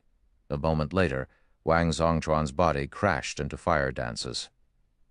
However, just as everyone thought that she would go flying over 10 meters, a shocking scene occurred. Zongchuan actually passed through Fire Dance. An afterimage? Zhang Tianye gaped in shock involuntarily when he saw Fire Dance's figure fading out of existence. A visual residue. Chen Tianhe immediately realized what had happened. An afterimage could be created so long as a person was moving fast enough. However, creating a visual residue did not require a person to be moving quickly, only sufficiently rapid reactions. The human mind took time to process the images the eyes saw. If one's reaction speed was sufficiently fast, they could miss perception that they were still in their original position when, in reality, they had already moved elsewhere. However, Accomplishing such an action was extraordinarily difficult. This feat required one to transition from being static to dynamic motion at an extreme speed. In addition, not only did one's body have to keep up with this rapid transition, but their neural response time needed to be able to keep up as well. However, it was incredibly difficult to improve one's neural response time and impossible to do so through ordinary training. Moreover, regardless of how powerful a person became, they could improve their neural response time by only an extremely limited amount. Meanwhile, by the time Wang Zongquan reacted to the situation, Fire Dance had already moved aside and turned to face him. She then sent a palm strike at his chest, her attack looking as gentle as a falling leaf. Pang! However, the moment Fire Dance's palm collided with Wang Zongquan's body, he felt as if a hammer had just struck his chest.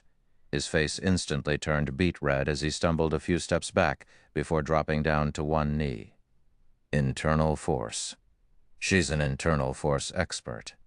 Upon seeing Wang Zongquan's kneeling figure, the spectating crowd could not help but turn to stare at the completely unharmed Fire Dance in shock. Chapter 288. Do you have an opinion? Chapter 288. Do you have an opinion? Everyone was stunned to see Wang Zongquan down on one knee. Wang Zongquan's physique completely surpassed an ordinary person's. Even the professional fighters of Fenglin City would have an extremely difficult time inflicting any external damage on him, much less internal damage. Yet, he actually sustained considerably severe internal injuries from Fire Dance's gentle palm strike. Based on his current complexion, he would most likely need half a month to recover from his injuries. This outcome was simply unbelievable. The only explanation anyone could come up with for this situation was that Fire Dance had utilized internal force. She not only grasped internal force at such a young age, but also managed to injure Wang Zongquan. Could she be the disciple of some ancient aristocratic family? Chen Tianhe also could not help his astonishment as he looked at Fire Dance. Even with the help of modern technology, internal force experts were still incredibly rare. One would already be considered very talented to grasp internal force by the age of 30. Every one of such experts would become celebrities in the fighting industry. Even a top-ranking dojo like the White Tiger Dojo would treat such an expert as an honored guest. Nevertheless, Fire Dance had successfully grasped internal force at such a young age and even managed to heavily injure Wang Zongquan in one move. This was incredible. The only possibility Chen Tianhe could think of to explain this situation was that Fire Dance was the disciple of an ancient aristocratic family, since such disciples practically started training in their mother's wombs. These disciples enjoyed the best resources, legacies, and teachers. As a result, they generally grasped internal force in their teens. By the time they entered their 20s, they were already strong enough to rank within the top 20 in international fighting competitions, should they choose to participate. However, ancient aristocratic families generally kept a low profile and never fought for fame. Hence, the general populace did not know about these ancient aristocratic families. All the same, the influence these ancient aristocratic families held in the world was not the slightest bit weaker than that of major corporations. She's an ancient aristocratic family's disciple? Xiao Yu revealed an excited expression when he heard Chen Tianhe's words. Xiao Yu had heard a little regarding ancient aristocratic families, so he had an idea just how frightening they were. They were not existences ordinary people like himself could come into contact with. Only well-established martial arts masters like Chen Tianhe had the opportunity to do so. If Fire Dance really was an ancient aristocratic family's disciple, then the Heaven's Rumble Training Center would truly become powerful. Even the Starline Corporation would probably be helpless against it.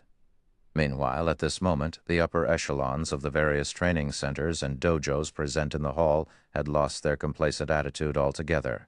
Now only shock and fear filled their minds. If even Wang Zongquan was defeated, then who in Fenglin City could possibly be a match for Fire Dance? Moreover, Fire Dance was still so young, she would definitely continue growing stronger. One could even describe her future as limitless. With such a talent present, who would dare provoke the Heaven's Rumble Training Center? After a brief round of exclamations from the spectating crowd, Wang Zongquan managed to recover slightly and slowly stand back up. Now his eyes held only fear when he gazed at Fire Dance. I never thought that I would actually lose to a little girl like you. May I know which aristocratic family's disciple you are? Wang Zongquan asked politely, his previous arrogant attitude gone. Now he was treating Fire Dance as his equal.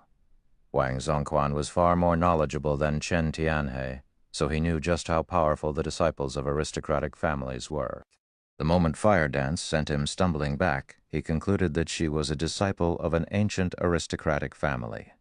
After all, everyone from the younger generation capable of surpassing him was an expert, famous throughout the country.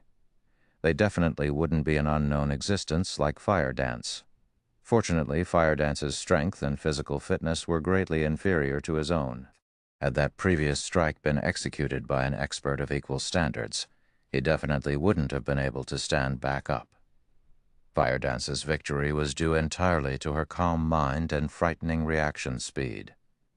Her grasp of distance was also frighteningly accurate. Had he known that Fire Dance possessed such abilities early on, he definitely wouldn't have used such aggressive maneuvers. Instead, he would have opted for a more secure fighting style. Then, he wouldn't have been defeated so decisively. However, Fire Dance was still very young. Her physical fitness could continue improving in the future. The same was true for her technical standards. Wang Zongquan did not feel ashamed of being defeated by such a prodigy. An aristocratic family's disciple, the heartstrings of Zhang Tianya, who was standing a short distance away, quivered when he looked at Fire Dance. Both Fire Dance's appearance and body were extraordinary. It wouldn't be an exaggeration to say that she was Zhao Yueru's equal. Moreover, Fire Dance's martial artist's temperament lent her an additional elegance that Zhao Yueru did not have. If it was indeed true that Fire Dance had the backing of an ancient aristocratic family, then she would definitely be of great help to him in the future, if he could obtain her. Aristocratic family's disciple? Fire Dance, however, was confused by Wang Zongquan's words. She then explained, I am not a disciple of some aristocratic family. I am only a member of the Heaven's Rumble Training Center. As soon as Fire Dance was done speaking, the entire hall fell silent momentarily. Impossible. You grasped internal force at such a young age. You also have that frightening reaction speed and a talent for combat. How can you simply be a member of a small training center? Wang Zongquan was enraged by Fire Dance's response. If you don't want to tell me which aristocratic family you're from, just say so. Is there a need to humiliate me this way? While he could accept being defeated by Fire Dance as a martial arts master, he definitely would not accept being humiliated. Moreover, what he was truly adept at was not fighting, but assassination. Outside official settings, he would have plenty of means to kill Fire Dance without anybody tracing the deed back to him. Everyone present also nodded in agreement with Wang Zongquan's words. A member of a training center? What a joke. Even the top-ranking training centers and dojos in the country did not have the ability to produce an expert like Fire Dance. I'm telling the truth. I am not a disciple of some aristocratic family. I'm only a member that has been training under our hall master all this time. I can't do anything about it, even if you don't believe me, Fire Dance said, shaking her head. She gave no further explanation after that. I heard that your hall master is just in his early 20s. If you insist on trying to raise your hall master's reputation, then I have nothing else to say. However, I will firmly engrave today's matter in my heart. Wang Zongquan was now thoroughly enraged. However, with his defeat at Fire Dance's hands, he no longer had any qualifications to challenge Heaven's Rumble's hall master. So he still had many ways to destroy both the Heaven's Rumble Training Center and Fire Dance. Was there a need for this little lady to humiliate him like so? Chen Tianhe could already see that Wang Zongquan bore killing intent toward the Heaven's Rumble Training Center and Fire Dance. The man definitely wouldn't let this matter rest. Even a fool wouldn't believe that a youth in his early 20s could nurture Fire Dance, who was of roughly similar age, into her current state, let alone Wang Zongquan. Even Chen Tianhe would become very angry if he were in Wang Zongquan's shoes. However, just as Wang Zongquan was about to turn around and leave, A crisp voice echoed throughout the entire hall. "I am her instructor. Do you have any opinions about it?" Immediately, everyone automatically turned their heads toward the origin of the voice, and what they saw was a young man currently descending the staircase from the second floor. This young man in black was none other than Shi Feng, who had just completed his daily training. Chapter 2189, Shocking the Audience. Chapter 2189, Shocking the Audience. Everyone present inside the hall gazed at Shi Feng in astonishment. Wang Zongchuan was no minor character. Although he had lost a fire dance, there was still no doubt that he was an apex internal force expert. Even the masters of top-ranking training centers and dojos had to treat him with respect. Not to mention, Wang Zongchuan had been working as a hitman for the past decade. Even if he couldn't openly cause problems for a training center or dojo, he was more than capable of doing so in secret. Is this guy tired of living? He actually dares to come out now. Does he really think Wang Zongchuan won't dare to challenge him again? What bold words. Does he actually believe he can produce an internal force expert? The many experts present looked at Shi Feng with disdain when he appeared in the hall. They all felt that Shi Feng was getting too full of himself. Fire Dance had just fought a dangerous battle in order to pull the Heavens Rumble Training Center out of a crisis. All Shi Feng needed to do was lie low and wait for Wang Zongchuan to leave. He simply had to be tired of living to reveal himself now. "Old Xiao, is this the young man you were talking about?" Chen Tianhe shook his head as he looked at Shi Feng. "He's far too immature and arrogant. Although he has the support of an aristocratic family's disciple, he still shouldn't have provoked Wang Zongchuan like this." Although Wang Zongchuan could not afford to run afoul of ancient aristocratic families, he would have no problems killing the other members of the Heavens Rumble Training Center. He could also make it so that the deed couldn't be traced back to him. Even though Shi Feng had already grasped internal force, it wouldn't change his fate. After all, according to the rumors Chen Tianhe had heard, more than 10 internal force experts had fallen at Wang Zongchuan's hands, including apex internal force experts. So, he is Shi Feng? Zhang Tianya could not help but reveal some envy as he eyed Shi Feng, an aristocratic family's disciple. The status of every one of these disciples was not the slightest bit inferior to that of an heir of a major corporation. They were existences that even someone like Wang Zongchuan had to show respect to.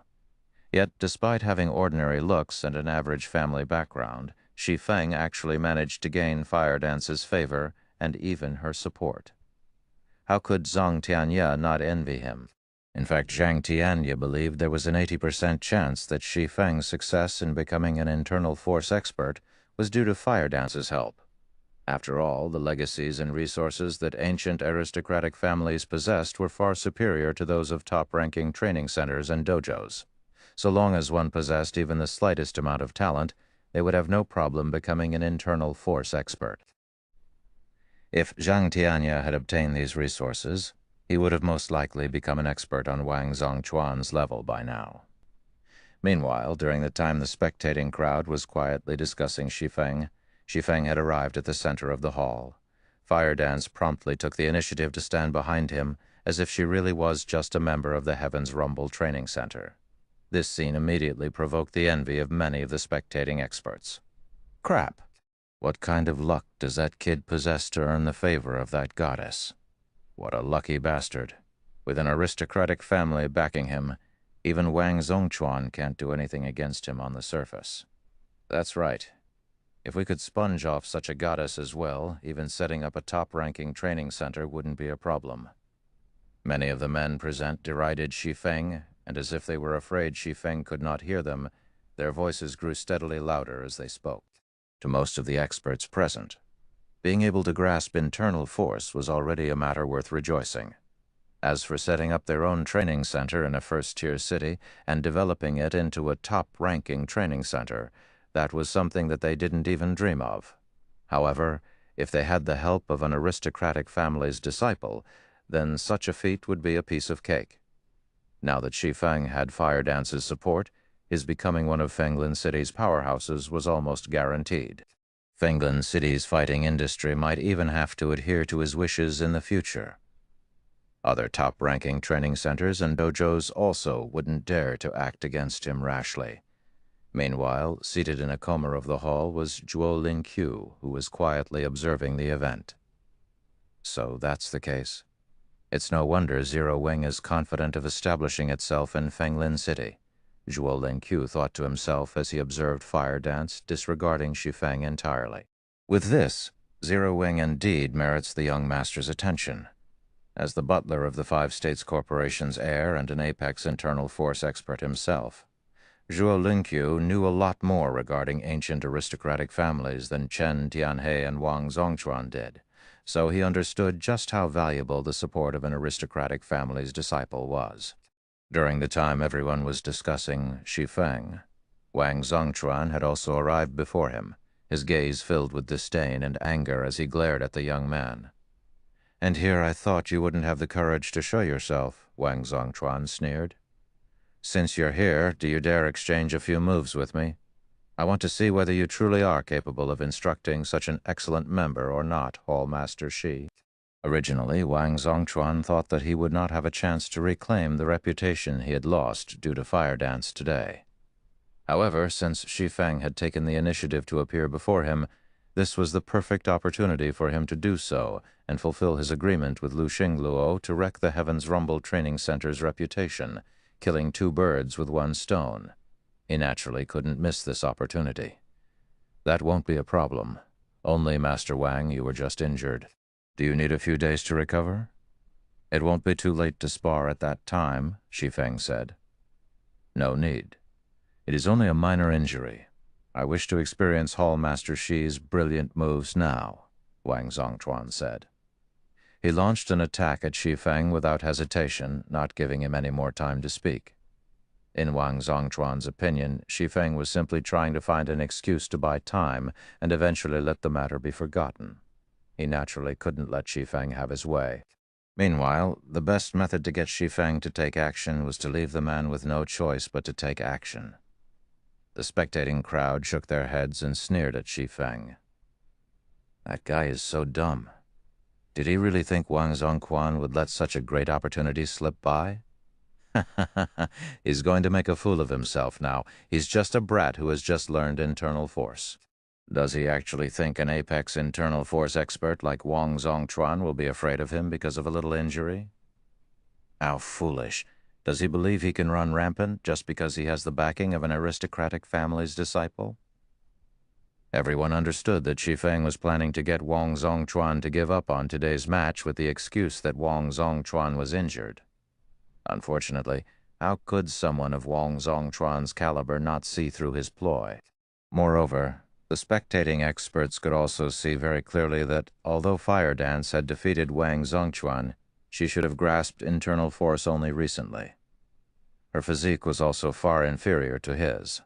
Although she had indeed managed to injure Wang Zongchuan, he should still be able to exhibit 80% of his normal standard, which would be sufficient for him to beat up a basic internal force expert. In the next moment, however, Wang Zongchuan's fast and powerful fist suddenly came to an abrupt halt before Shi Feng's face, unable to move forward by even the slightest. How is this possible?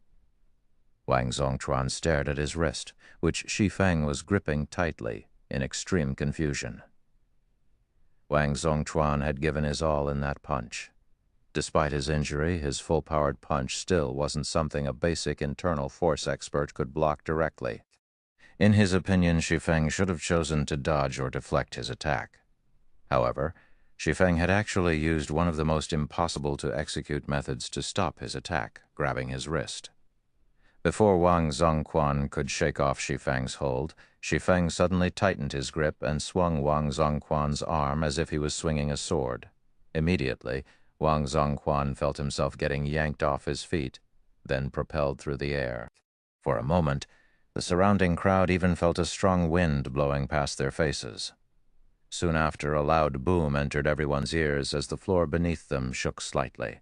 By the time everyone realized what was going on, Wang Zongquan was already lying unconscious on the floor some distance away from Shi Feng. The marble beneath him cracked. Chapter 219, He is a Grandmaster? Chapter 219, He is a Grandmaster? Upon seeing Wang Zongchuan's body lying motionless on the cracked marble floor, the spectating crowd froze, and a deathly silence fell over the entire hall. A short moment later, "How is this possible? This is a lie, right? Wang Zongchuan actually got defeated, just like that. Who is this Shi Feng?" The spectating experts simply couldn't believe their eyes as they gazed at the unconscious Wang Zongchuan. This was an apex internal force expert they were talking about. Zongchuan stood at the apex of Fenglin City. Yet now, he was actually defeated effortlessly by an ordinary youngster who did not give off even the slightest hint of an aura. The exchange between Shi Feng and Wang Zongchuan had been so decisive that it couldn't even be considered a fight. It was practically a drubbing. So many of the experts here reacted with fear toward Wang Zongchuan before. So, shouldn't he be very strong? Why did he get defeated so easily? Could Heaven's Rumble have paid Wang Zongchuan to stage an act? I'm guessing that's most likely the case. Wang Zongchuan is an internal force expert. On the other hand, that Shi Feng is so young, even if he is powerful, how powerful could he possibly be? Moreover, the fact that someone like Wang Zongchuan even appeared here is very strange to begin with. Heaven's Rumble must have hired Wang Zongchuan to pretend to fight to raise its fame. Unlike the experts in the hall, the spectating fighting enthusiasts felt that Wang Zongchuan had acted out a play when they saw him so easily defeated. After all, when Wang Zongchuan was fighting Fire Dance earlier, they could more or less tell how powerful he was. However, when Wang Zongchuan fought Shi Feng, from start to end, they hadn't seen any hint of that power Wang Zongchuan had displayed before. They felt that Wang Zongchuan had deliberately coordinated his movements with Shi Feng, jumping into the air the moment Shi Feng grabbed his wrist and letting Shi Feng freely throw him. The fight could not be any faker. At this moment, aside from the fighting enthusiasts, the training center and dojo members present also found this fight fake. The strength an internal force expert wielded far surpassed that of ordinary people. If Wang Zongchuan had thrown his punch with his full strength, even an internal force expert couldn't have stopped his punch by grabbing his wrist. A fake match? At this moment, even Xiao Yu was dumbfounded by this scene. However, he instinctively refuted the possibility, as he had never heard about such plans from Shi Feng earlier. Moreover, the Starline Corporation had been keeping an eye on the Heaven's Rumble Training Center. Only an existence like the Starline Corporation could employ the services of someone like Wang Zongchuan. Most importantly, why would an apex internal force expert agree to min his own reputation just to uplift the Heaven's Rumble Training Center's reputation? As Xiao Yu was wondering why Wang Zongchuan would put on a fake fight, Chen Tianhe, who stood beside Xiao Yu, suddenly revealed a look of horror. Neutralizing, he is a neutralizing Grandmaster. Chen Tianhe muttered quietly as he stared at Shi Feng, his complexion paling as if he had just seen a ghost. Neutralizing Grandmaster? Xiao Yu momentarily fell into a daze when he heard Chen Tianhe's words. Compelled to seek confirmation, he asked, "Master Chen, you're saying that Shi Feng is a neutralizing Grandmaster." In the fighting industry, those capable of grasping internal force were considered absolute experts, less than zero. While professional fighters would ever succeed in grasping internal force. For those that did, their understanding and usage of their body and strength would far surpass those of ordinary people. No matter where these experts went, they would have the qualifications to establish a training center or dojo and accept disciples. Hence, internal force experts were labeled masters. However, above internal force experts, there were still neutralizing experts. Ordinary people would already be fortunate to come across an internal force expert. As for neutralizing experts, most ordinary people would most likely never meet one. Every neutralizing expert was a titan in the fighting industry. They were people who could contest for first place in international fighting competitions. The fame and status they enjoyed were far superior to those of people like Chen Tianhe and Wang Zongchuan. If one were to draw a comparison between internal force experts and neutralizing experts, the former would be candlelight, while the latter would be the blazing sun. It is possible, Chen Tianhe said hesitantly. Only since when has there ever been such a young neutralizing Grand Master in this world? Even the ancient aristocratic families are incapable of producing a neutralizing Grand Master this young. Ordinary people most likely wouldn't find anything special about Shi Feng's grabbing and throwing motions. In fact, most of the professional fighters present wouldn't. However, Chen Tianhe, who had already mastered internal force to the apex, could tell just how frightening Shi Feng's usage of his body and strength was. First, upon grabbing Wang Zongquan's wrist, Shi Feng had immediately redirected and nullified the force in Wang Zongquan's arm. Then, when Wang Zongquan put more strength into his arm to break free of Shi Feng's hold, Shi Feng made use of Wang Zongquan's strength and coupled it with his own to lift and throw Wang Zongquan to the ground. Although this series of actions appeared very simple, executing it within a mere instant was exceedingly difficult. Only neutralizing grandmasters who could push their muscles to the limit could accomplish such a feat. What made Chen Tianhe doubt his conclusion was that Shi Feng was simply too young. Even now, Chen Tianhe was considered one of the top-ranking experts in the country. He had also been famous for a long time already, in his many years mingling in the fighting industry. He had come across plenty of internal force experts of varying standards and even neutralizing grandmasters. However, despite his extensive experience, he had never even heard of a neutralizing grandmaster who was in his 20s. At this moment, aside from Chen Tianhe, Master Yang from the Extreme Light Dojo, Zhang Tianya, and the other internal force experts present were similarly gazing at Shi Feng in astonishment and horror. Impossible. How can he be a neutralizing grandmaster? Zhang Tianya blurted out in shock. Ordinary people might have failed to discern the intricacies of Wang Zongquan's fight with Shi Feng, but internal force experts like Zhang Tianya managed to roughly discern its crucial parts. In most people's eyes, Wang Zongquan's fight did indeed look like an act. However, this was because Shi Feng's usage of his strength was too ingenious. He was already at the stage of simplifying complex movements, hence his fight with Wang Zongquan looked very fake. A neutralizing grandmaster. Shi Feng is actually this powerful? Zhao Yueru could not help growing excited when she heard Zhang Tianya's words. Although she did not have a clear concept of what a neutralizing grandmaster was, she still understood how powerful grandmaster martial artists were. They were supreme existences within the country, experts that even the various top-ranking dojos and training centers feared greatly.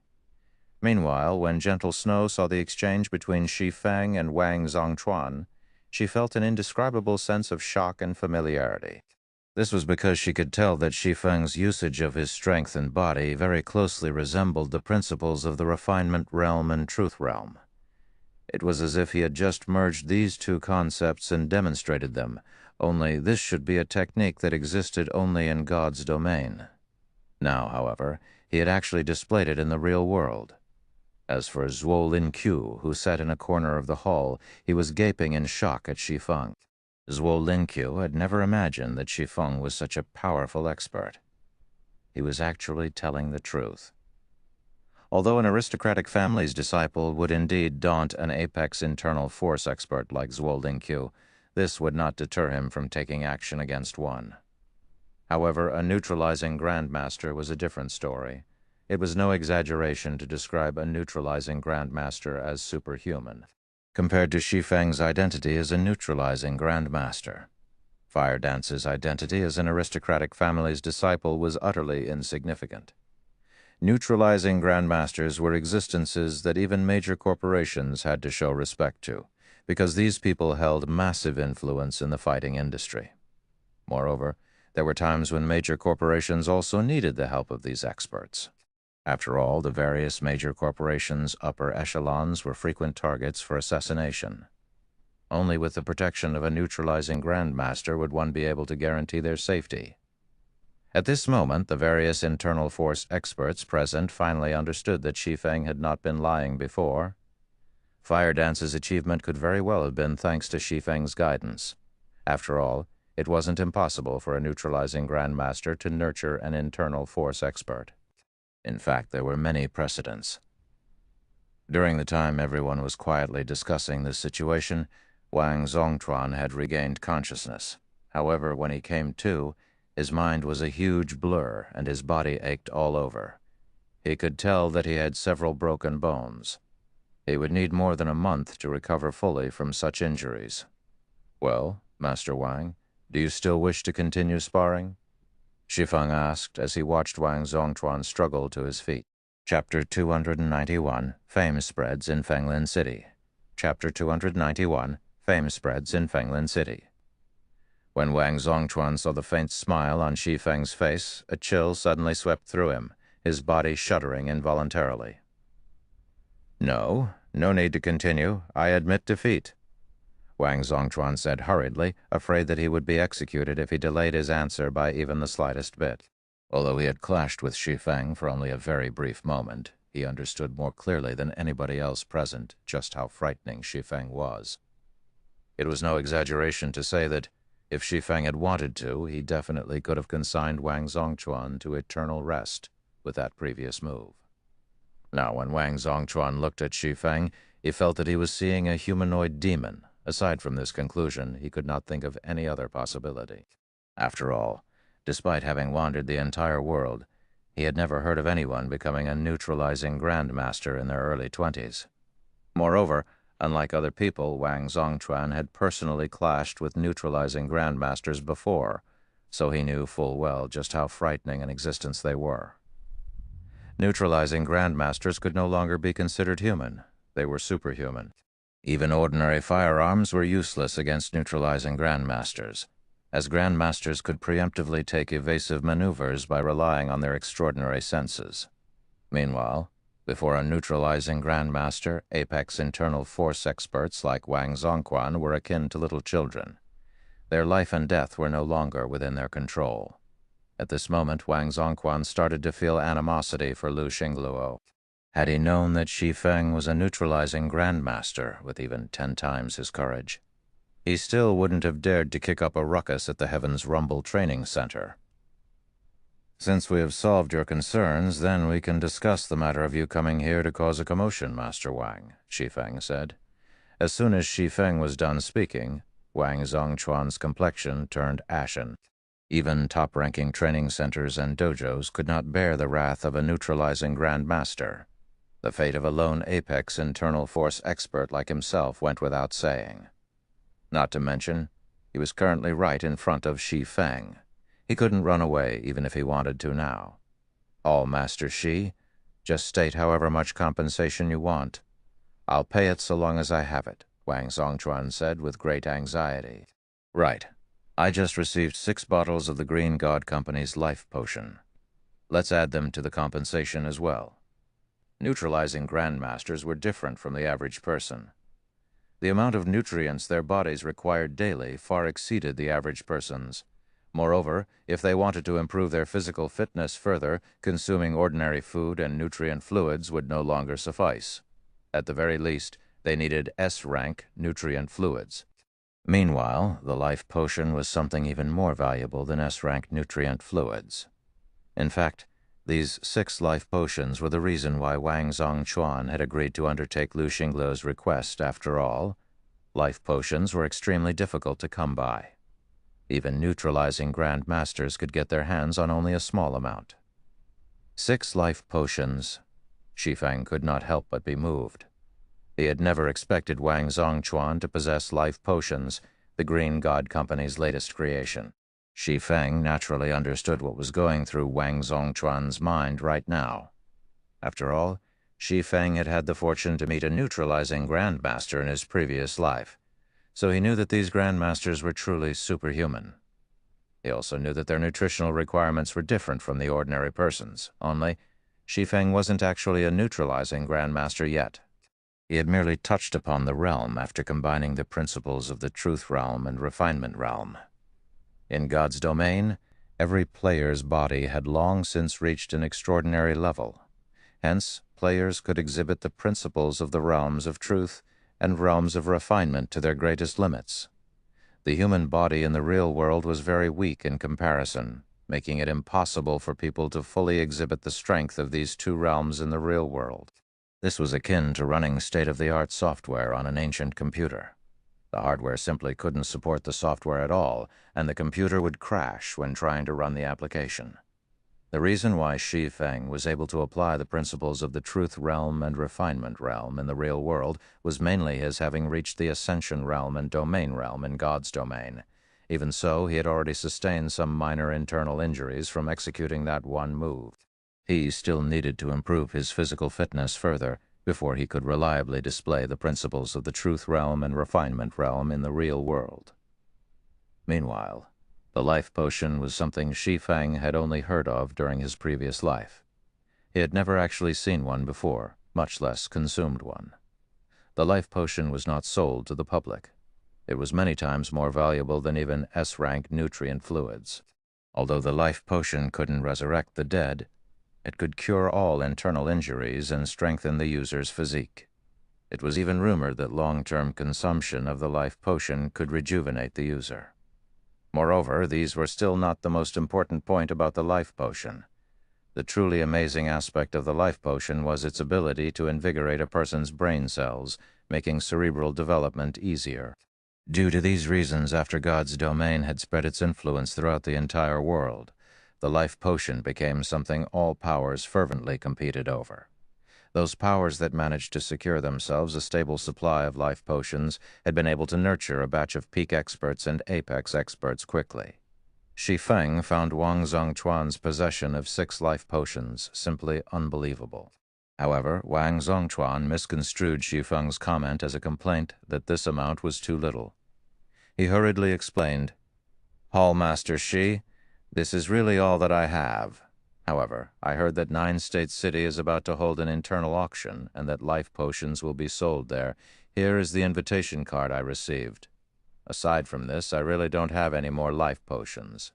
Shi Feng could tell that Wang Zongchuan was not lying. He also understood that it was already plenty amazing for someone like Wang Zongchuan to obtain 6 life potions. After all, ordinary martial arts masters couldn't get their hands on even 1 bottle, let alone 6. "Fine. We'll forget about monetary compensation, but I need you to help me with a matter," Shi Feng said, nodding as he accepted the invitation. Wang Zongchuan inwardly breathed out a sigh of relief at Shi Feng's words. He then said confidently, "Hall Master Shi, please speak freely. As long as it is something I can accomplish, I'll definitely do it."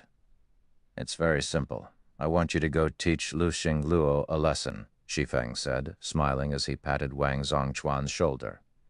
Since Lu Xingluo had already taken the initiative to make trouble for him, Shi Feng naturally had to respond in kind. Although Shi Feng was currently slightly stronger than Wang Zongchuan, he was quite inferior to the professional hitman when it came to dealing with people outside of an official competition. If he tried to take action against Lu Xingluo, his actions would no doubt get exposed very quickly. Not to mention Shi Feng didn't have that much free time to take part in such matters. He had his hands full dealing with Zero Wing. This, Wang Zongchuan could not help being shocked by Shi Feng's request. "All Master Shi, Lu Xingluo is the Starline Corporation's heir. If I do so, since that is the case, let's continue discussing the commotion you've caused," Shi Feng said, his voice taking on a chill.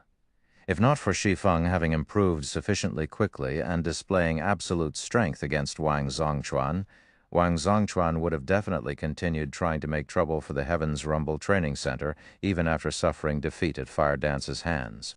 Shi Feng naturally couldn't let him off the hook too easily. Shi Feng did not doubt Wang Zongchuan's ability to meet his demand in the slightest.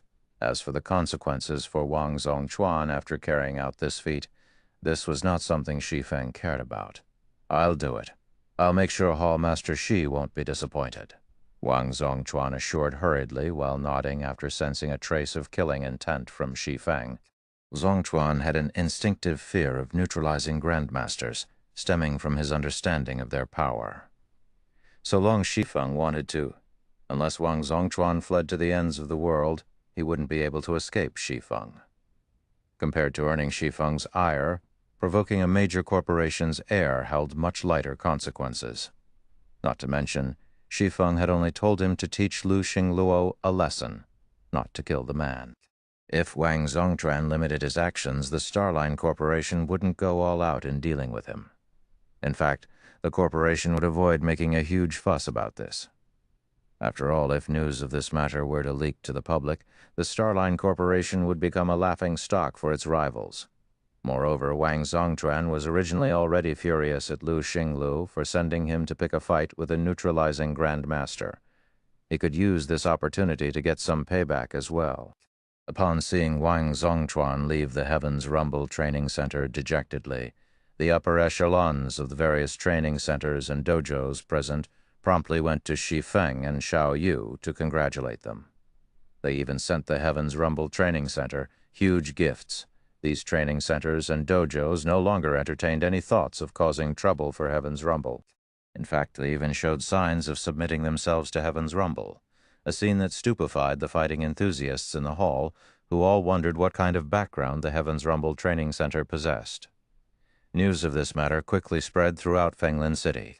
Chapter 292, Seizing Fenglin City. Chapter 292, Seizing Fenglin City. After Wang Zongchuan's departure, many of the training center and dojo members present were tempted to join the Heavens Rumble Training Center. The various fighting enthusiasts present, on the other hand, immediately started applying to join Heavens Rumble. Previously, everyone thought that the Heavens Rumble Training Center was a sham. However, after seeing Shi Feng, Heavens Rumble's hall master, defeat Wang Zongchuan easily and overhearing the comments of the various internal force experts present, stating that Shi Feng was a grandmaster martial artist, they realized that Heavens Rumble possessed genuine ability that was far superior to that of the other training centers and dojos in Fenglin City. Moreover, Heavens Rumble was equipped with state-of-the-art training and medical facilities. Just these points alone already held a great temptation for the various fighting enthusiasts. After just a few hours, the Heavens Rumble Training Center had gained more than 5,000 members already. As for becoming a disciple of Heavens Rumble, not everyone could do so since Shi Feng had set certain requirements. The Heavens Rumble Training Center's main purpose wasn't to generate profits. It would serve as a talent pool for Zero Wing to recruit from. Ordinary people couldn't become disciples of the training center. Moreover, the disciples of training centers and dojos generally enjoyed much better treatment than ordinary members. They would be taught things that were not shared with the public. The recruitment requirements for disciples naturally had to be strict. Even so, after half a day of testing, Heavens Rumble still managed to recruit more than 200 disciples. This situation excited Xiao Yu greatly. Despite having managed the Big Dipper Training Center for many years now, he had never seen so many people joining a training center on the day of its grand opening. Moreover, this was only the beginning. As Heavens Rumble's name spread, even more people would join. Afterward, so long as Heavens Rumble managed to nurture some disciples that achieved high rankings in Fenglin City's annual fighting competition, the Heavens Rumble Training Center could easily become the head of Fenglin City's fighting industry. As the Heavens Rumble Training Center bustled with activity, Zhuo Lingqiu suddenly approached Shi Feng. Zhuo Lingqiu's appearance had been completely silent. Most of the people inside the hall had overlooked his existence. Only a small number of internal force experts had managed to notice him. What a powerful person! His strength is most likely on par with Wang Zongchuan's, Chen Tianhe exclaimed in his heart when he saw Zhuo Lingqiu approaching Shi Feng. Wang Zongchuan had an overbearing and explicit aura. On the other hand, Zhuo Lingqiu gave off a sense of emptiness and restraint. The two of them were polar opposites of each other.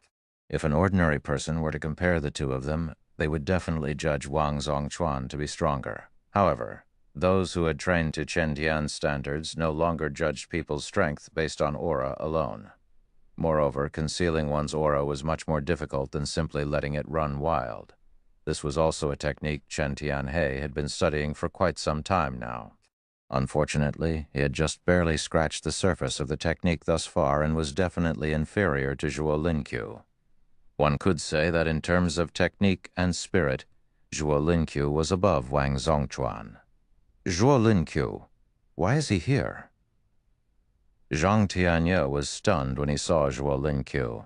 Unlike Chen Tianhe, Zhang Tianye was not only an internal force expert, but also the heir of one of Fenglin City's top 5 financial groups. Zhuo Lingqiu had once visited Fenglin City. Back then, the various financial groups of Fenglin City had promptly gathered to welcome him to the city.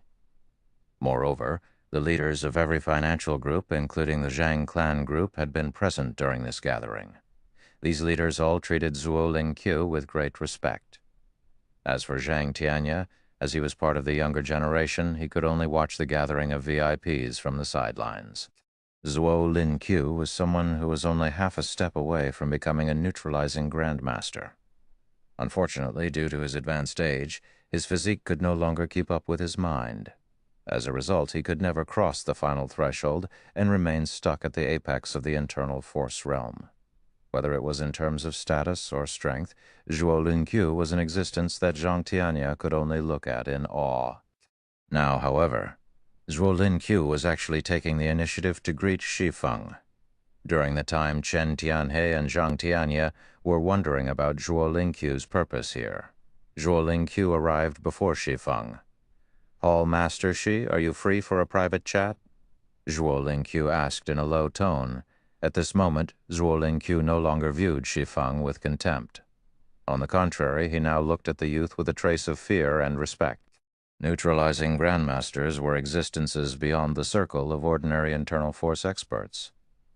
However, as the butler of the Five States Corporation's heir, Zhuo Lingqiu was quite familiar with the existence of neutralizing grandmasters, so he knew intimately how powerful they were. Even major corporations would not dare slight neutralizing grandmasters. "Sure, let's head upstairs," Shi Feng said, nodding. He had long since known about Zhuo Lingqiu's arrival in the Heaven's Rumble Training Center, as well as the man's purpose for visiting. He also knew about Han Yifeng's determination to invest in God's domain. Meanwhile, with how successful Zero Wing currently was in God's domain, the temptation it held for Han Yifeng went without saying. Given these two things, it was obvious that Han Yifeng was waiting for an opportune moment to make Zero Wing an offer it could not refuse. Only Zero Wing's strength surpassed Han Yifeng's expectations. Now even Starlink could not make short work of Zero Wing and could only pursue a war of attrition. After today's performance, it would be very normal for Han Yifeng to grow impatient and take action immediately. Shi Feng led Zhuo Lingqiu to the top-floor reception room, leaving the training center's matters to Zhao Yu, Fire Dance, and Bai Qingshui to manage. How is this possible? Zhang Tianya gaped in shock at the respectful attitude Zhuo Lingqiu showed Shi Feng. Zhang Tianya could tell that Bai Qingshui and Shi Feng's relationship was not simple at all. Otherwise, Bai Qingshui wouldn't have invited him to help the Heaven's Rumble Training Center. Previously, although Zhang Tianya felt that Shi Feng's strength as a neutralizing grandmaster was indeed amazing, he did not consider himself inferior to Shi Feng. After all, he was still young. He was also one of Fenglin City's top fighting prodigies. He still had plenty of room for improvement and a chance to become a neutralizing grandmaster himself in the future. Moreover, he also had the Zhang clan group behind him. Even though Shi Feng currently had his identity as a neutralizing grandmaster, he would still need at least a decade to develop the Heaven's Rumble Training Center to a level that rivaled the Zhang clan group. Now, however, even Zhang Tianya's sole redeeming feature appeared laughable. The only person capable of commanding Zhuo Lingqiu to pay someone a personal visit was Han Yifeng, the heir of the Five States Corporation. This meant that Han Yifeng was trying to make contact with Shi Feng. If Shi Feng had Han Yifeng's backing, then getting the Heaven's Rumble Training Center to surpass the Zhang clan group would truly be a piece of cake. Inside the Heaven's Rumble Training Center's top-floor reception room, "Mr. Zhuo, may I know what business you have with me?" Shi Feng asked as he sat down. "I am here to relay a message from my young master, Hall Master Shi. Starlink is not as simple as you think it is. Lu Xinglo is receiving guidance from someone higher. Sending Wang Zongchuan to Heaven's Rumble this time was merely a test. Once Lu Xinglu has a clear idea of the Heaven's Rumble Training Center, I'm afraid he and the person behind him will take serious action. My young master advises you to be extra careful against Lu Xinglu," Zhuo Lingqiu said gravely. The strength Shi Feng displayed this time was indeed frightening. Even an existence like the Starline Corporation would not wish to provoke a neutralizing Grandmaster casually.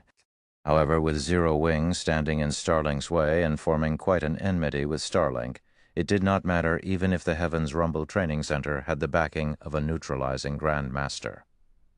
The Starline Corporation still had plenty of ways to destroy the training center in secret. Moreover, even if the Starline Corporation couldn't touch Shi Feng himself, it could still deal with the other members of Zero Wing. Please give my thanks to young Master Han for his reminder. I'll make sure to be more careful from now on. If young Master Han needs any help in God's domain, please feel free to seek out Zero Wing, Shi Feng said. He understood that Han Yifeng was trying to sell him a favor this time.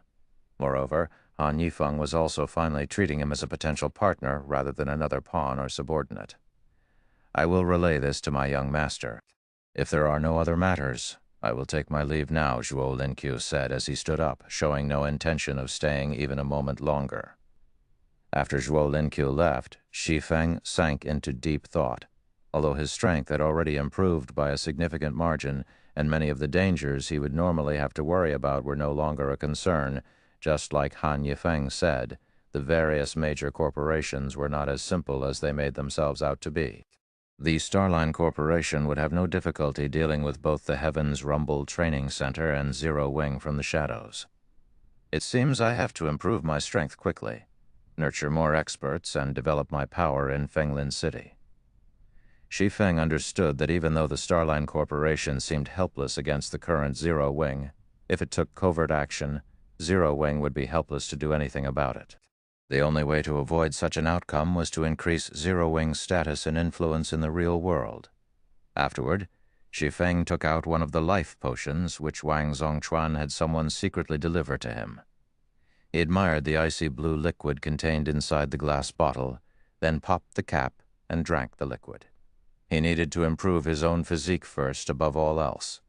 Chapter 293, Life Potion's Effects. The instant Shi Feng consumed the life potion, a cool sensation spread across his entire body. Shortly after, his body started heating up as if all its cells had just gained new life. Amazing. My injured muscles recovered significantly as soon as I drank it. With this, I'll be completely healed in less than half an hour. Shi Feng was shocked to feel his injuries healing at a rapid pace.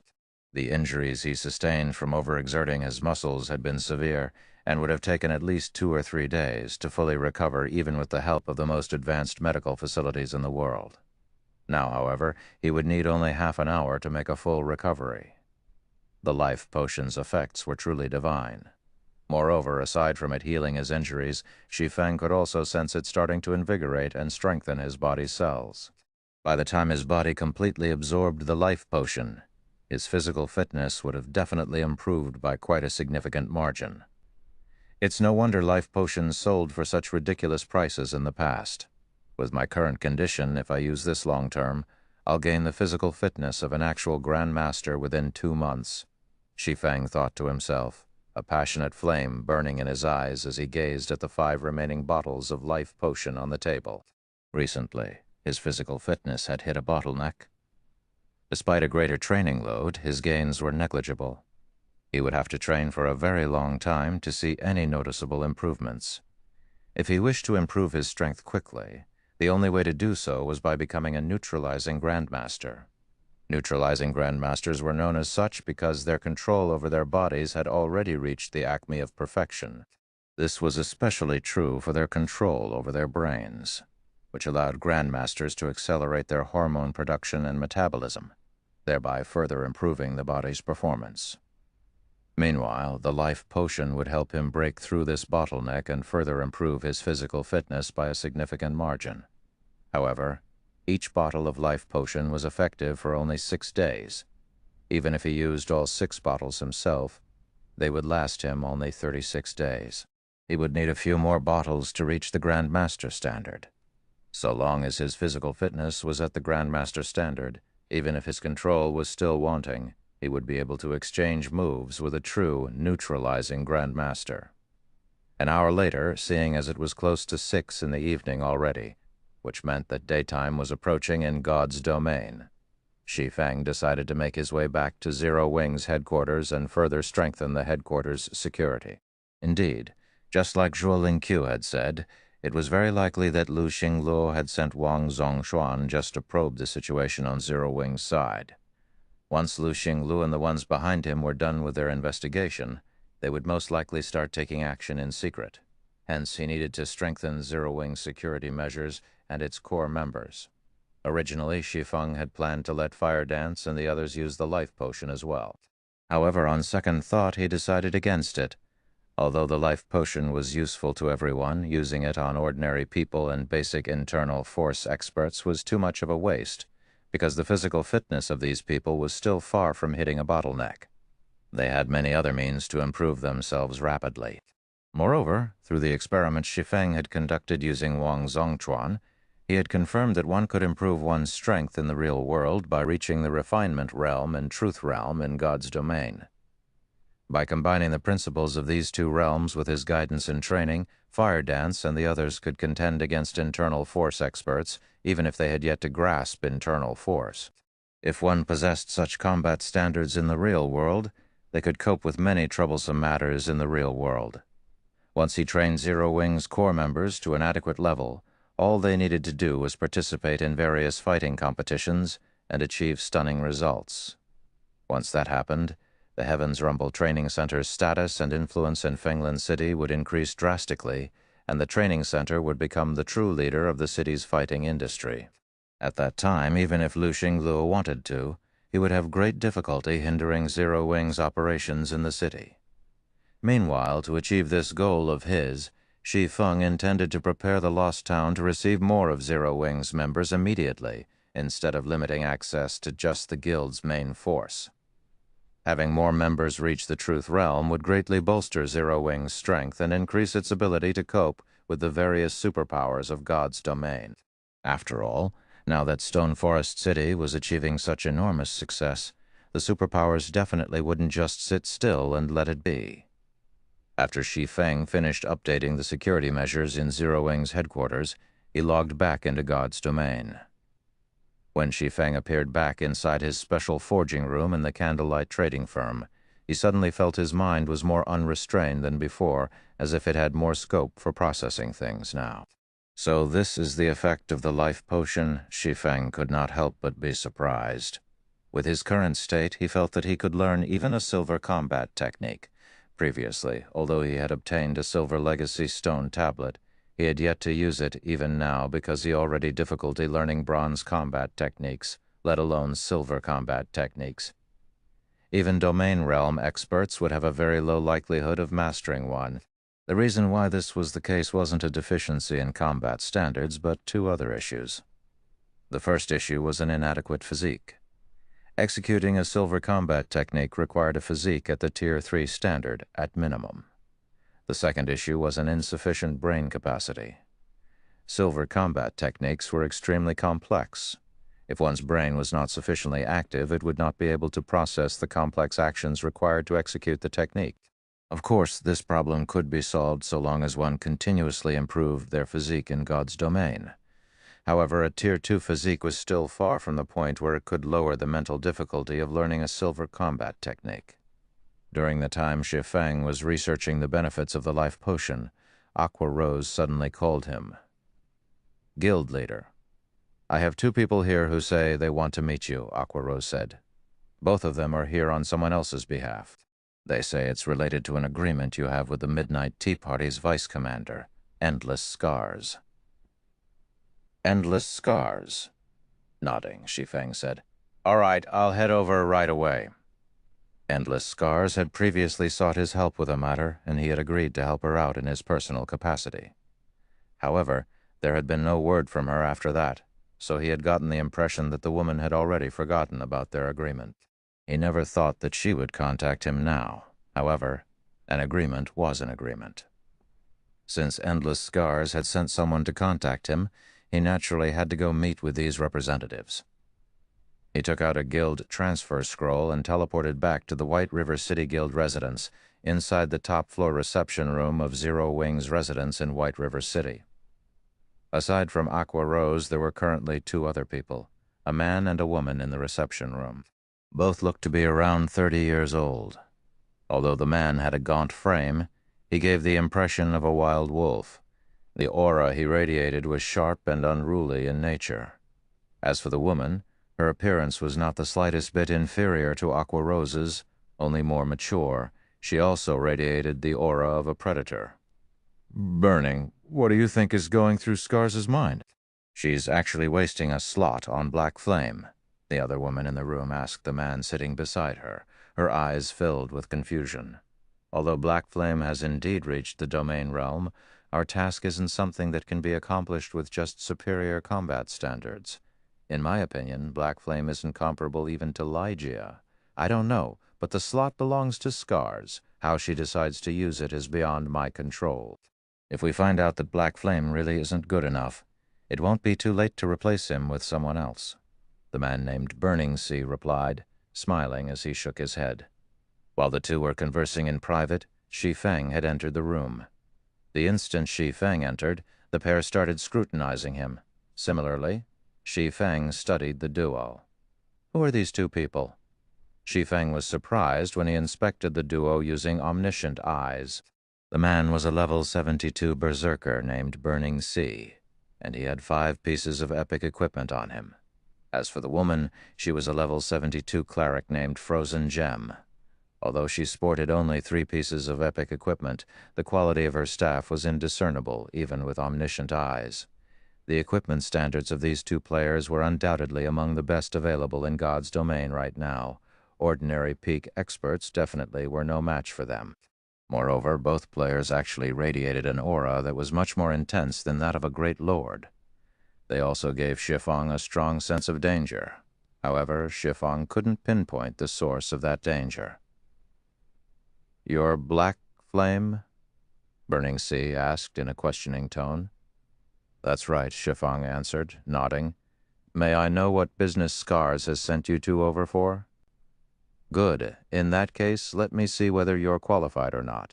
Upon receiving a positive answer from Shi Feng, Burning Sea immediately unsheathed the great sword slung on his back and sent a sword light slashing at him. In the next moment, the sword light split into 12 copies of itself, each copy seemingly having a life of its own as they cut at Shi Feng from 12 different directions. Moreover, each sword light carried strength rivaling that of a great lord of the same level. All 12 sword lights attacked together like 12 great lord-ranked wolves pouncing on him simultaneously.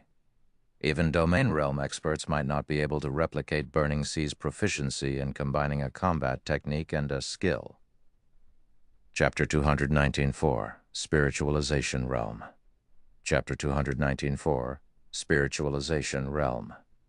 Although Burning Sea was a Tier 2 berserker, his attacks were faster than even that of Tier 2 assassins, as if they had a life of their own. The 12 sword lights locked down Shi Feng, leaving him no room to dodge at all. How merciless. Frozen Gem was surprised by Burning Sea's attack. She had never thought that he would be even more ruthless than herself.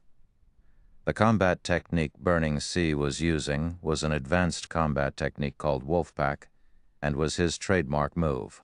When he combined it with the Tier 2 skill Chaotic Flash, even domain realm experts would have an extremely difficult time coping with this move. After all, this was not a move that could be seen through and blocked easily. If Shi Feng wished to retreat unscathed in this cramped space, he would have to use a life-saving skill. Otherwise, if even one of the sword lights hit, Burning Sea would be able to capitalize on the situation and follow up with a series of moves, giving Shi Feng no room to breathe at all. Against such an assault, even shield warriors and guardian knights would fall quickly. However, contrary to Frozen Gems and Burning Sea's expectations, Shi Feng did not activate a life-saving skill despite the imminent arrival of the 12 sword lights. Instead, he brandished his 2 swords and met the 12 sword lights in battle. Sword's orbit. The sword's orbit that Shi Feng was executing was markedly different from before. Now, the technique looked much plainer and simpler. He also executed only a handful of slashes. Even so, these few slashes created a seemingly airtight defense around him, as all 12 sword lights had their attack trajectories twisted by an invisible force in the next moment. like a pack of hungry wolves that stumbled across a mighty lion. The 12 sword lights took the initiative to detour around the swordsman. Spiritualization? His technique usage has already reached such a standard. Frozen Gem exclaimed when she saw Shi Feng smoothly and effortlessly neutralizing Burning Sea's attacks. Meanwhile, when Burning Sea saw this scene, he promptly halted his offensive and quietly eyed Shi Feng as if he had just found some kind of treasure. Amazing. I never thought that you'd already be in the spiritualization realm. No wonder Scars wants to give her last slot to you. Burning Sea raved in excitement. While Burning Sea was talking, Aqua Rose had completed the incantation for her spell and was about to attack Burning Sea. However, Shi Feng stopped her midway, then calmly asked, "May I know what you two are doing here? Also, what is this spiritualization realm you mentioned?" Shi Feng was aware that Burning Sea's attack was some sort of test for him. This was obvious from how Burning Sea had stopped attacking as soon as Shi Feng neutralized the Berserker's first move. As for the spiritualization realm the two spoke of, this was Shi Feng's first time to hear about such a thing. Sorry. We are inviting you to help us with a very important mission. We cannot afford any carelessness on this mission, so we needed to test you. Still, I never thought you would be this powerful." As expected of the person Scar's views favorably, Burning Sea apologized sincerely. As for the spiritualization realm, it is a realm referring to the usage standard of combat techniques, which we discovered in God's domain. Of course, this is only a name we coined ourselves. As for what it is actually called, we aren't very sure either. I see. Realization immediately dawned upon Shi Feng when he heard Burning Sea's words. May I know what Scars is asking me to do? The only realm he could think of that could be found in God's domain was the realms of truth. Apparently, Burning Sea's group had yet to come into contact with NPCs knowledgeable about the realms of truth or find any related information. Hence, they were referring to the realms of truth using a name of their own. It was also no wonder Shi Feng felt that Burning Sea's Wolfpack was special. The Berserker's execution of Wolfpack was completely different from the average combat technique. He had obviously applied the principles of the realms of truth.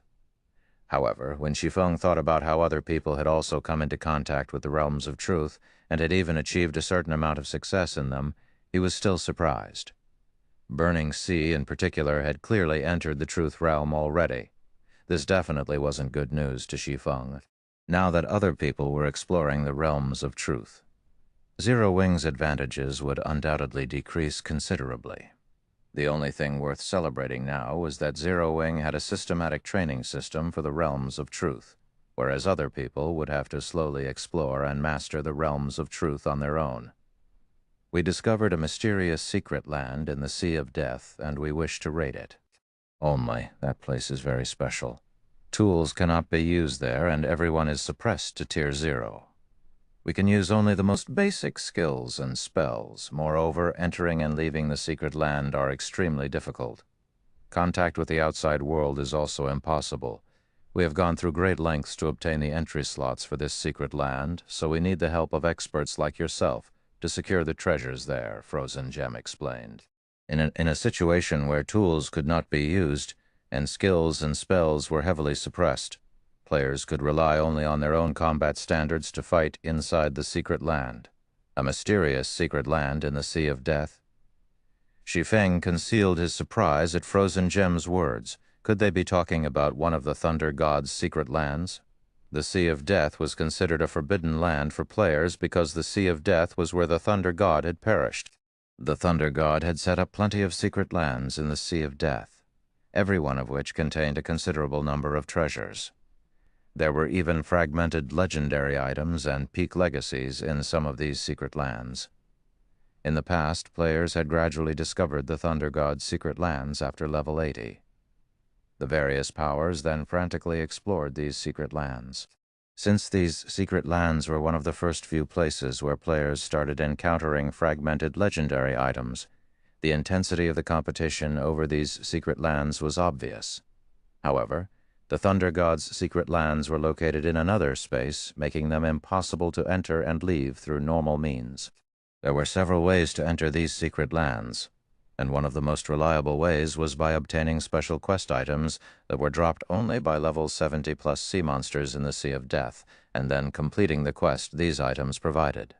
Another method was by obtaining the entry pass through killing special sea monsters. However, these special sea monsters did not appear in specific locations. Even if a first-rate guild went all out in search of these special sea monsters, they might not necessarily find one.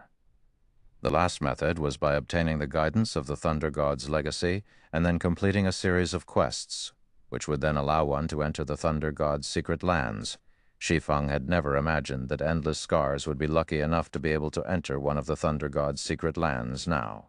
All right, but I want priority selection over one of the dropped items, Shi Feng said after giving the matter some thought. He naturally couldn't provide his help for free. There were far too many excellent items inside the Thunder God's secret lands. Every item in these secret lands was a treasure that could help improve a player's strength significantly. However, these were not the things Shi Feng was aiming for. Currently, the various superpowers were keeping a close eye on Zero Wing. So long as these superpowers spotted an opportunity, they would surely strike at the guild. Moreover, even with the advantages Stone Forest City provided, Zero Wing was only capable of keeping itself alive but not contending against these superpowers. If Zero Wing wished to face the various superpowers in a frontal confrontation, the guild itself needed to grow stronger. Now that Zero Wing had a stable supply of internal members, it was only a matter of time before the guild gained a new batch of experts. The only problem now was that these new experts would be very underleveled and would not be able to exhibit their full strength. Although the veteran experts of the guild normally help the guild's low-leveled experts level up, these low-leveled experts would still take a long time to catch up to the frontline experts. Meanwhile, there was one item available inside the Thunder God's secret lands that could help players level up quickly. It was also something that countless powers had sought to obtain in the past. The Guild Alchemy Workshop Design. The Guild Alchemy Workshop was an advanced construction that allowed the production of potions exclusive to guilds, such as the Experience Potion. Guild members could purchase up to 2 Experience Potions from the workshop every day. Moreover, only players that were at least 5 levels lower than the average level of frontline players could purchase and use this potion. This potion was a miracle drug that enabled new players to catch up to frontline players quickly. However, the Guild Alchemy Workshop design was extremely rare. It dropped in only a select few secret lands and special team dungeons, including the Thunder God's secret lands. This, hesitating, Burning Sea said, "We'll have to discuss this with our team leader. After all, this is something that concerns the entire team. The 2 of us don't have the power to decide on this." "That won't be a problem." Shi Feng nodded in understanding. Burning Sea and Frozen Gem then went offline. By the looks of it, they were going to contact their team leader through the real world. After a short delay, Burning Sea and Frozen Gem came back online. Guild Leader Black Flame. "I'm afraid we cannot agree to your request," Frozen Gem said resolutely. Chapter 2195, Nameless Team. Chapter 2195, Nameless Team. "Although you are an expert Scars has invited, there are still 9 other people in the team. Every one of them is an expert as well. If we give you priority in choosing the loot, it will not be fair to the other experts. Moreover, we are only working on commission. We won't be distributing the loot we obtain," Burning Sea explained. "And our team leader has rejected your suggestion. Of course, the remuneration we are offering for your help definitely won't disappoint you." Guild Leader Black Flame. "Our team leader knows that Zero Wing has recently recruited a lot of new people in the real world, and is also being targeted by Starlink, so it should be fast-tracking a batch of experts through the Heaven's Rumble Training Center. Our team leader is willing to pay you 30 S-rank nutrient fluids." 30 S-rank nutrient fluids? Aqua Rose could not help being moved by Burning Sea's words. She was no longer an ordinary guild elder who was ignorant about the world. Instead, she was part of Zero Wing's core upper echelon and knew just how valuable S-rank nutrient fluids were. Originally, S-rank nutrient fluids were used only by fighting experts to recover quickly from a heavy injury. However, S-rank nutrient fluids' utility wasn't limited to healing injuries. If consumed after fighting an intense battle in God's domain, S-rank nutrient fluids aided in the development of one's brain capacity by providing the necessary nutrients. This was something Aqua Rose had personally experienced before. In fact, her consumption of S-rank nutrient fluids was a major factor behind the rapid improvement of her combat standards.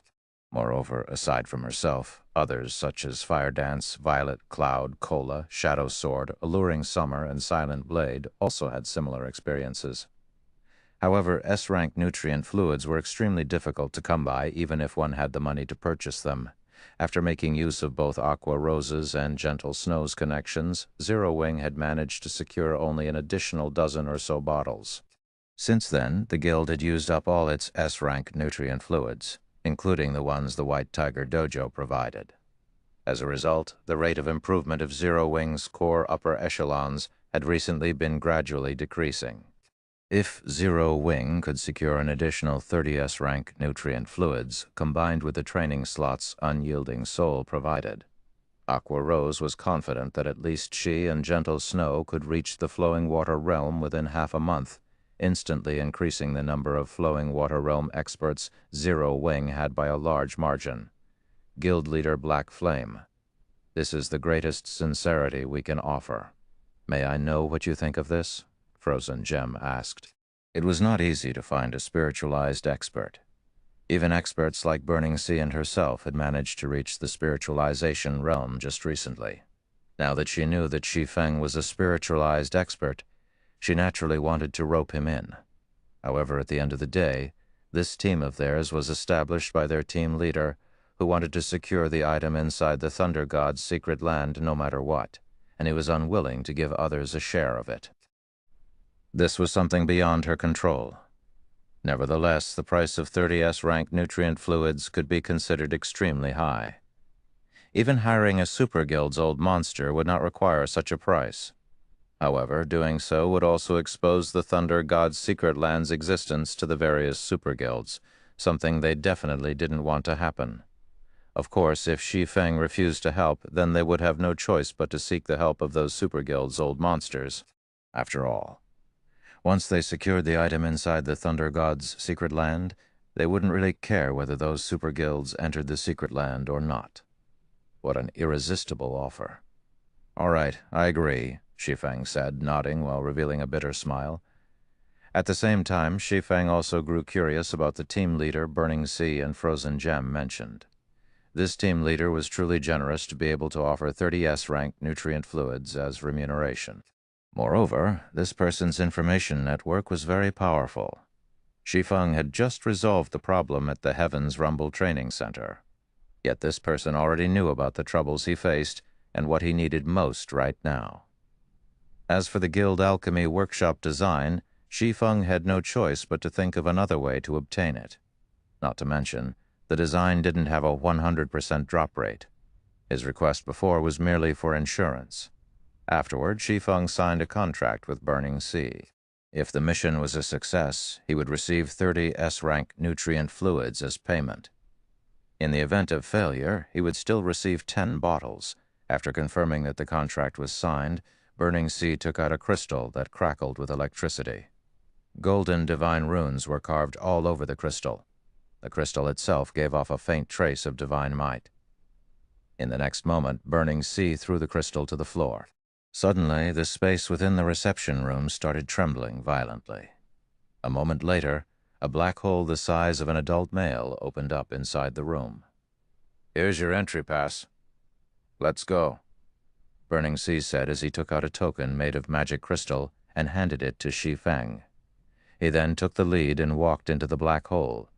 Once Shi Feng accepted the entry pass, he followed Burning Sea into the black hole, leaving Zero Wing's affairs to Aqua Rose and Gentle Snow to handle. After Shi Feng entered the black hole, his vision turned black. When he could see again, he found himself in a desolate wasteland filled with electricity and flames. The wasteland was endless. From time to time, horrific lightning bolts would strike the ground, creating huge craters. Occasionally, towering pillars of fire would rise from the ground. The scenery here was the epitome of Armageddon. Be it the lightning strikes or fire pillars, Even an ordinary person could tell that. So long as they were struck by these things, they would definitely lose their lives. At this moment, however, a large number of demonic creatures was actually roaming this wasteland. These demonic creatures were all level 70 or above, and even the weakest among them was at the lord rank, with many of them being great lords and grand lords. Moreover, the instant Shi Feng stepped into this wasteland, his tier was suppressed to tier 0. This wasteland was undoubtedly a forbidden land for players. If an ordinary expert were to come here, they would most likely lose hope immediately. After all, if a player's tier dropped to 0, the effectiveness of their skills and spells would fall drastically. Their basic attributes and physique would decrease as well. Under these circumstances, ordinary expert players would have difficulty fighting even special elite ranked monsters of the same level, let alone lords and great lords. This would be akin to tossing an ordinary player into a team dungeon filled with boss monsters. The new guys here? Now that everyone's here, we can start advancing. At this moment, several voices came from a short distance behind Shi Feng. Turning around, Shi Feng noticed 7 people sitting on a gravel pile and resting. The group consisted of both young and old, male and female. Even the lowest leveled player in this group of 7 was level 72. Moreover, their equipment standard was not the slightest bit lower than Burning Seas. Endless Scars sat among this group of 7, only the current Endless Scars was a lot different from the last time Shi Feng met her. Now, not only had her weapon and equipment undergone a massive improvement, but even the aura she exuded had transformed significantly, as if she were a demon that had just walked out of the abyss. Her aura was filled with coldness and madness, entirely different from her calm and cheerful aura from before. When Endless Scars saw Shi Feng, she simply greeted him with a nod. "Hello, I am the leader of this expedition team, Samsara," a white-haired man who appeared to be in his 30s said as he approached Shi Feng. The white-haired man gave off a friendly vibe. Shi Feng did not feel uncomfortable in the slightest while in the man's presence. However, the white-haired man was actually the highest-leveled player present, having already reached level 73. He could already rival Fire Dance, who was currently grinding relentlessly in the bottomless abyss in terms of levels. As for the equipment the man wore, even the weakest piece was level 70 dark gold rank. In addition, he also sported 6 pieces of epic equipment.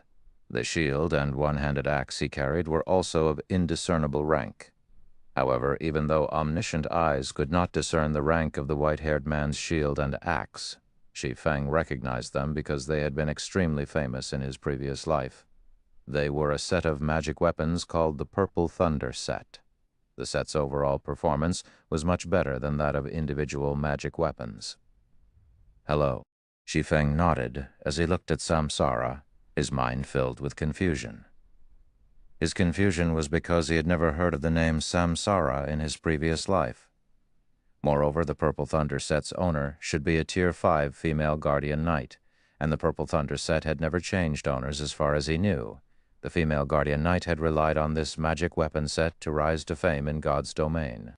This time is to reach the Thunder Temple in the deeper area of this plane. You've seen the situation here for yourself already. Since you're a swordsman, you and Happy Art will be responsible for the healer's safety as well as supporting the others in the team. Do you have any problems with this arrangement? Samsara asked as he pointed at a female shield warrior with a beautiful appearance and a magnificent body. At this time, Shi Feng was only 1 level away from the level 80 threshold. Currently, however, he had disguised himself as a level 72 swordsman, a very standard level in this team. As for his equipment standard, he had matched it to the equipment standard of current Apex experts. Anyone using an identification skill on him now would find that he was wearing 5 pieces of epic equipment, with the rest being level 70 dark gold equipment. Unless someone in the team could see through the concealment ability of his fragmented legendary ranked Nightwalker's cape, they would see only this information and nothing more.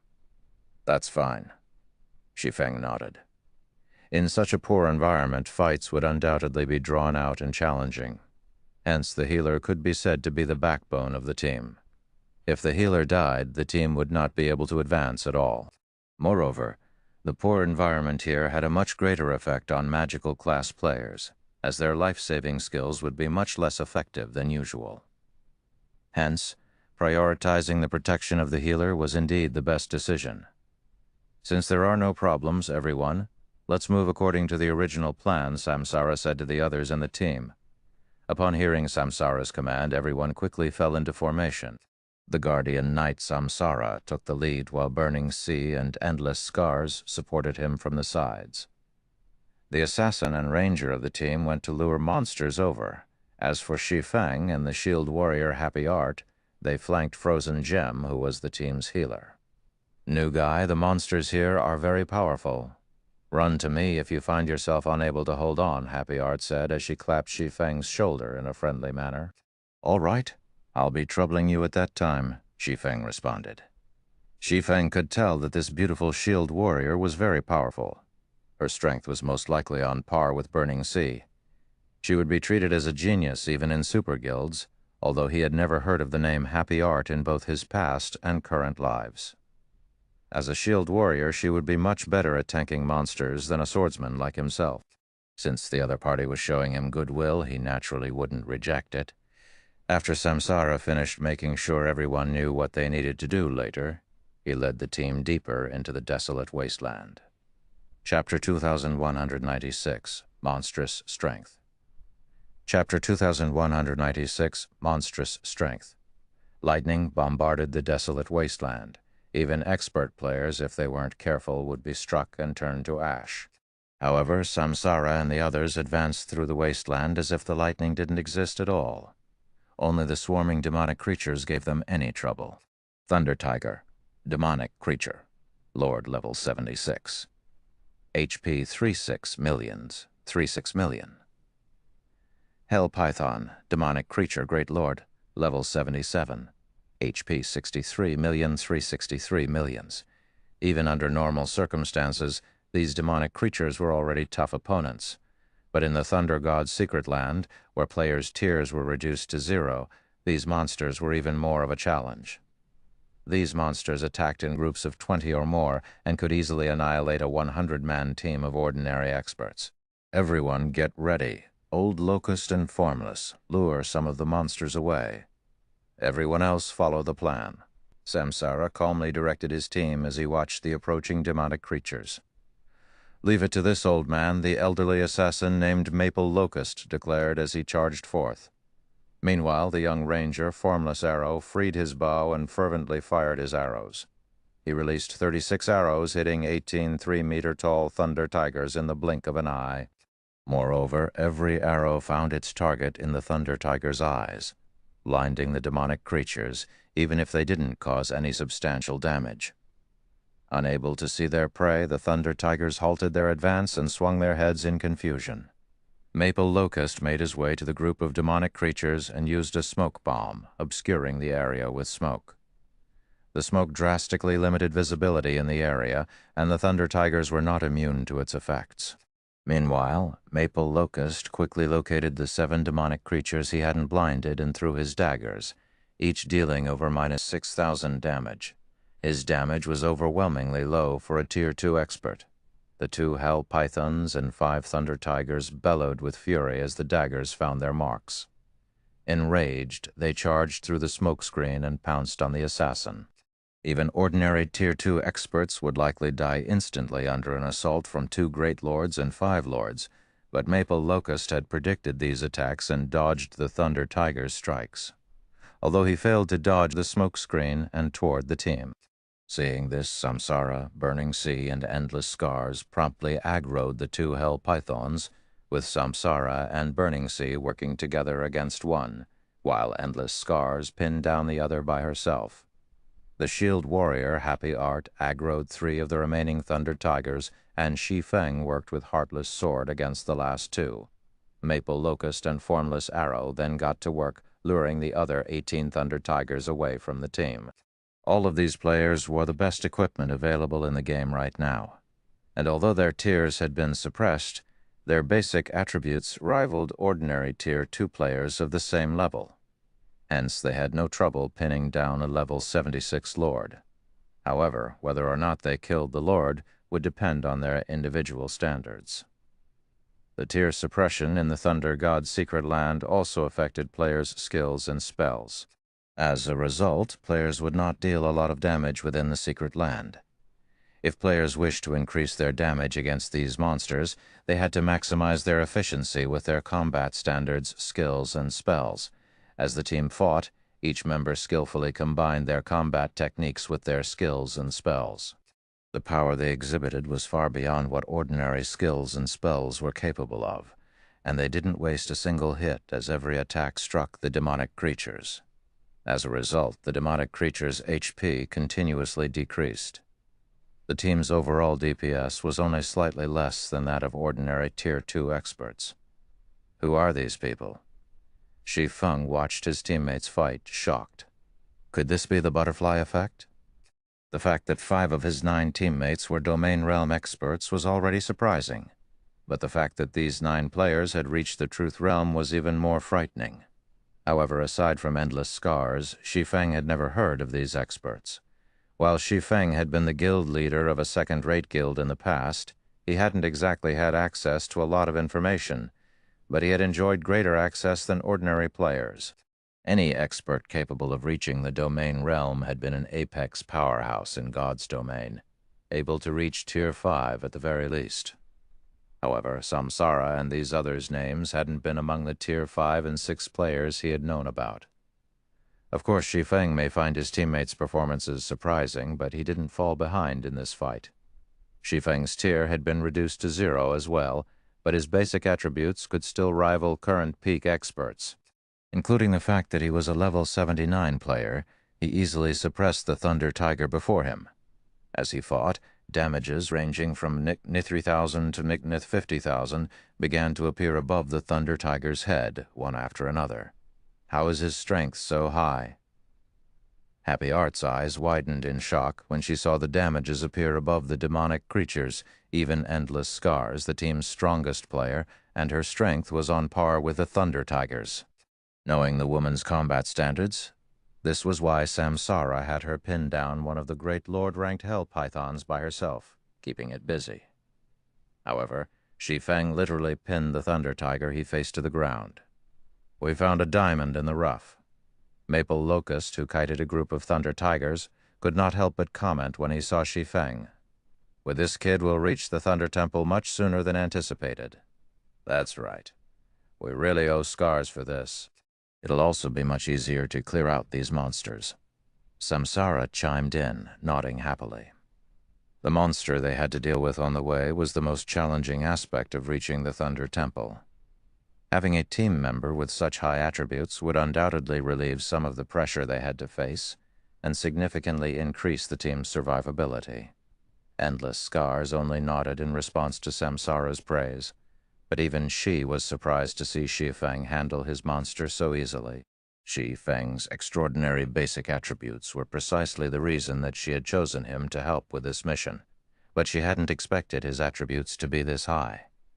She had drastically improved since they had last seen each other, replacing almost all of her previous equipment. She had also encountered a few fortuitous opportunities. Now, the power of her spells could easily overwhelm ordinary berserkers, and yet Shi Feng still surpassed her. It was unbelievable.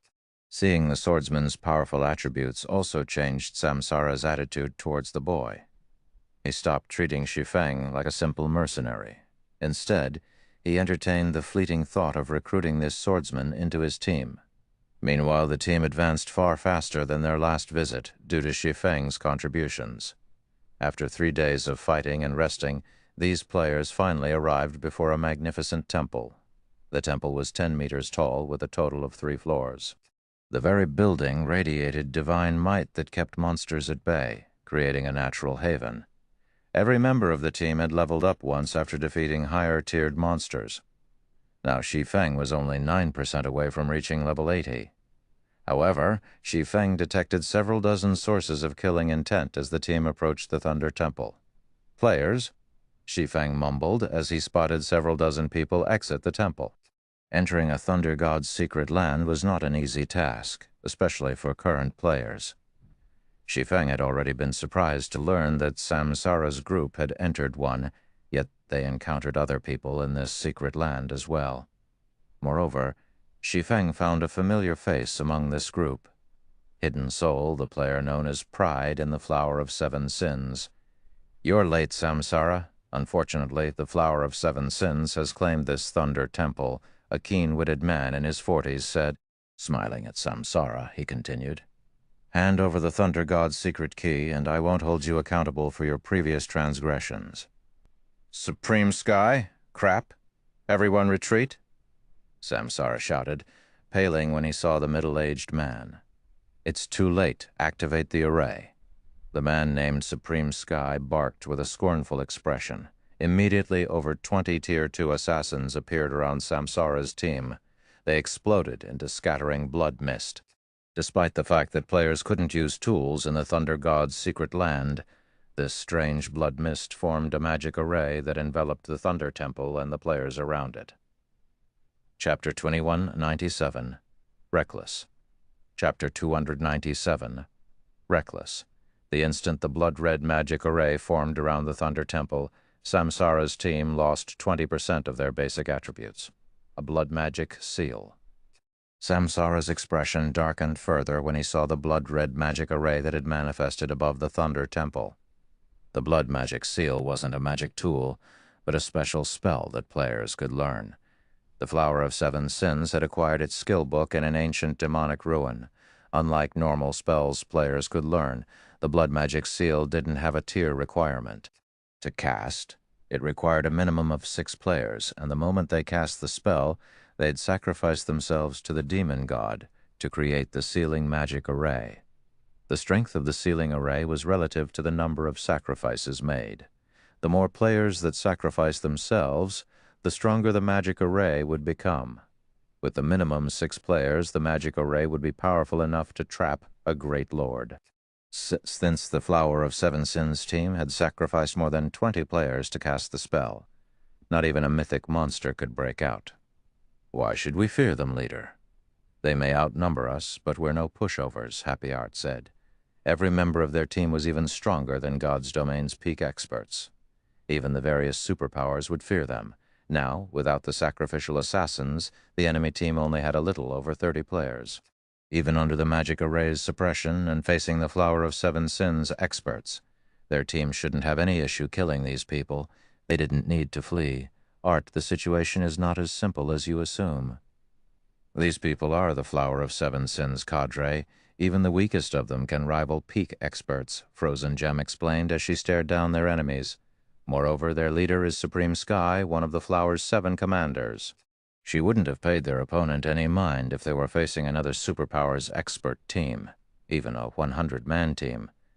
But these weren't some random nobodies. Every one of them was just as strong as she was, one of the Flower of Seven Sins' commanders. Happy Art felt a chill crawl down her spine, and her expression changed. She was not some ignorant player. In fact, she had far more access to information than Superpower's peak experts. She was, after all, one of the top prodigies the Super Guild, 13 Thrones, had nurtured. 13 Thrones was even stronger than Battle Wolves, and it had far more information than most superpowers. The Flower of Seven Sins, however, was a transcendental assassin organization. Countless experts worked for the organization, and its inner structure was a mystery. Even until now, the various super guilds knew very little about the Flower of Seven Sins. They didn't even know how many cadres worked for the organization. Information about the Flowers of Seven Sins' 7 commanders, who held the most power within the organization, was scarce. Most players only knew the identities of 3 commanders, all of which possessed unfathomable strength. Even the various super guilds' old monsters feared them. With Happy Art's current strength, she would be fortunate if she could last 2 or 3 moves against one of these commanders. Happy Art had never realized that Supreme Sky was one of these 7 commanders. "I already told you that you can't get away from me, Samsara. Now, are you going to hand the key over willingly, or must I take it from you?" Supreme Sky asked. "What's the point of wasting your words on them, Brother Sky? Let's just kill them and take everything they have," a level 74 male berserker beside Supreme Sky said, licking his lips greedily as he watched Samsara's group. The berserker wore a set of white bone armor and carried 2 dark blue greatswords across his back. That's right. They're merely a bunch of reckless fools. Since they have designs on what belongs to the Flower of 7 Sins, we need to teach them a lesson. A level 74 female elementalist wielding an icy blue staff commented indifferently. The pressure Samsara and his team felt doubled when these 2 players had spoken, and their expressions had darkened even further. Both players were members of the Flower's senior cadre. The man was called Sandbones, and he was both extremely strong and talented. Recently, he had single-handedly killed a heavily guarded upper echelon from a super guild, as well as 2 domain realm experts. The woman was Diverging Phoenix, although she rarely took action. She had once killed a superpower's 100-man team. Moreover, the team's leader had been a domain realm expert. Although the superpower in question tried to avenge their fallen members, dispatching multiple 1,000-man teams to hunt this woman down, it had only suffered, never accomplishing anything. In the end, the superpower had been forced to give up its pursuit. Both players were deadly when they operated alone, but if they cooperated, they'd be an absolute nightmare. I'll give you the Thunder God's secret key, but you have to promise to let these people leave. They have nothing to do with this, Samsara said. As he gazed at the 30-plus experts behind Supreme Sky, he knew that he would not escape them today.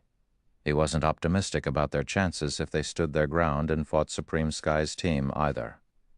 Furthermore, the Thunder God's secret key had a 20% to 30% chance of dropping if he died, and with the Flower of 7 Sins capabilities, they could likely increase that drop rate.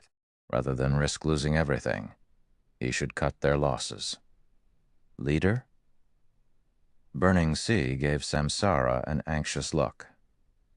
Burning Sea knew just how much time and resources Samsara had invested into obtaining the Thunder God's secret key, which had the potential of leading them to an ancient god's legacy and treasures.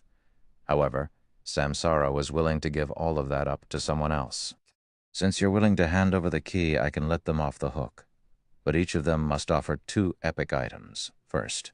Supreme Sky agreed as he eyed Burning Sea and the others, his voice clearly hinting that there was no room for negotiation. Hearing this, Samsara and his teammates frowned. Even the various superpowers valued epic items, and handing over 2 such items was akin to having their combat power. This is daylight robbery, Supreme Sun. Even if we die, we'll at most lose 1 epic equipment. We might as well fight if you're demanding such a high price. You won't get off so easily either. I am one of 13 Throne's internal core members, and the Guild won't let this matter rest. Happy Art denounced. Although the Flower of 7 Sins had a numerical advantage, she and her teammates were no weaklings.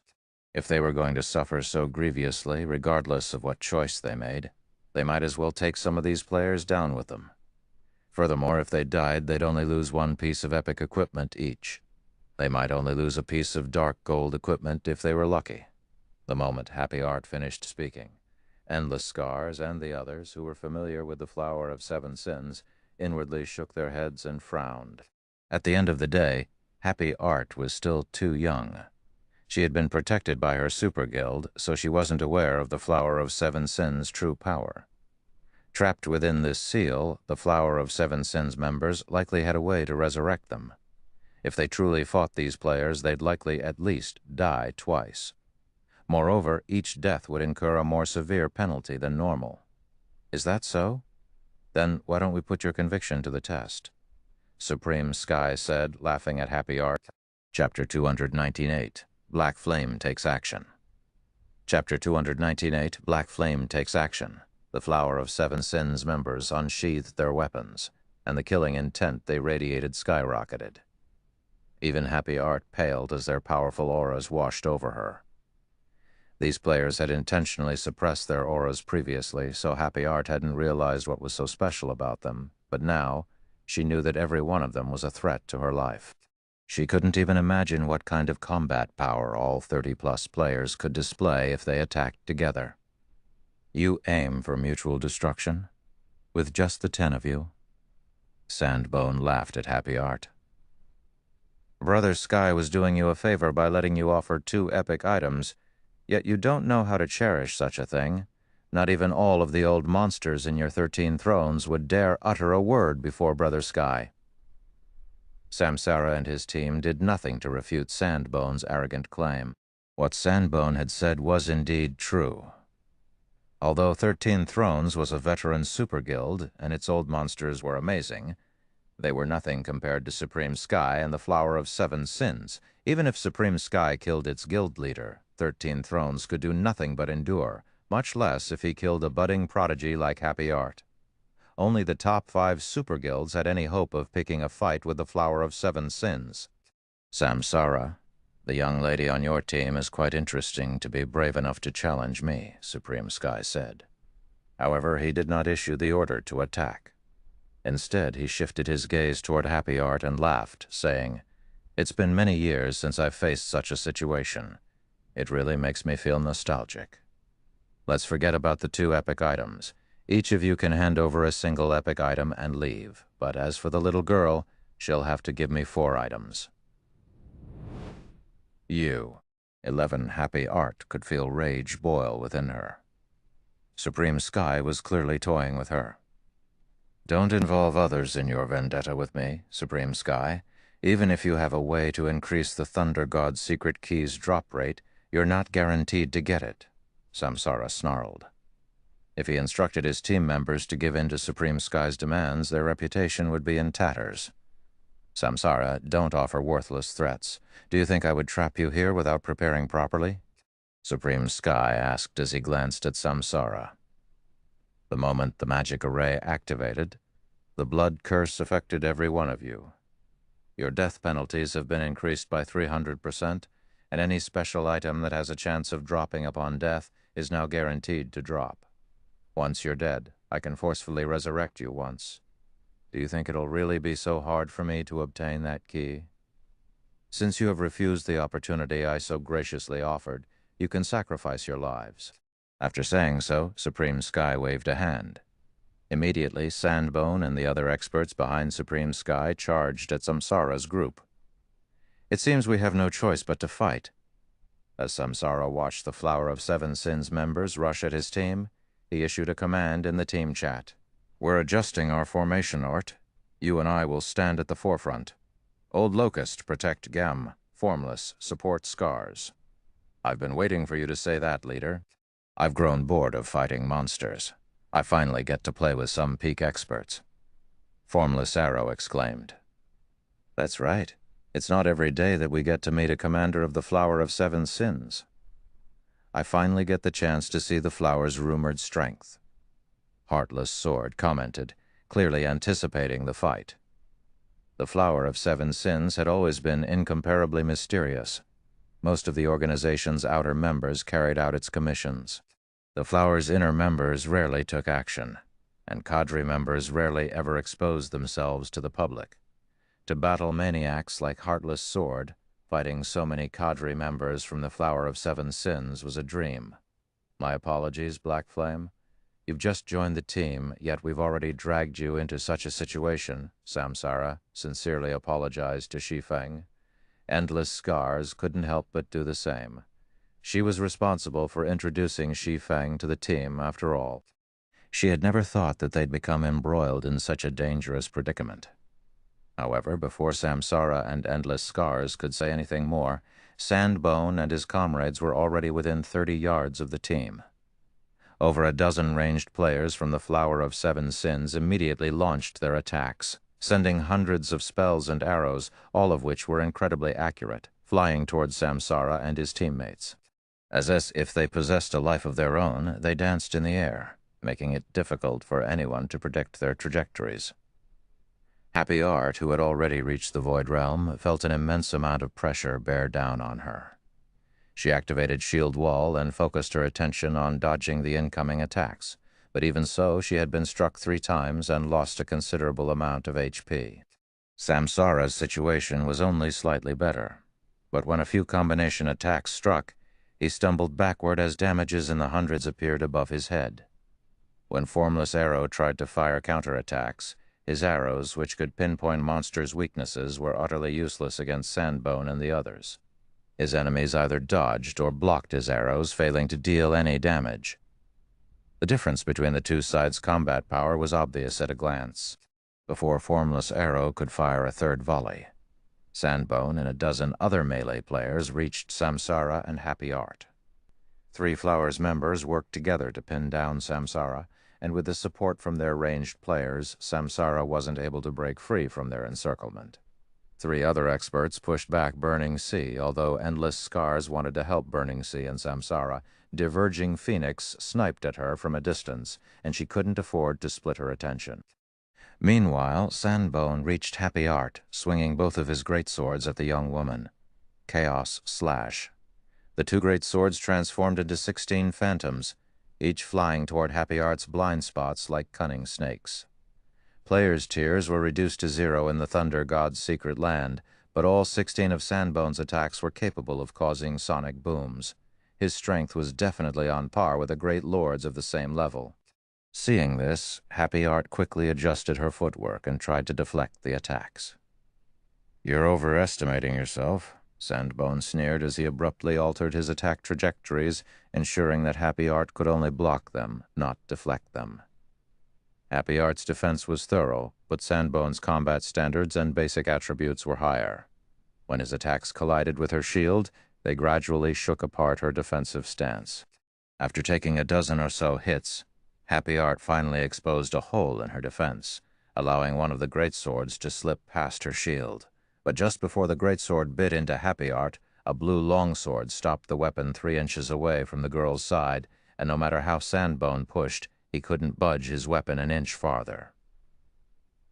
The unexpected development surprised Sandbone. His slash had contained a Grand Lord's strength. No one inside the Thunder God's secret land should be able to block his attack. Yet when his greatsword had met the blue longsword, he felt as if he had struck an impenetrable wall. Before Sandbone could react, another blue longsword flew toward him. On instinct, Sandbone brandished his other greatsword to defend himself. Boom! The impact forced Sandbone to stumble 2 steps back, the greatsword in his hand trembling violently. "Who are you?"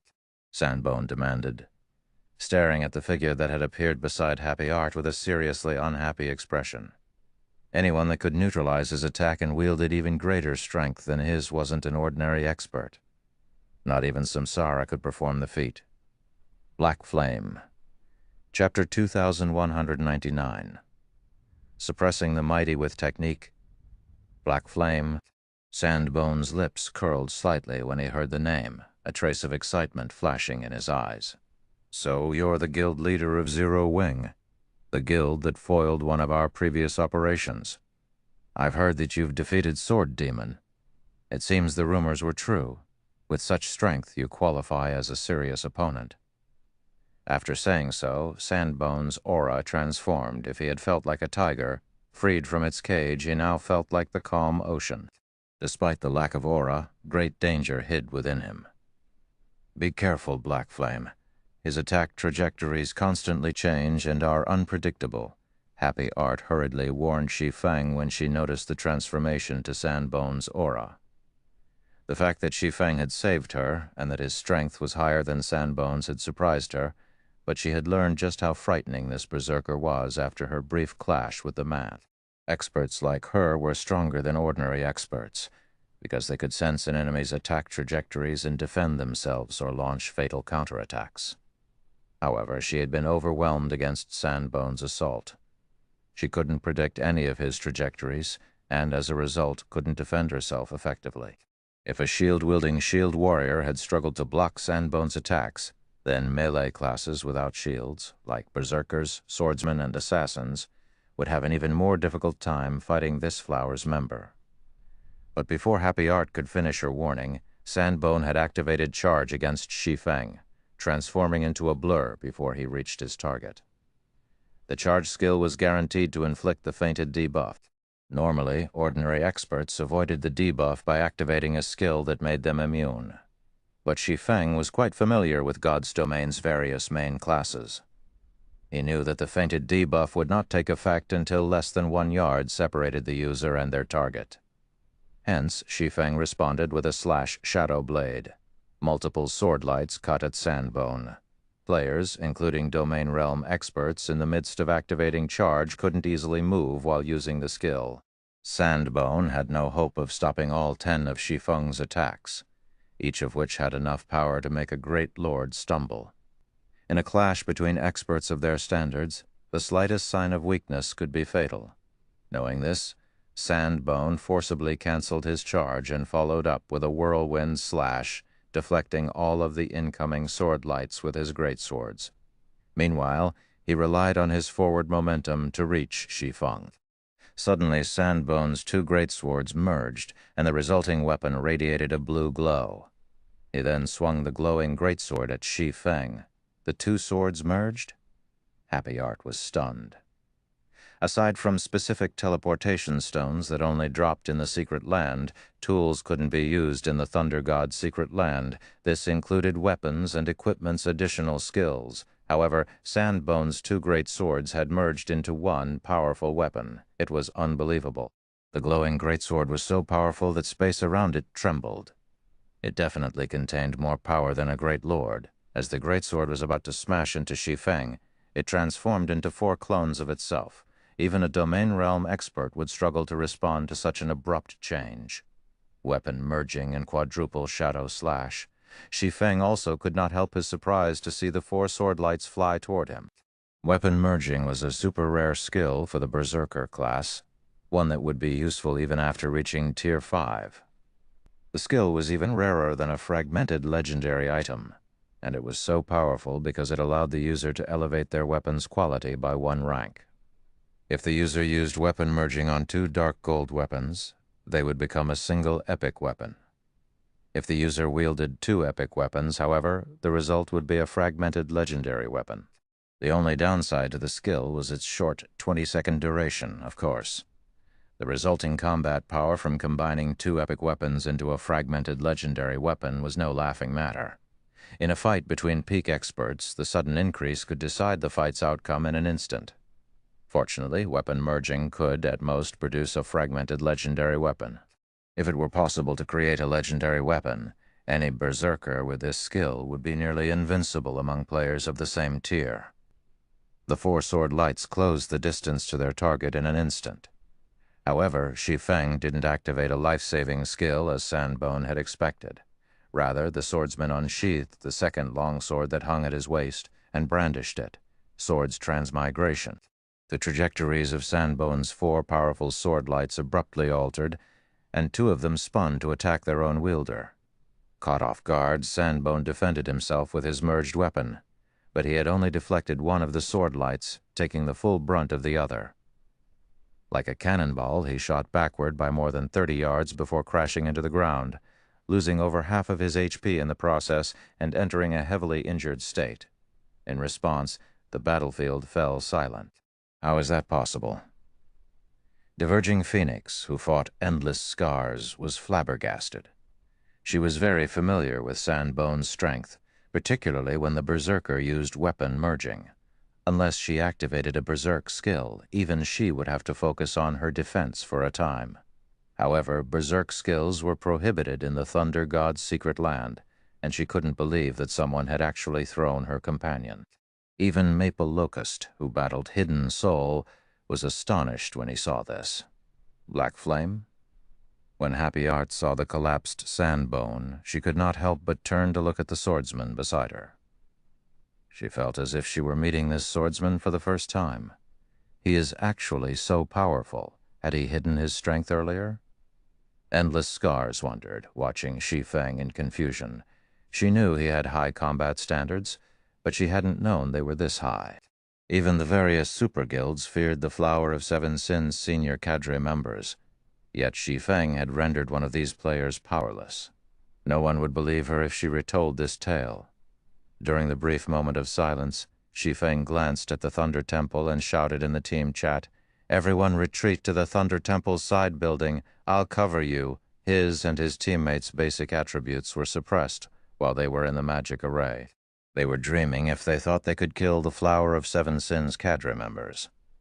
Not even Shi Feng had much hope of success. Although he had repelled Sandbone, he couldn't kill him.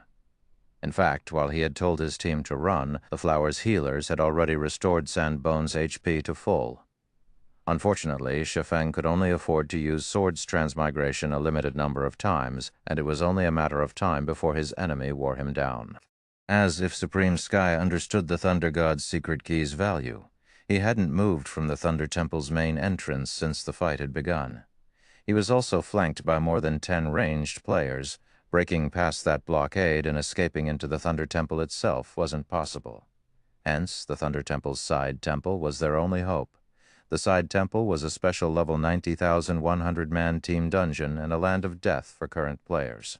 However, fleeing into the dungeon was better than staying and letting the Flower of Seven Sins slaughter them. When he heard Shi Feng's command, Samsara glanced at the side temple and noticed the dark red dungeon entrance. The color signified the wide gap between the dungeon's level and the team's average level. But after some quick mental calculations, he realized that entering the dungeon was better than staying out here. "Everyone listen to Black Flame. Maintain formation and move toward the side temple," Samsara said. "I'll open a path. Cover me," Endless Scars said, gritting her teeth as she glared at the ring of Flower's members around their team. She then used the dozen or so elemental blades rotating around her to form a defensive net that would block incoming ranged attacks. She followed up with chanting an incantation, pulling some of her attention away from Diverging Phoenix. In response, a powerful force suppressed the area around her, blurring it. The mana within the space began to rampage, somewhat affecting players that came in contact with it. When Diverging Phoenix recognized what Shi Feng and his teammates were planning, she pointed a finger at Endless Scars and growled, "Don't think you can get past us so easily. Everyone, focus your attacks on her." Receiving the command, 8 of the Flowers of Seven Sins melee players charged at Endless Scars to interrupt her casting.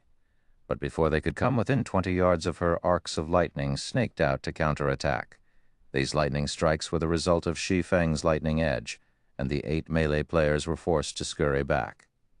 Suddenly, a massive gash, 3 meters deep, split the ground between the Flowers' melee players and Endless Scars. "If you want to get to her, you'll have to go through me first," Shi Feng said, smiling as he appeared beside Endless Scars. "Black Flame," Diverging Phoenix bellowed. She immediately activated her strongest legacy skill, Divine Frost Lance. Under Diverging Phoenix's control, hundreds of frost lances flew toward Shi Feng and Endless Scars. She planned to blow both players to smithereens. Meanwhile, the 8 melee players continued to make their way toward their target. Although Shi Feng had incredible strength and had defeated Sandbone, all of them were peak experts. He couldn't protect Endless Scars from their coordinated and focused attacks. However, before the 8 melee players could move within 15 yards of the woman in question, the surrounding temperature abruptly plummeted. As the cold embraced their bodies, their movement speed and basic attributes decreased slightly. Chilling Field. Due to the Thunder God's Secret Land's effects, Chilling Field had been reduced to a Tier O skill, but it was still a domain skill, suitable for group combat.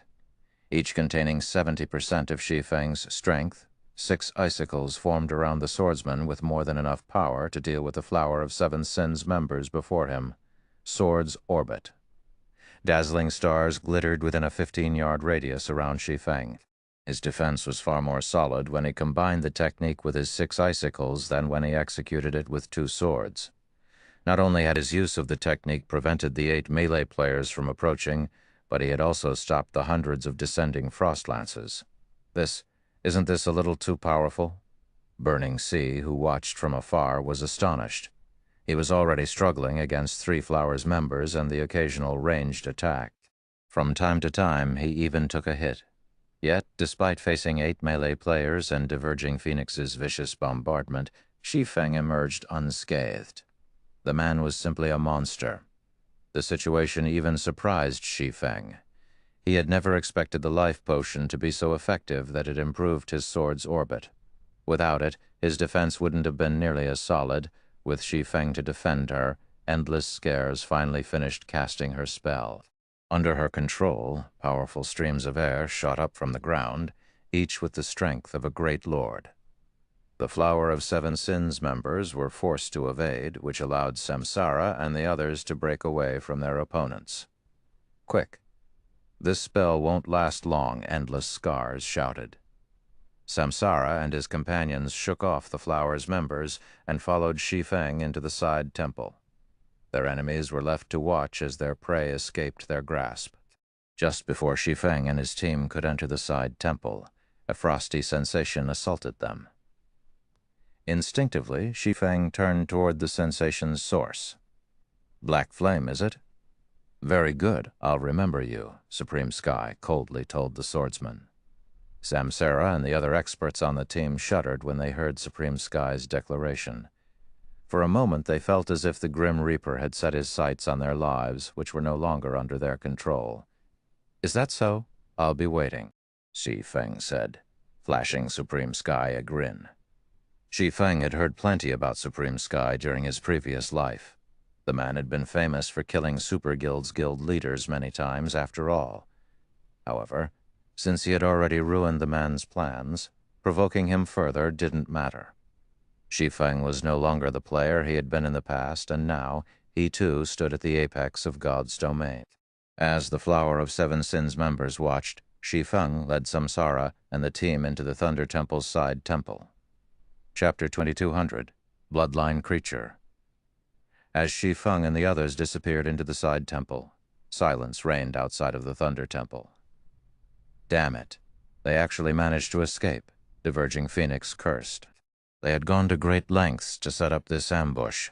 Not even a Super Guild's guild leader should be able to slip through their grasp. However, due to Shi Feng, their preparation had gone down the drain.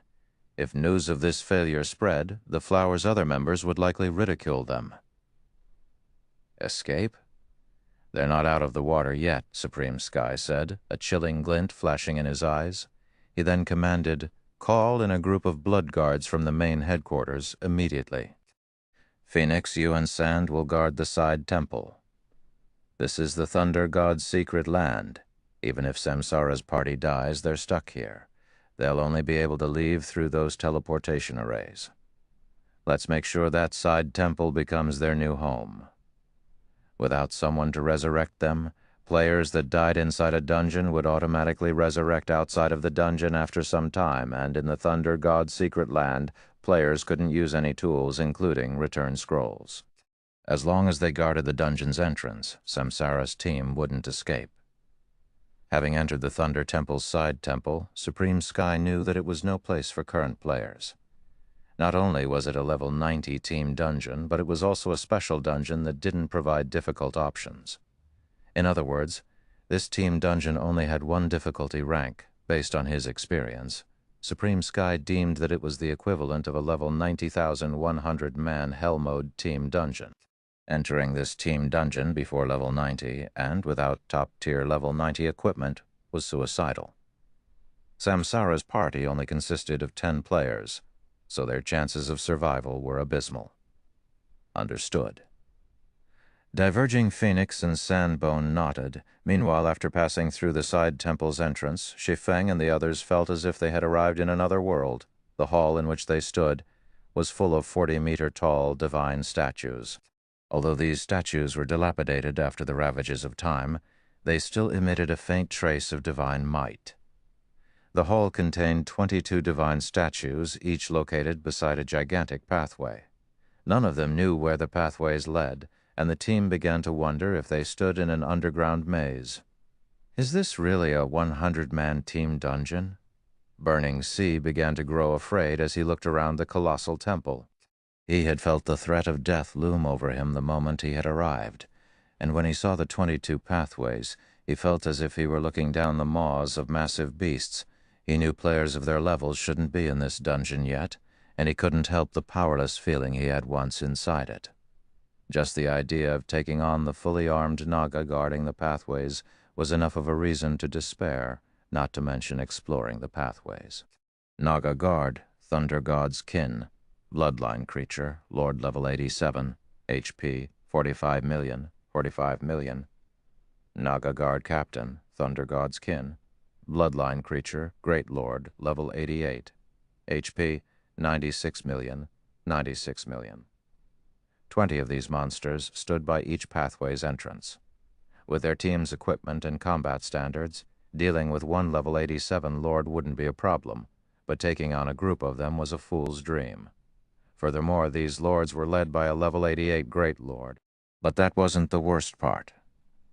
More importantly, all of these monsters were bloodline creatures and the Thunder God's kin. Ordinary experts might not understand these titles' implications, but peak experts like Burning Sea, who had a deep understanding of God's domain's mechanics and history, were very familiar with the power bloodline creatures wielded. A bloodline creature had inherited strength from a more powerful being, born with superior bloodlines, as the name suggested. Although their bloodlines weren't on the level of archaic species, they weren't far from it. Meanwhile, being the Thunder God's kin meant these Nagas had inherited certain special abilities from the Thunder God. With these two factors combined, these Nagas would command extraordinary strength. Outside of the Thunder God's secret land, their team would more or less be able to cope with these Nagas, but here they were Tier 0 players. Even if they worked together, they might not be a match for a single Naga guard. These monsters are too strong for us right now. Our only option is to wait, Happy Art reasoned with a bitter smile. Although they had escaped the Flower of Seven Sins ambush, they weren't anywhere close to being in a safer position. The only thing worth celebrating was the fact that as long as they didn't move, these monsters wouldn't attack. Even Samsara and Endless Scars were at a loss for words when they saw the monsters. Moving forward would mean their deaths, and the Flower of Seven Sins definitely waited for them outside the dungeon, but doing nothing wasn't a solution either. No, we're not out of options, Shi Feng said as he watched the Nagas guarding the pathways. We'll just have to take a huge risk. Any option is better than sitting here and doing nothing. Besides, it's not like we expected such a high-difficulty dungeon to not have risks, Samsara said. In that case, I have some things to settle first. I have fulfilled my end of our agreement. I want first pick of one item among the dungeon's loot, and I want command over the team throughout the raid, Shi Feng told Samsara. In their previous deal, Shi Feng had agreed to help Samsara's team until they reached the Thunder Temple. Since his mission was complete, he had no obligation to help Samsara or his people. There won't be a problem, Samsara said, nodding as he set Shi Feng as the new team leader. No one else on the team voiced any objections to the arrangement. Most of them were under Samsara's employ, and since Shi Feng had fulfilled his prior obligations, he had every right to negotiate new terms. Moreover, they had only avoided annihilation at the Flower of Seven Sins' hands, thanks to Shi Feng. Once Shi Feng became the team leader, he assigned each member their tasks. He wasn't unfamiliar with the Thunder Temple's side temple in the least. The Thunder Temple itself had been quite famous throughout God's domain in the past. During his previous life, many superpowers' main forces had suffered tremendously in the Thunder Temple's side temple. Even after reaching level 90, those main forces had been helpless against the dungeon's Nagas. Not only were these Nagas stronger and faster than monsters of the same rank and level, but they also had extremely high lightning resistance as the Thunder God's kin. Moreover, they could command their own lightning abilities, imbuing their physical attacks with lightning-type magic damage and a certain chance of inflicting a paralysis debuff. Melee players had a particularly miserable time in this dungeon, especially MTs. Even if an MT successfully blocked the Nagas' attacks, there was a chance that they'd be paralyzed for 1 or 2 seconds. To make matters worse, this dungeon's Nagas had high combat standards. 1 or 2 seconds was more than enough for them to land 2 or 3 more hits. Fortunately, the various superpowers had discovered these Nagas' weakness after repeated attempts to raid the dungeon. This weakness was the Nagas' slow turn rate. Although the Nagas had very high movement and reaction speeds, they couldn't immediately follow a player in a sudden turn that was greater than 100 degrees.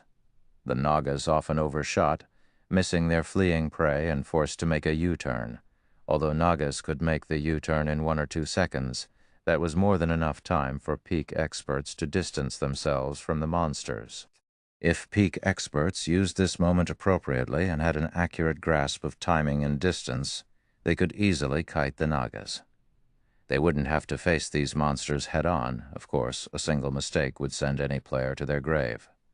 This tactic didn't change the fact that Nagas were far faster than players. Hence, Shi Feng had Maple Locust and Formless Arrow replace their current equipment with items that focused on agility and movement speed. As those attributes were his focus already, Shi Feng didn't need to readjust his equipment at all. Even with his tier suppressed, his movement speed was still far higher than ordinary Great Lords. Later, Shi Feng took the lead, luring a lone Naga guard that wandered the hall with Formless Arrow and Maple Locust moving alongside the Lord.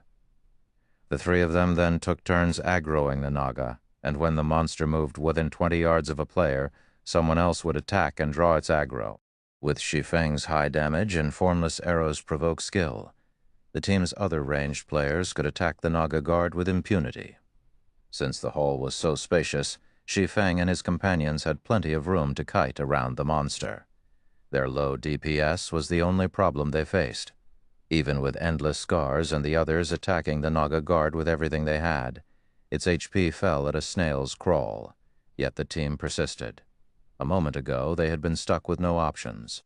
They were fortunate to have the opportunity to kill these Nagas. Time passed quickly as they fought. Finally, after fighting for more than 20 minutes, one of Endless Scar's spells took down the first-level 87 Naga guard. Everyone's experience bars immediately grew by a small chunk, and as they did, the crisp sound of a system notification reached their ears.